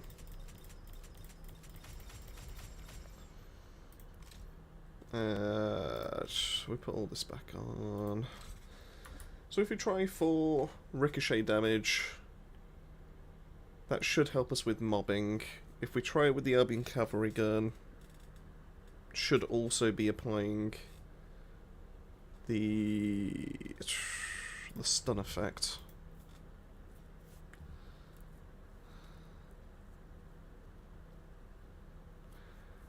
Do I want Firing Fiesta still? I don't know. I think this is the tricky part, to be fair. I've got to figure this one out. Oh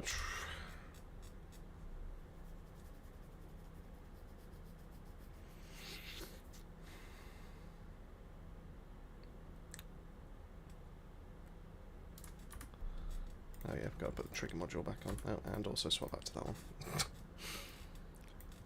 What did I go for? I mean, I could potentially try that again, but I pretty much caned my MP.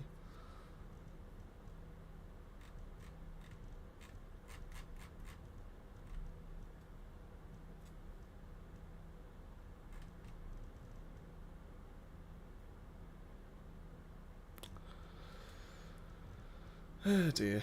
I'll go with that one. Just Bunny level 40, Ult Freyna is in the 20s. Ah, fair enough. I mean, to be fair, Ult Freyna shouldn't take you that long to be able to get to 40 quite. She's one of the faster ones to be able to actually do with Sigma Sector. The ones that took me the longest were the ones that don't have any kind of like mobbing capabilities. So things like Kyle, things like Eugen. Jaber would have if I had actually tried to do it before sorting out the new build and everything like that, so that would have been another one, but you got things like that. Chat67, hello sir, quite liked your Nell build and the weapon builds that you did. Will you be doing more builds and updates other descendants, Freyna maybe? Absolutely. Funnily enough, that's on the agenda. So the I did put a poll up. In fact, actually, I should probably check what the stats of that poll currently are. So I put a poll up about 2 days ago, I think it was. Just to be able to get like a tester, just like a teaser, just to be able to find out what people in the community were actually after. So I put like Nell weapons, which is what I'm currently working on right now, Inez, Freyna, and then I also left another section just in case people wanted to be able to get something else and I've missed out another option. You're only allowed 4 options anyway on YouTube when it comes to polls, so we got that. Nell is currently winning by 6%. And second place is Freyna. So there is kind of like a little bit of a very close like 2-horse race because they take up 86% of the votes between the two of them. No one seems to be really caring about Inez right now, which is quite funny. So yeah, so the idea is that if I can get some like testing done on stream, which is what the idea of today was, always going to be. If I can get like a few things like sorted, I can do some more work in the background and everything like that. But then yes, Freyna is something that I do plan on visiting. I did do a little bit of testing on a previous stream, funnily enough, just to be able to see what like the best things are. If you want to get like a bit of a teaser, I'm more than happy to provide that side of things. This is what I'm currently suggesting, what I'm currently trying out. So we've got basically she can cover everything as it currently stands. She can go into everything apart from Purge 10. She can do, but it's a little bit on the slower side. But that's because of due to like how much resistance and how much HP the enemies have there. And then Axion. Axion is doable, but it's a little bit on the slow side because we do have more tankier enemies. So like most of the general mobs and all that kind of thing is fine. But the main kind of issue that we always run into is going to be the special elites that are on rotation. So like I always forget what their names are. You've got the big slug that has like the shield. You've got the big kind of mole man looking kind of thing that has the 2 shields that you have to break with firearms to be able to crack through. And then you've also got the big kind of lizard with blades for arms and stuff like that. So you've got those kind of like 3. Freyna gets real slow once those appear on the field because relying on damage over time is an absolute pain. So what I'm currently testing and what I'm trying out to see which is the best of the two, we have a venom injection build to help shred off some of that toxic skill resistance in combination with defense neutralization when we apply skill damage to be able to shred even more off. So that should take us down to around about 55% shred at that point, just to see if that actually gets us through. So that's what I'm currently testing just to see if that's going to do enough damage. But the one that I'm really thinking is going to be the main go-to is going to be this one instead. And this one's going to rely on... You don't necessarily need a red mod in here. I do have it here just to be able to help with like teammates because we do have people that just constantly spawn into missions and everything like that, so you might as well have something that helps you out. But the main kind of like takeaway for this one is that we're going to be doing damage with our 1, with our 3, and then we're going to be activating our 4 when the elites show up, because this is going to be our main damage dealer, and that's how we're going to get them off the field. Typically this would have a really long cooldown, but the idea with this is that you get down to around about 4 or 5 bullets left in the chamber. You then pull your toxic stimulation. This will then trigger your multi-talented, and then you'll get the skill cooldown allowing you to hit cap, and then you fire the last few bullets, put your weapon away. It then gets into an 11-second cooldown phase, and then that means that we can spam a couple of our abilities and then go straight back to our skill 4. So that's the way I'm currently working with it. The main reason why we're going for stimulation is, one, it helps us to be able to spread out the toxic. It's going to be helping teammates, it's going to be helping us, but it's also going to be applying dot damage if enemies hit the teammates as well. So technically you can get away with no red mod with this kind of build, because if you take that off, it's still a dimension base. It's still going to be giving you the defense increase and all that kind of thing. You don't need the red mod, so if you are struggling for like mod space and you haven't catalyzed everything to do with the builds, and you know, like your mod slot here for your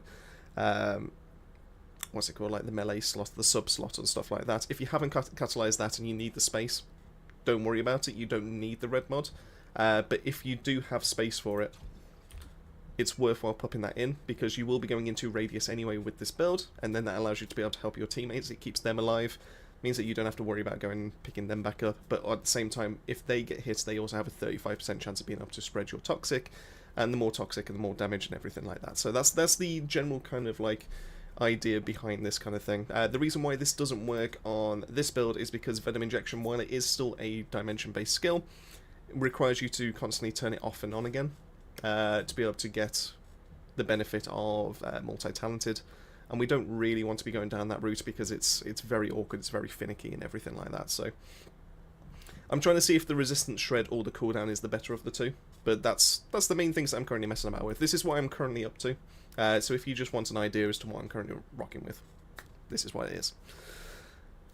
I probably yapped a bit there, but I want to explain the reasoning behind why I've gone those kind of like choices. I want to. It's not just like a mishmash or anything like that. This is the reason why I have gone that kind of route, and that's my current method of thinking, just to be able to see if we can get Freyna to work inside of Axiom Plains. Freyna main, so far I'm happy with your builds. That's why I asked. Well, I appreciate that. Thank you so much. I mean, heck, I was a Freyna main. I mean, hey, one of my first videos was based on Freyna, and that pushed over 100k views, and ever since I've I've always had a soft spot for Freyna, even before she got like a crazy buffs when it comes to mobbing and all that kind of thing. It's kind of interesting to kind of look forward to the in-depth video then. Yeah, so there will be, like I said, I will be doing more tests and everything like that. There will be more to it than this, but this is what I'm currently messing with in between doing Nell, in between. You know, messing about with all the other characters, in between farming, in between, yeah, it's just, there's a lot of things going on, but yeah, this is what I'm currently starting with, and then I'll be working up from there. So yeah, Toxic Simulation is a bit more of a team focus build. Yeah, it's not there just to primarily be a team focus build. It's there because I might as well have an additional benefit to the skill if I'm going to be casting it, and rather than it just being on me, I might as well cast it to my other teammates as well, just to be able to keep them off. That's all. There's nothing really more than that. The other thing that you could do, if we didn't go the multi-talented route, and it's one I have messed about with, to be completely honest with you, is going to be Passionate Sponsor. So when you buff an ally with Toxic Simulation, which, if you're hitting max range anyway with the 30 meters, it's fairly easy to be able to do, to be honest with you. If you're not within 30 meters of a teammate, then you must be the complete opposite side of the of the map. Yeah, so it's really easy to be able to keep this fully topped up and stuff like that. And this will then give you like up to 75% skill power modifier, which goes across the initial damage of the projectile, goes to the toxic puddle, goes to the room 0 trauma, goes to the panic. So because you've got 4 instances of damage that can all benefit from this additional skill power, you've actually given yourself like a 300% skill power buff, if that makes sense, because every single one of those damage instances is going to benefit from that additional skill power. So it's not just as simple as, oh, here's an extra 75% modifier. It's, here's 4 lots of that 75% skill power, and that's going to apply to everything to do with it. It's not a flat 75 like 300% damage boost or anything like that, but it is extra modifier ready for everything that goes in that. So yeah, so that's the current way of thinking. But I think multi-talented, to be able to get our skill 4 back, is probably the best call. I do think that this one has uses, but I think it's 1 or 2 mod slots short of where we need it to be, because you do want to increase like your survivability to a certain degree, but then you also want to be able to go into cooldowns, and you want to go into MP, so you never have to worry about it, because venom injections constantly draining you, things like that. So yeah, there's a lot going on with that one. There's a lot of like moving cogs and trying to balance it and everything like that. It's just complicated, but you can make a simplified version. It's just, how do we improve it to be able to make it the best version that we can do for Axion? So yeah, hopefully that gives you an idea. Anyway, Spider, well done with Malevolent, and now remains the core farming. Yeah, good luck with that one. I do enjoy some Purge 10s. In fact, actually, what is the level for Purge 10 today? Let's take a look. And we'll use my my VS'er that I've been using for the latest video that went up earlier today. Ralph, sorry, I missed your message. Only started again Tuesday. Oh, fair enough. Well, welcome back to the game. Is there a reason that you just moved away? Was it a case that there were other games or the titles that just took your attention, or just got sick of the grind, or what was it in the end? Oh, this isn't a bad level, to be fair.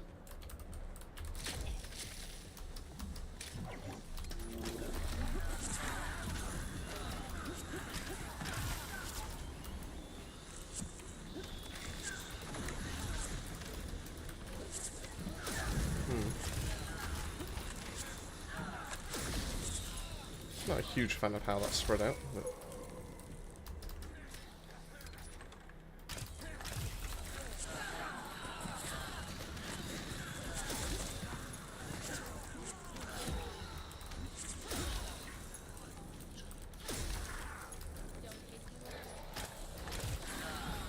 yeah, spread out spawns on this one are a bit annoying.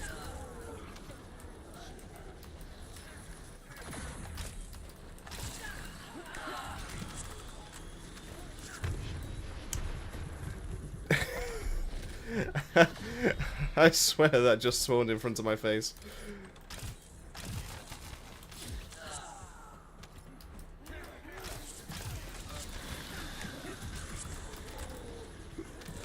I'm either the most unlucky chaplain that exists in the world, or that game just decided, no, you're not having any more fun.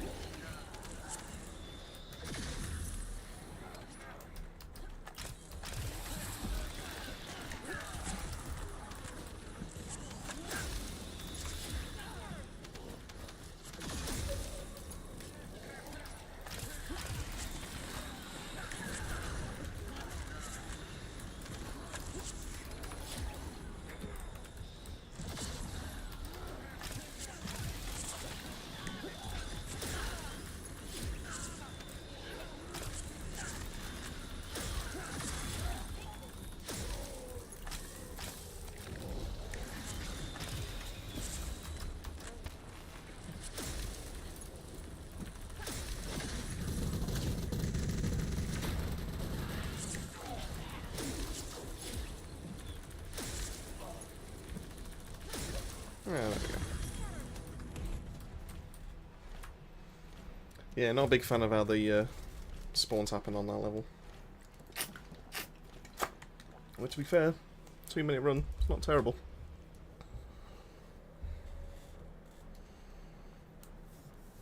I'll get a few more in because I could do with the cause, to be honest.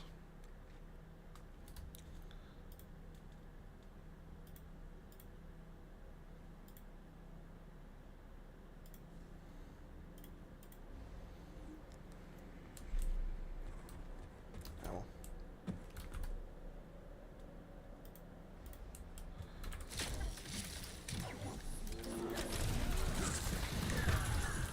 God damn it. It's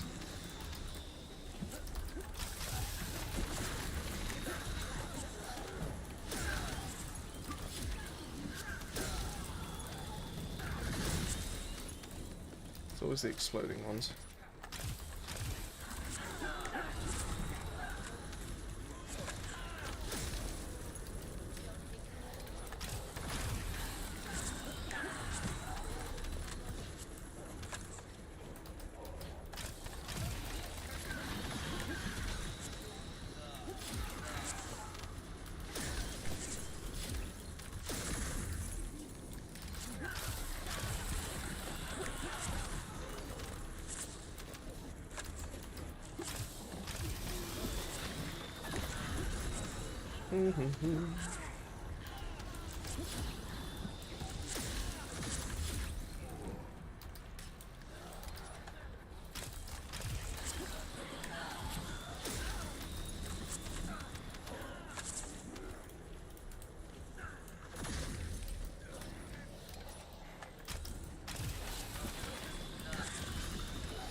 That's fair enough.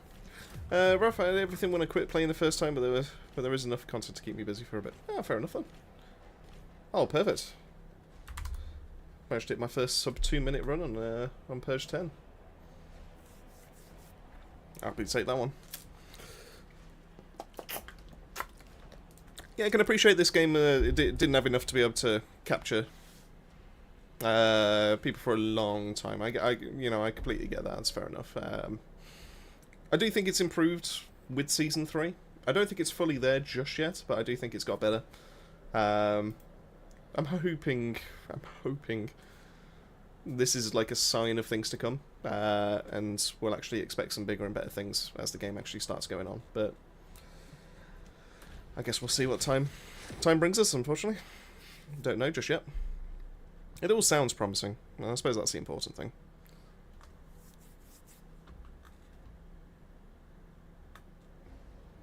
It's gotten so much easier with grind gameplay. Yeah, no, 100%. God, I mean, I remember being frustrated just trying to get a 10% piece of Secret Gardens drop. Like, God, the grind to be able to get that was just daft. Oh, where are these blooming exploding ones coming from?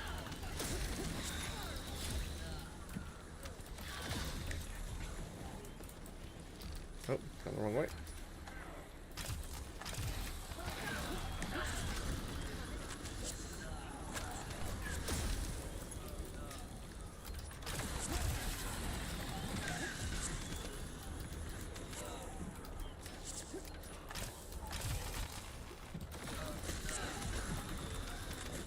It's definitely not my favourite purge level, I must admit.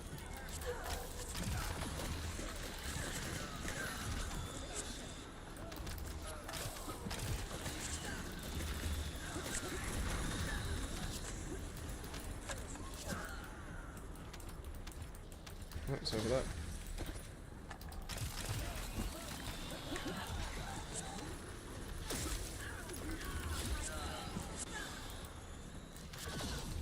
I mean, heck, I remember the, I'm gonna say good old days, but, you know, keep in mind that you know, the difficulty level that used to exist and all that kind of thing. It's gonna die. You know, Colossus fights used to be an absolute chore. Yeah, I remember those days. Going into Pyromancer or Pyromaniac or whatever it was and just going, oh, I don't know if I can do this.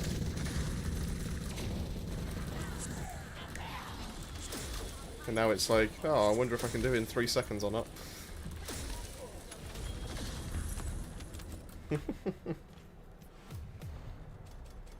The good old days. Thank you so much for the follow there, the Silent Hunter. I appreciate that. Thank you so much for stopping by. How are things? How's your weekend treating you? It probably didn't help. I helped other people get their ults like 10 total.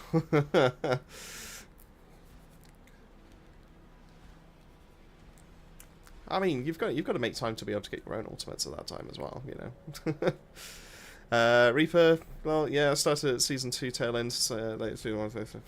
Ah, right. So you got to. You didn't get to witness the early joys of outpost farming being once every 5 minutes. You needed a Sharon, otherwise you couldn't get one of the materials to drop. God, what else was there? There was so many little things that were like back in the early days. It was a right pain. It was almost unheard of to get like a mil gold.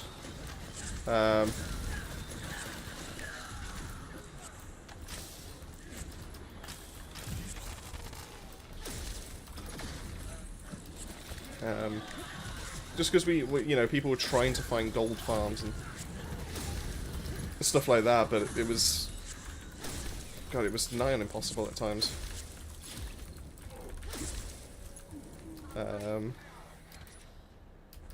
I remember days of having to run, not Bunny Cave, because there were 2, but there was this one mission running over and over and over again just to be able to. It was just basically one big circle kind of thing. It was just a big loop, and where it like finished, just put you back, ready to be able to start another. But you would find lobbies of like almost like gentleman agreements, for lack of a better word, where if someone wanted XP, they would stand on the button and just be the one that activates the mission.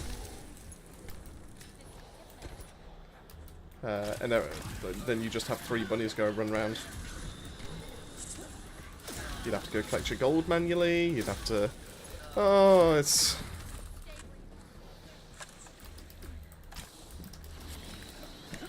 God, the old days. Oh, I'll tell you what, it was a right grind back then.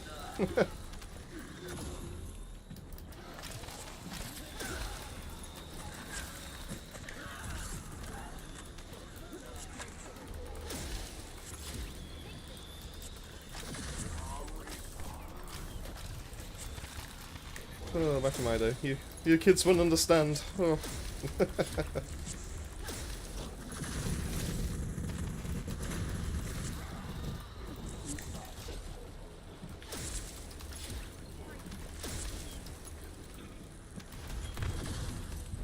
Nope, and...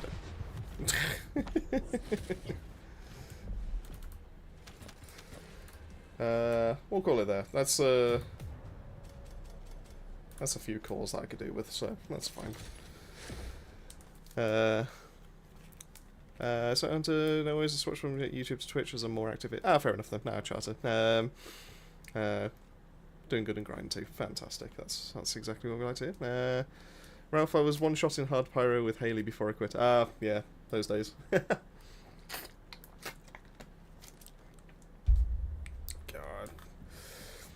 When Haley first dropped onto the scene and everyone was just like, Nexon, are you okay? What is this?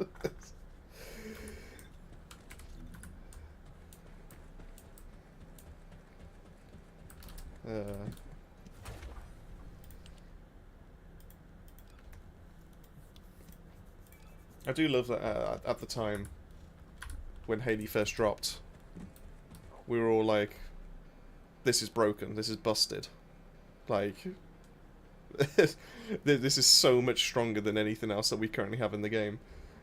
And now flash forward to where we are right now, and it's like, Haley's nothing. Haley's like near the bottom of the tier because we have Serena, and she can't keep up with everyone, and it's like, oh.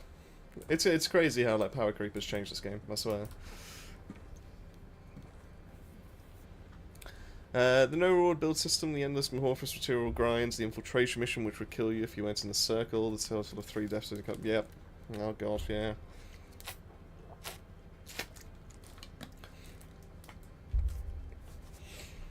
All early systems that since changed and been adapted for the better, I will say. They definitely have listened to the community in that kind of respect, and you know, gotta give them praise for that. It's and, what time we're out? Balls, I've missed Wall Crusher again, haven't I? It's what happens when you're not in Axiom Plains and it doesn't give you the blooming warning to let you know anymore. So yeah, it's almost like a whole different game since when it first launched. You know, the dog collecting your gold and Kuiper for you because you wouldn't have anything doing that while you're out and about. You know, the component system where it's no longer just Slayer, and that's it. We now actually have a little bit of a healthy balance. Yeah,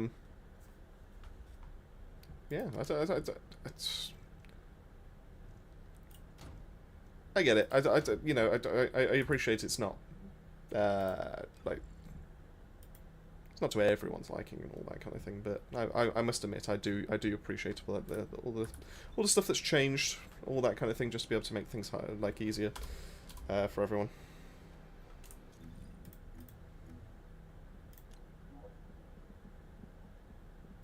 Sure, I accept.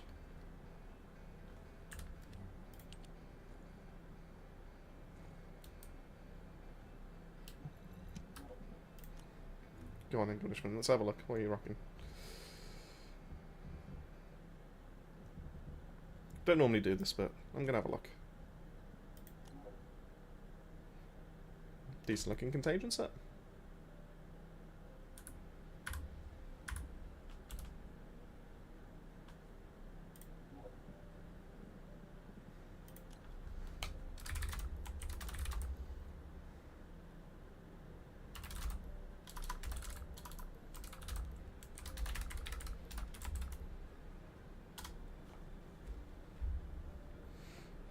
Well, got recognised on the on the stream.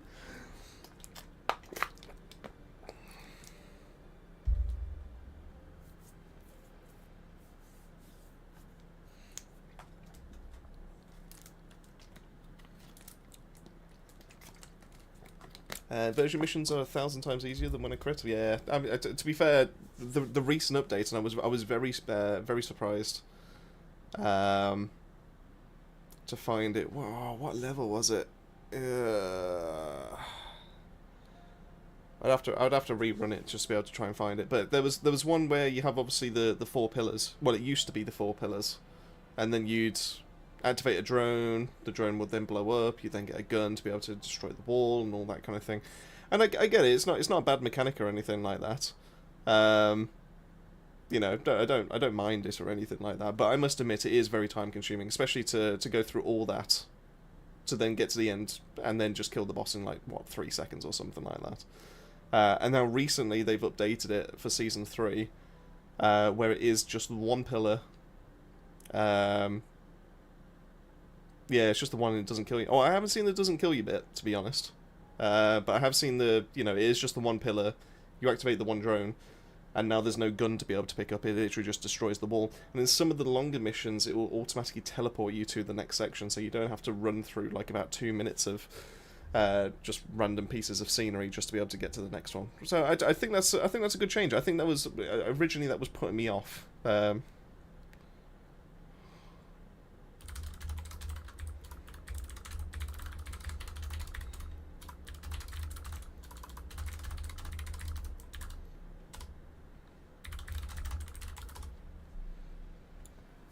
There's a gun for the boss, and that's it. Yeah, exactly. I'm alright with that. To be fair, I got fed up of... The charge mechanic on the gun is daft. I will say that. I don't understand why the charge mechanic behaves the way it does. It is just awkward. It is awkward to use. They don't use the gun anywhere else, so what is the point in it? Why does it have to charge? And I get the eyes. The eyes, you know, is a... is a thing. But I just can't. But it's so much easier. It's so much simpler now. So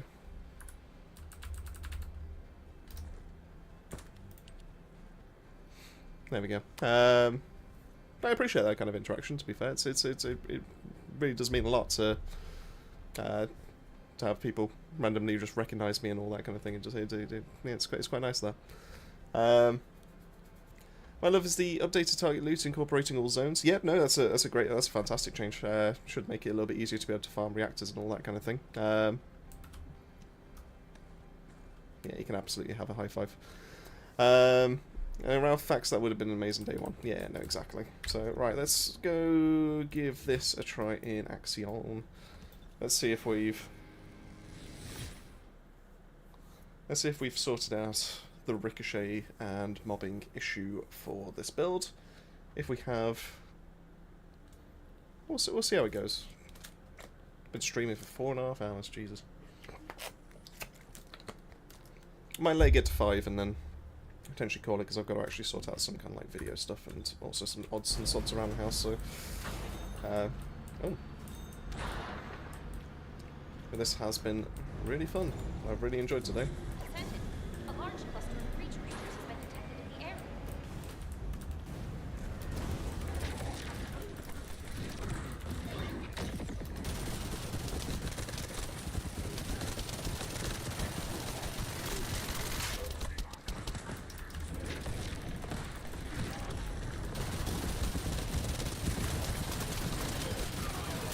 Yeah, I mean, actually, the ricochets are feeling better now. I think now we've got the right gun for the mobbing and all that kind of thing. We need to do something about HP, I think.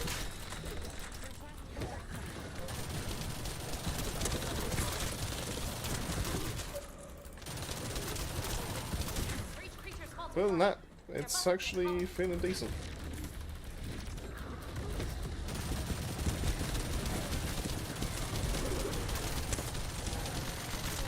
Oh dear. Did I just see a Dimension Destroyer bunny?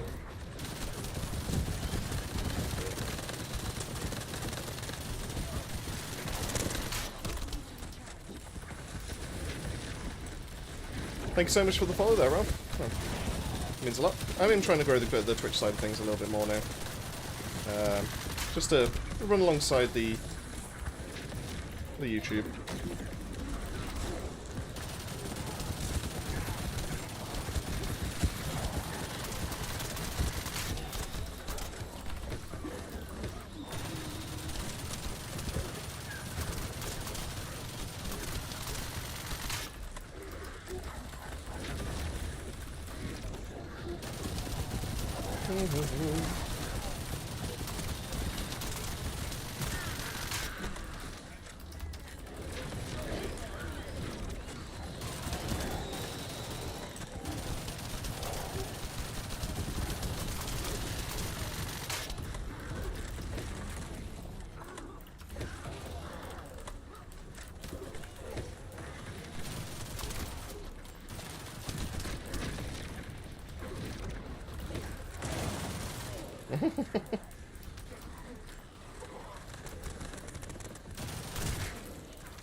Have I not got my...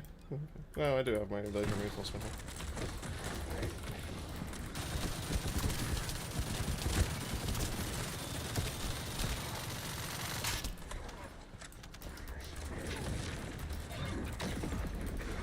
Oh, I've just realised I don't have my mutants on.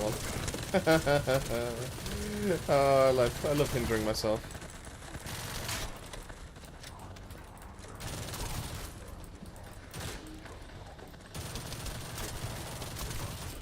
Gotta make things difficult. Can I just turn this on now? No! Why? There's no one around, I'm not... Why is he up there?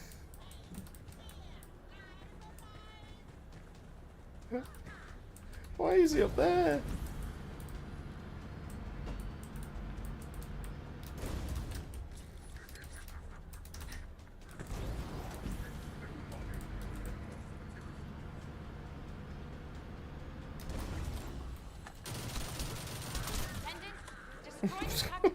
He's never been up there before. Why is he now there?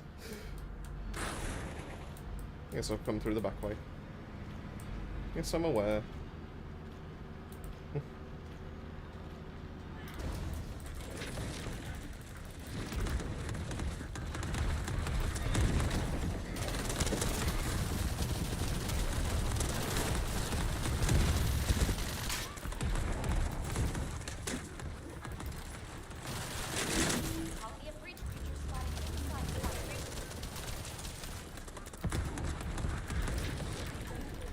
Yeah, whoop.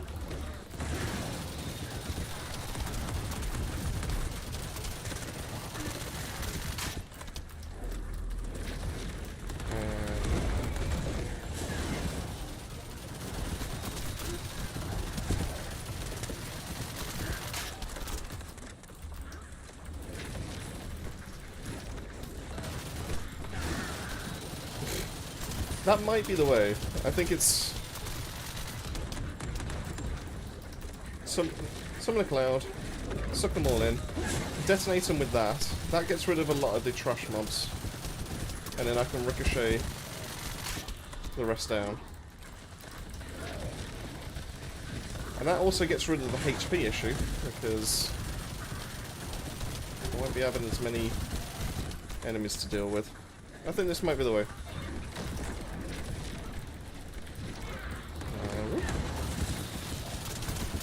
That is that mob done. I mean, you can still do the exact same thing just by running a skill build, but if you want to level up guns, I suppose could be the way.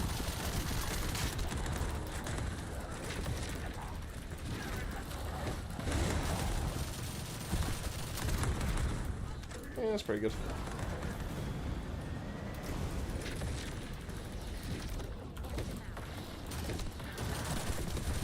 Oh god. Oh god. Why? Goddamn exploded boys.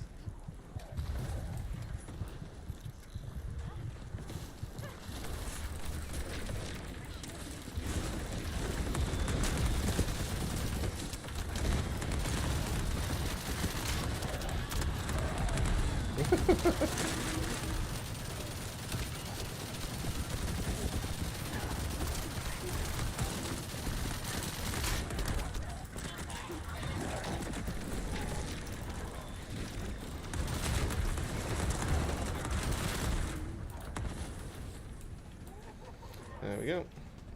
Descendant, focus pumps traffic is increasing at the location. Looks like Legion of Breach troops have been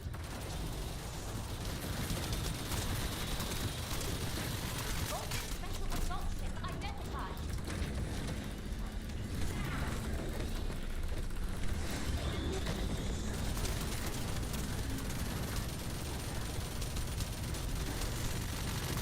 I will say that I'm a little bit sad that we can't have 100% uptime of this ability.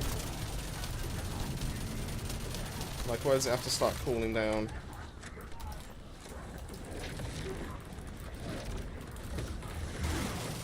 After it's ended.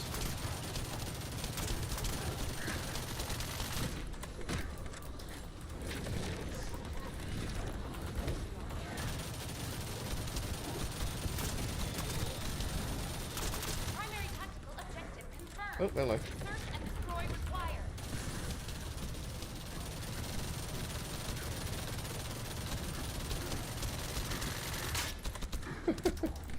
Albion cavalry goes boom.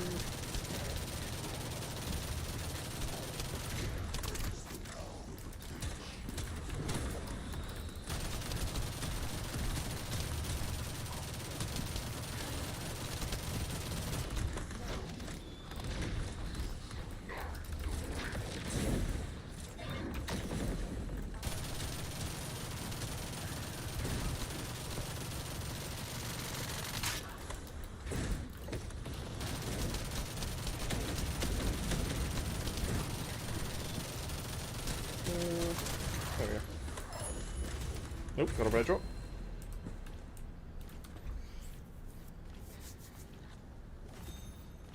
Alright, that's Kerosid. I still don't understand why randoms leave in the planes when doing the optional missions. Well, that's a very good question. It's almost like they just don't like... Just get rewards. Are you talking like the optional things, like the little crater things that drop down? Need to get back into streaming, but work has been brutal with the heat. Yeah, well, I know that kind of feeling, especially with the last stream that I did. It was around about 31 degrees in this office just to be able to actually get the stream going, which is just insane. So I was just kind of like melting in my own chair. Oh, the teeth missions.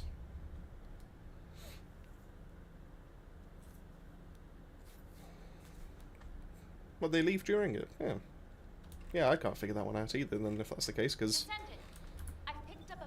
that's the best way to be able to get drops in this game, well, inside of Axiom Plains anyway.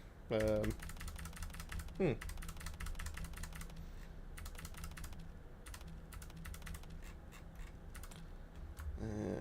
there.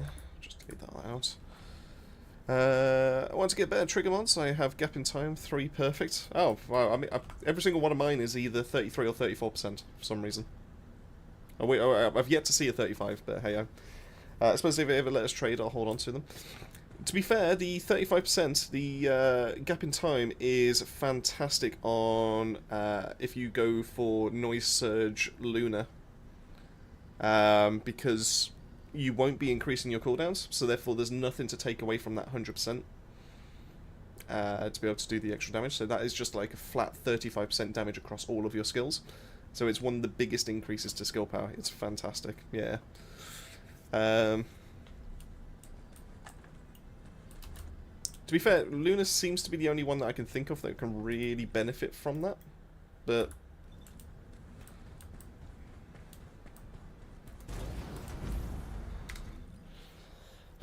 so we've got to try and figure out...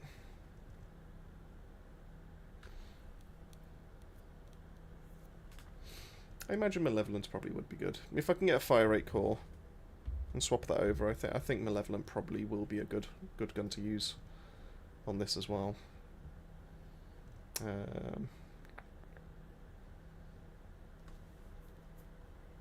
So I'll have to mess about with that one, I think. In fact, actually, I'll just try and use that now.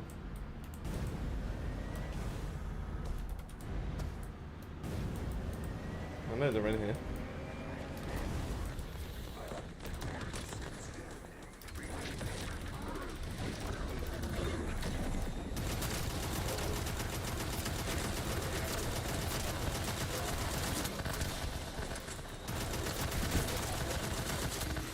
Yeah, if this had a fire rate, I think.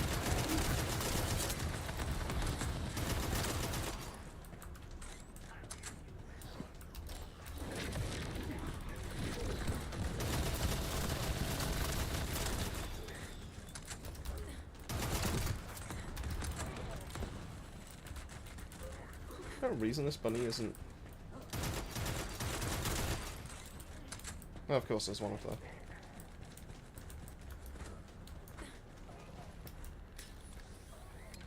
Breach creatures multiplying. Oh, okay, fair enough. There must be a colony.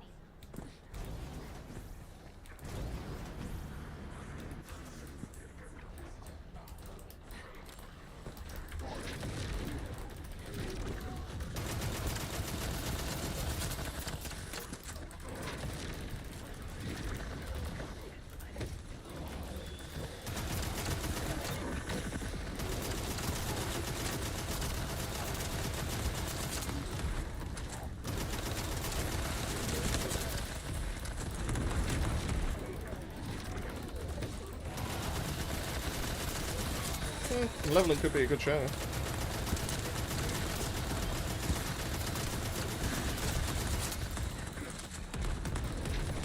I need to sort out my defense neutralization and also the right element, but and also the fire recall. But I think if I can get that together.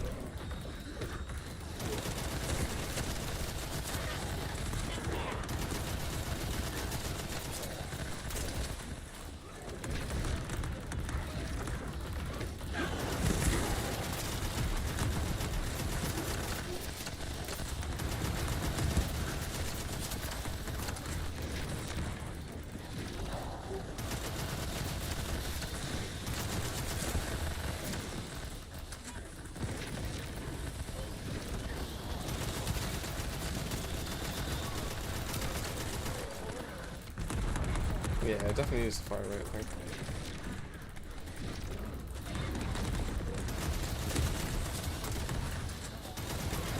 Damage is there.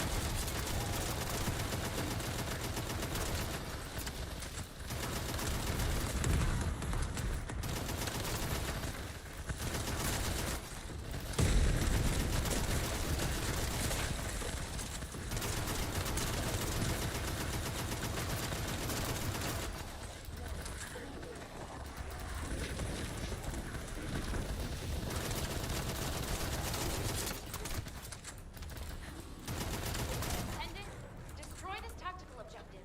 Please confirm. There's a single target to be able to take it down.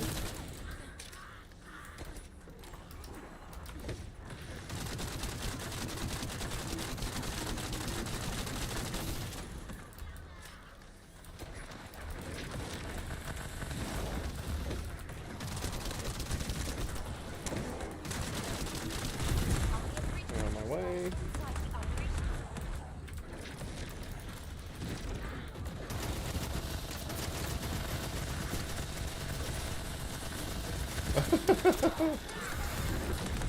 That is a lot of cogs going.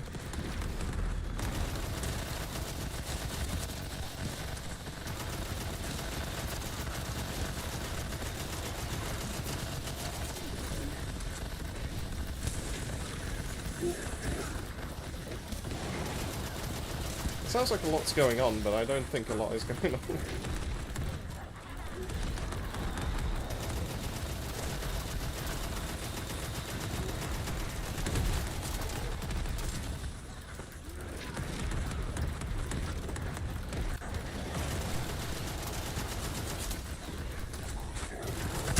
Oh, well.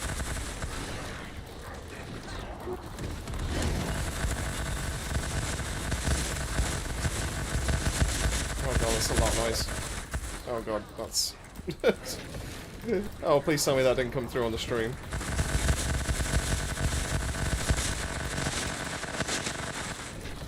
Oh god.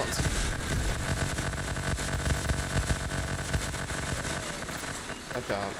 That's awful.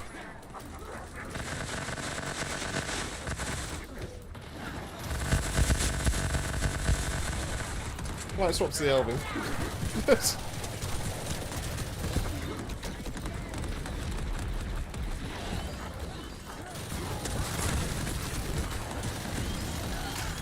was just awful. Like, did that actually come through on the stream? Because I genuinely, that's...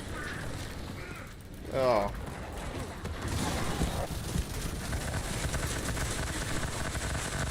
Oh. Oh my god, do you know what it's going to be? It's going to be the fact that Malevolent's already ricocheting, and then it's also doing ricochets on the...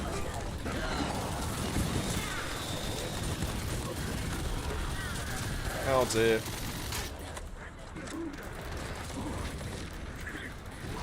I'm gonna have to do like a ear warning or something like that, aren't I, for when I do this build.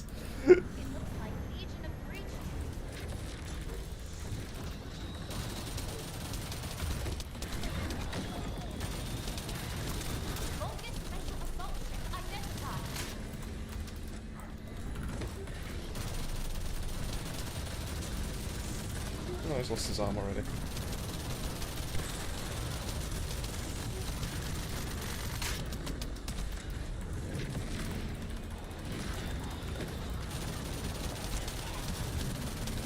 Why are you immune? Oh, you've still got your other arm, that's why.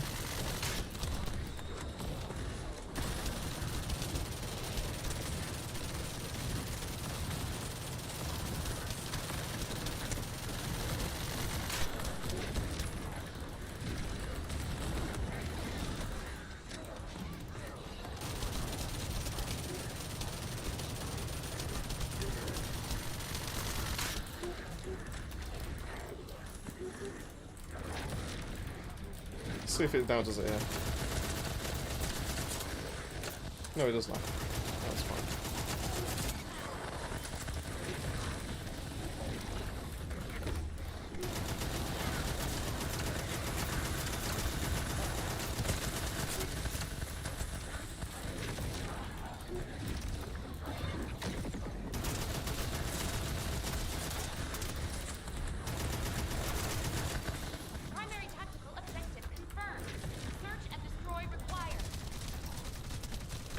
Oh dear.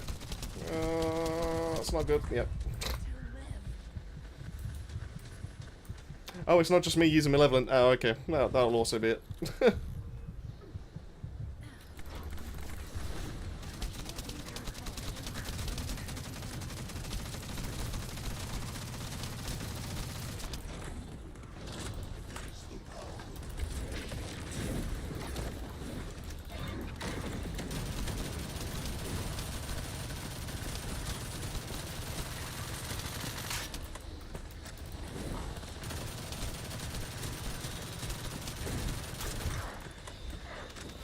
There we go.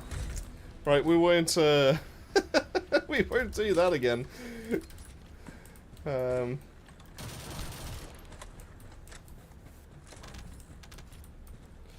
man, that was... Just need to find a way to send that over to Nexon, I think.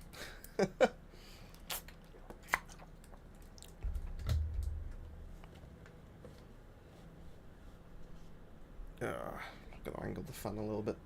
Sorry if that comes through the mic. Turn down a little bit for the noise gate. Right, so arcade tuning, need to reactivate that.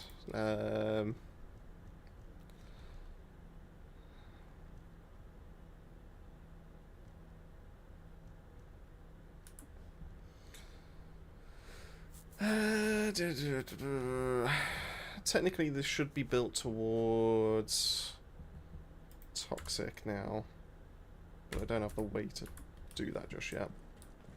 And that's fine, that's something I can build on. Weapon calls though, I think it's going to be worthwhile changing this to a fire rate.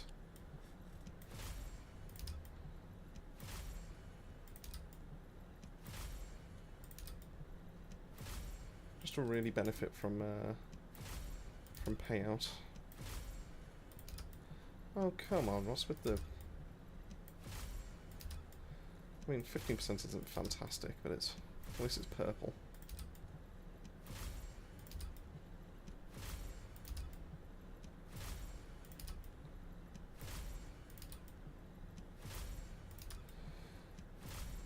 You're gonna make me go through all my greens, aren't you?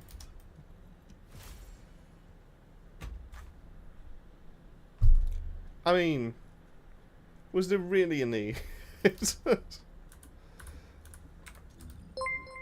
Was there a need for that? I don't think there was.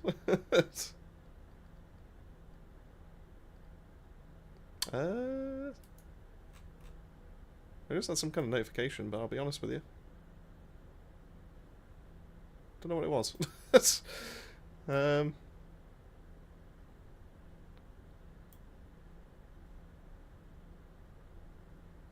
I've just had a chime. I won't lie to you. I don't know what it was. I think it might have been a new subscriber, maybe? I think, to YouTube. I don't know. Did anything just pop up on the stream? Because I'll be honest with you, I didn't see anything come up.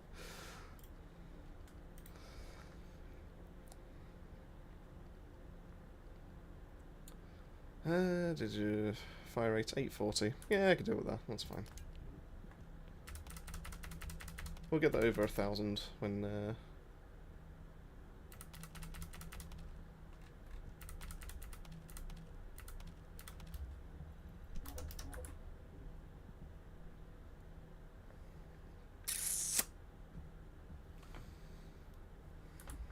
I could try and get a better chill roll, maybe.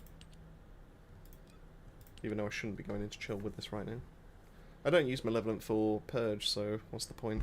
Might as well just roll into Toxic.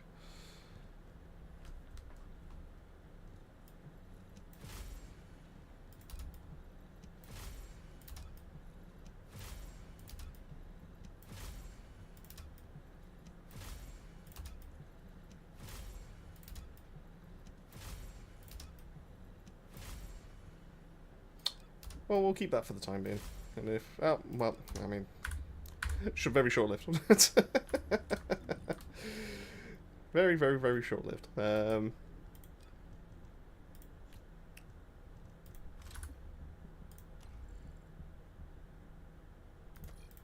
So in that case, we will put Toxic on here. And then for that one, just for the time being,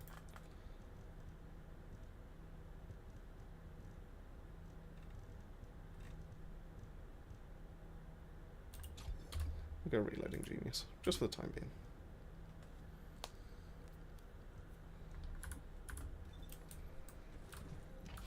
And then weaponry adjustment, because we don't need that chill anymore.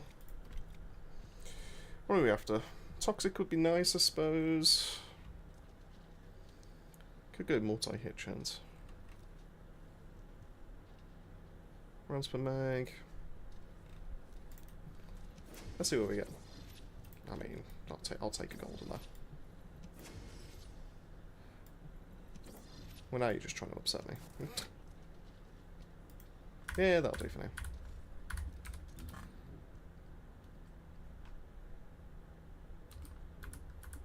Let's go with that.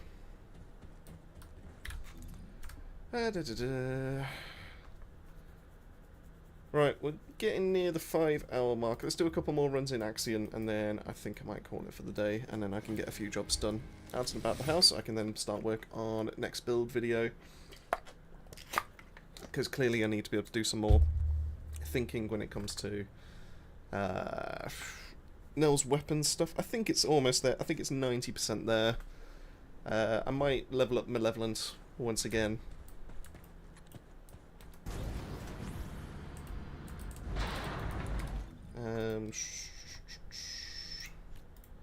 Let's try the Toxic for now. We can use Malevolent just to see how it fares. Descendant, a large cluster of breach creatures. And then if not, we can just change it to chill.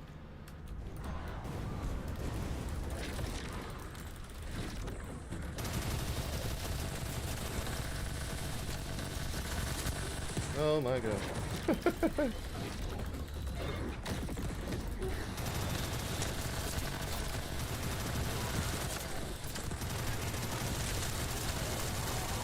And that is fun. I know, that's... Do you know what? I might, if you let me get through this one fight, I will turn the game audio down, because that's pretty bad. Alright, there we go. Right, let me...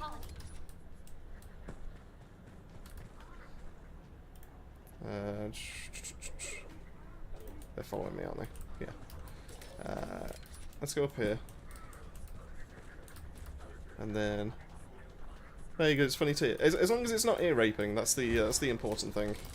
Because I don't really want it to be everyone's ears hurting.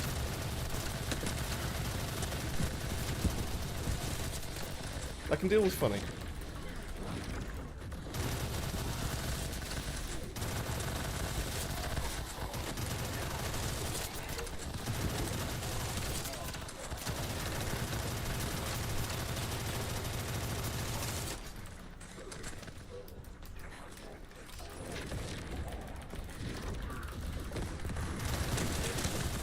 Oh god. Where did all these explosions come from?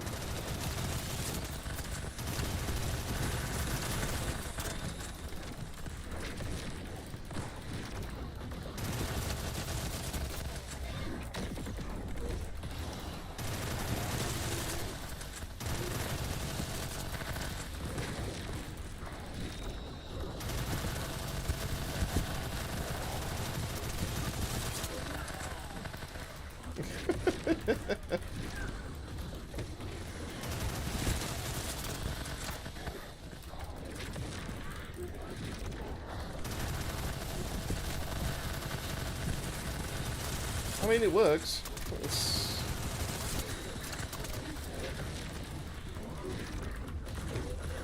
Once again, I just can't say that I would recommend this over a skill build.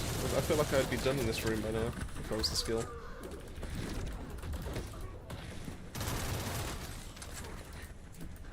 Yeah, Reaper, absolutely, yeah, well.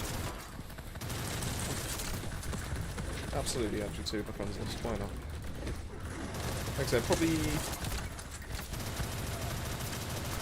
I might call it after this one. Because I think this one might take up the full time that I was expecting to do. But absolutely, yeah, if we ever do a few more runs or something like that on the next stream or something like that, I'm more than happy to have you on board. Descendant, destroy this tactical ability. Please confirm.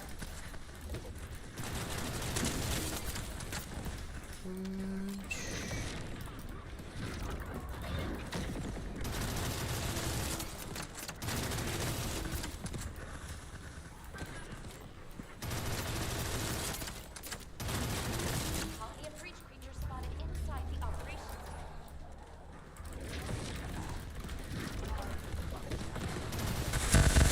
Oh god.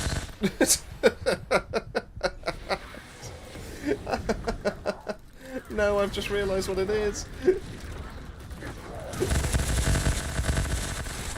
Oh no.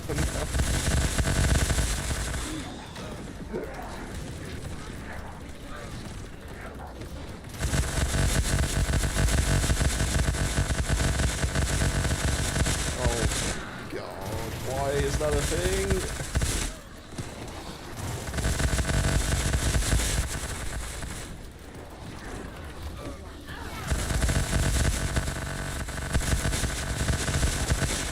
That's so stupid.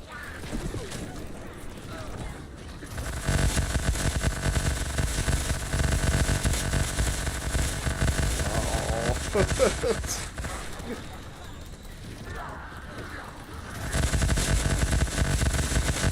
This is...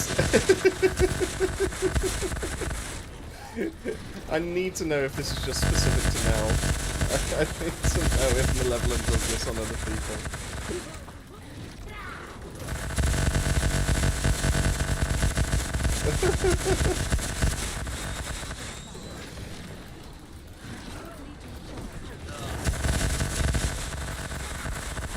Oh god.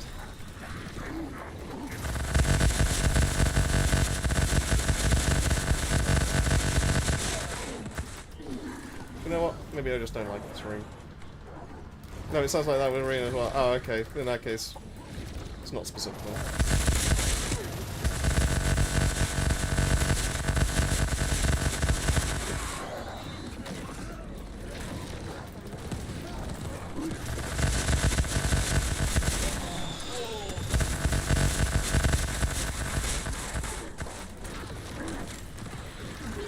I don't think I like the levels anymore.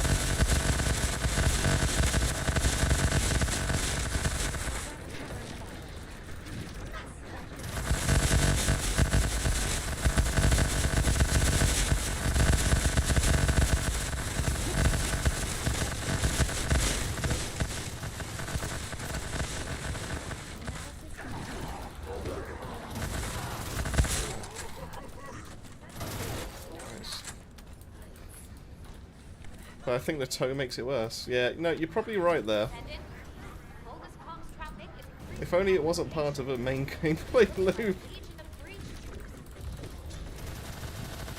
And it's only indoors, because it doesn't do it here, I don't think. Bogus special assault ship identified.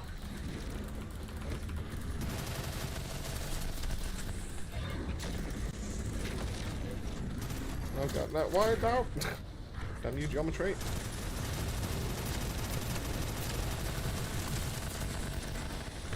Ow.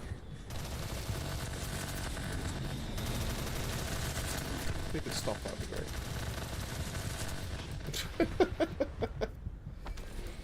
Oh, that damage numbers. The sound design is on point. You know, honestly, the skins department needs a raise. The sound department needs a raise.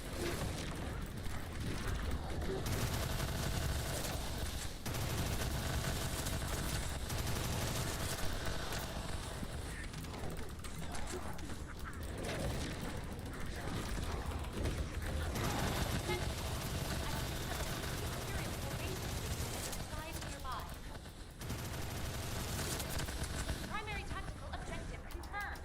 Search and destroy required.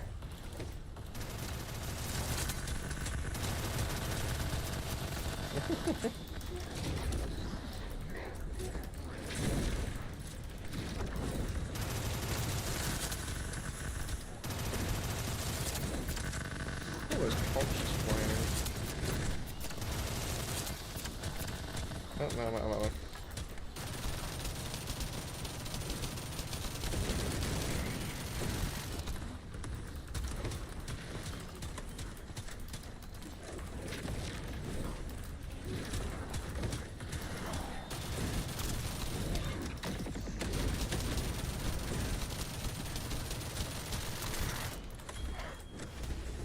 Oh boy.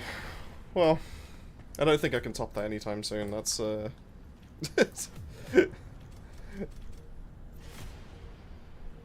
1 billion damage. Woohoo! Oh dear. Right, might have to call it there then. Because I don't want to run that anymore. Not right now. Please, I need my eardrums back. Anyway, thank you all so much for tuning in with me. I have appreciated everyone that stopped by for the last 5 hours. This has easily been my longest stream. It's possibly even been the most successful one as well, so thank you all so much for making it memorable. I really do appreciate that. Happy grinding, and hopefully the rest of your weekend treats you well. In that case, I will catch you around. I do have more content planned for this week. I do have more streams planned for... We'll see if we can get a couple in the week. If I can. Potentially Wednesday evening might be the next one, and then Saturday next week I'll definitely be on for another stream, so keep your eyes peeled. There'll definitely be updates on the channel, but yeah, this has been fun. I really appreciate it, and thank you all so much for spending some time with me. Have a good one, and I'll speak to you soon. See ya.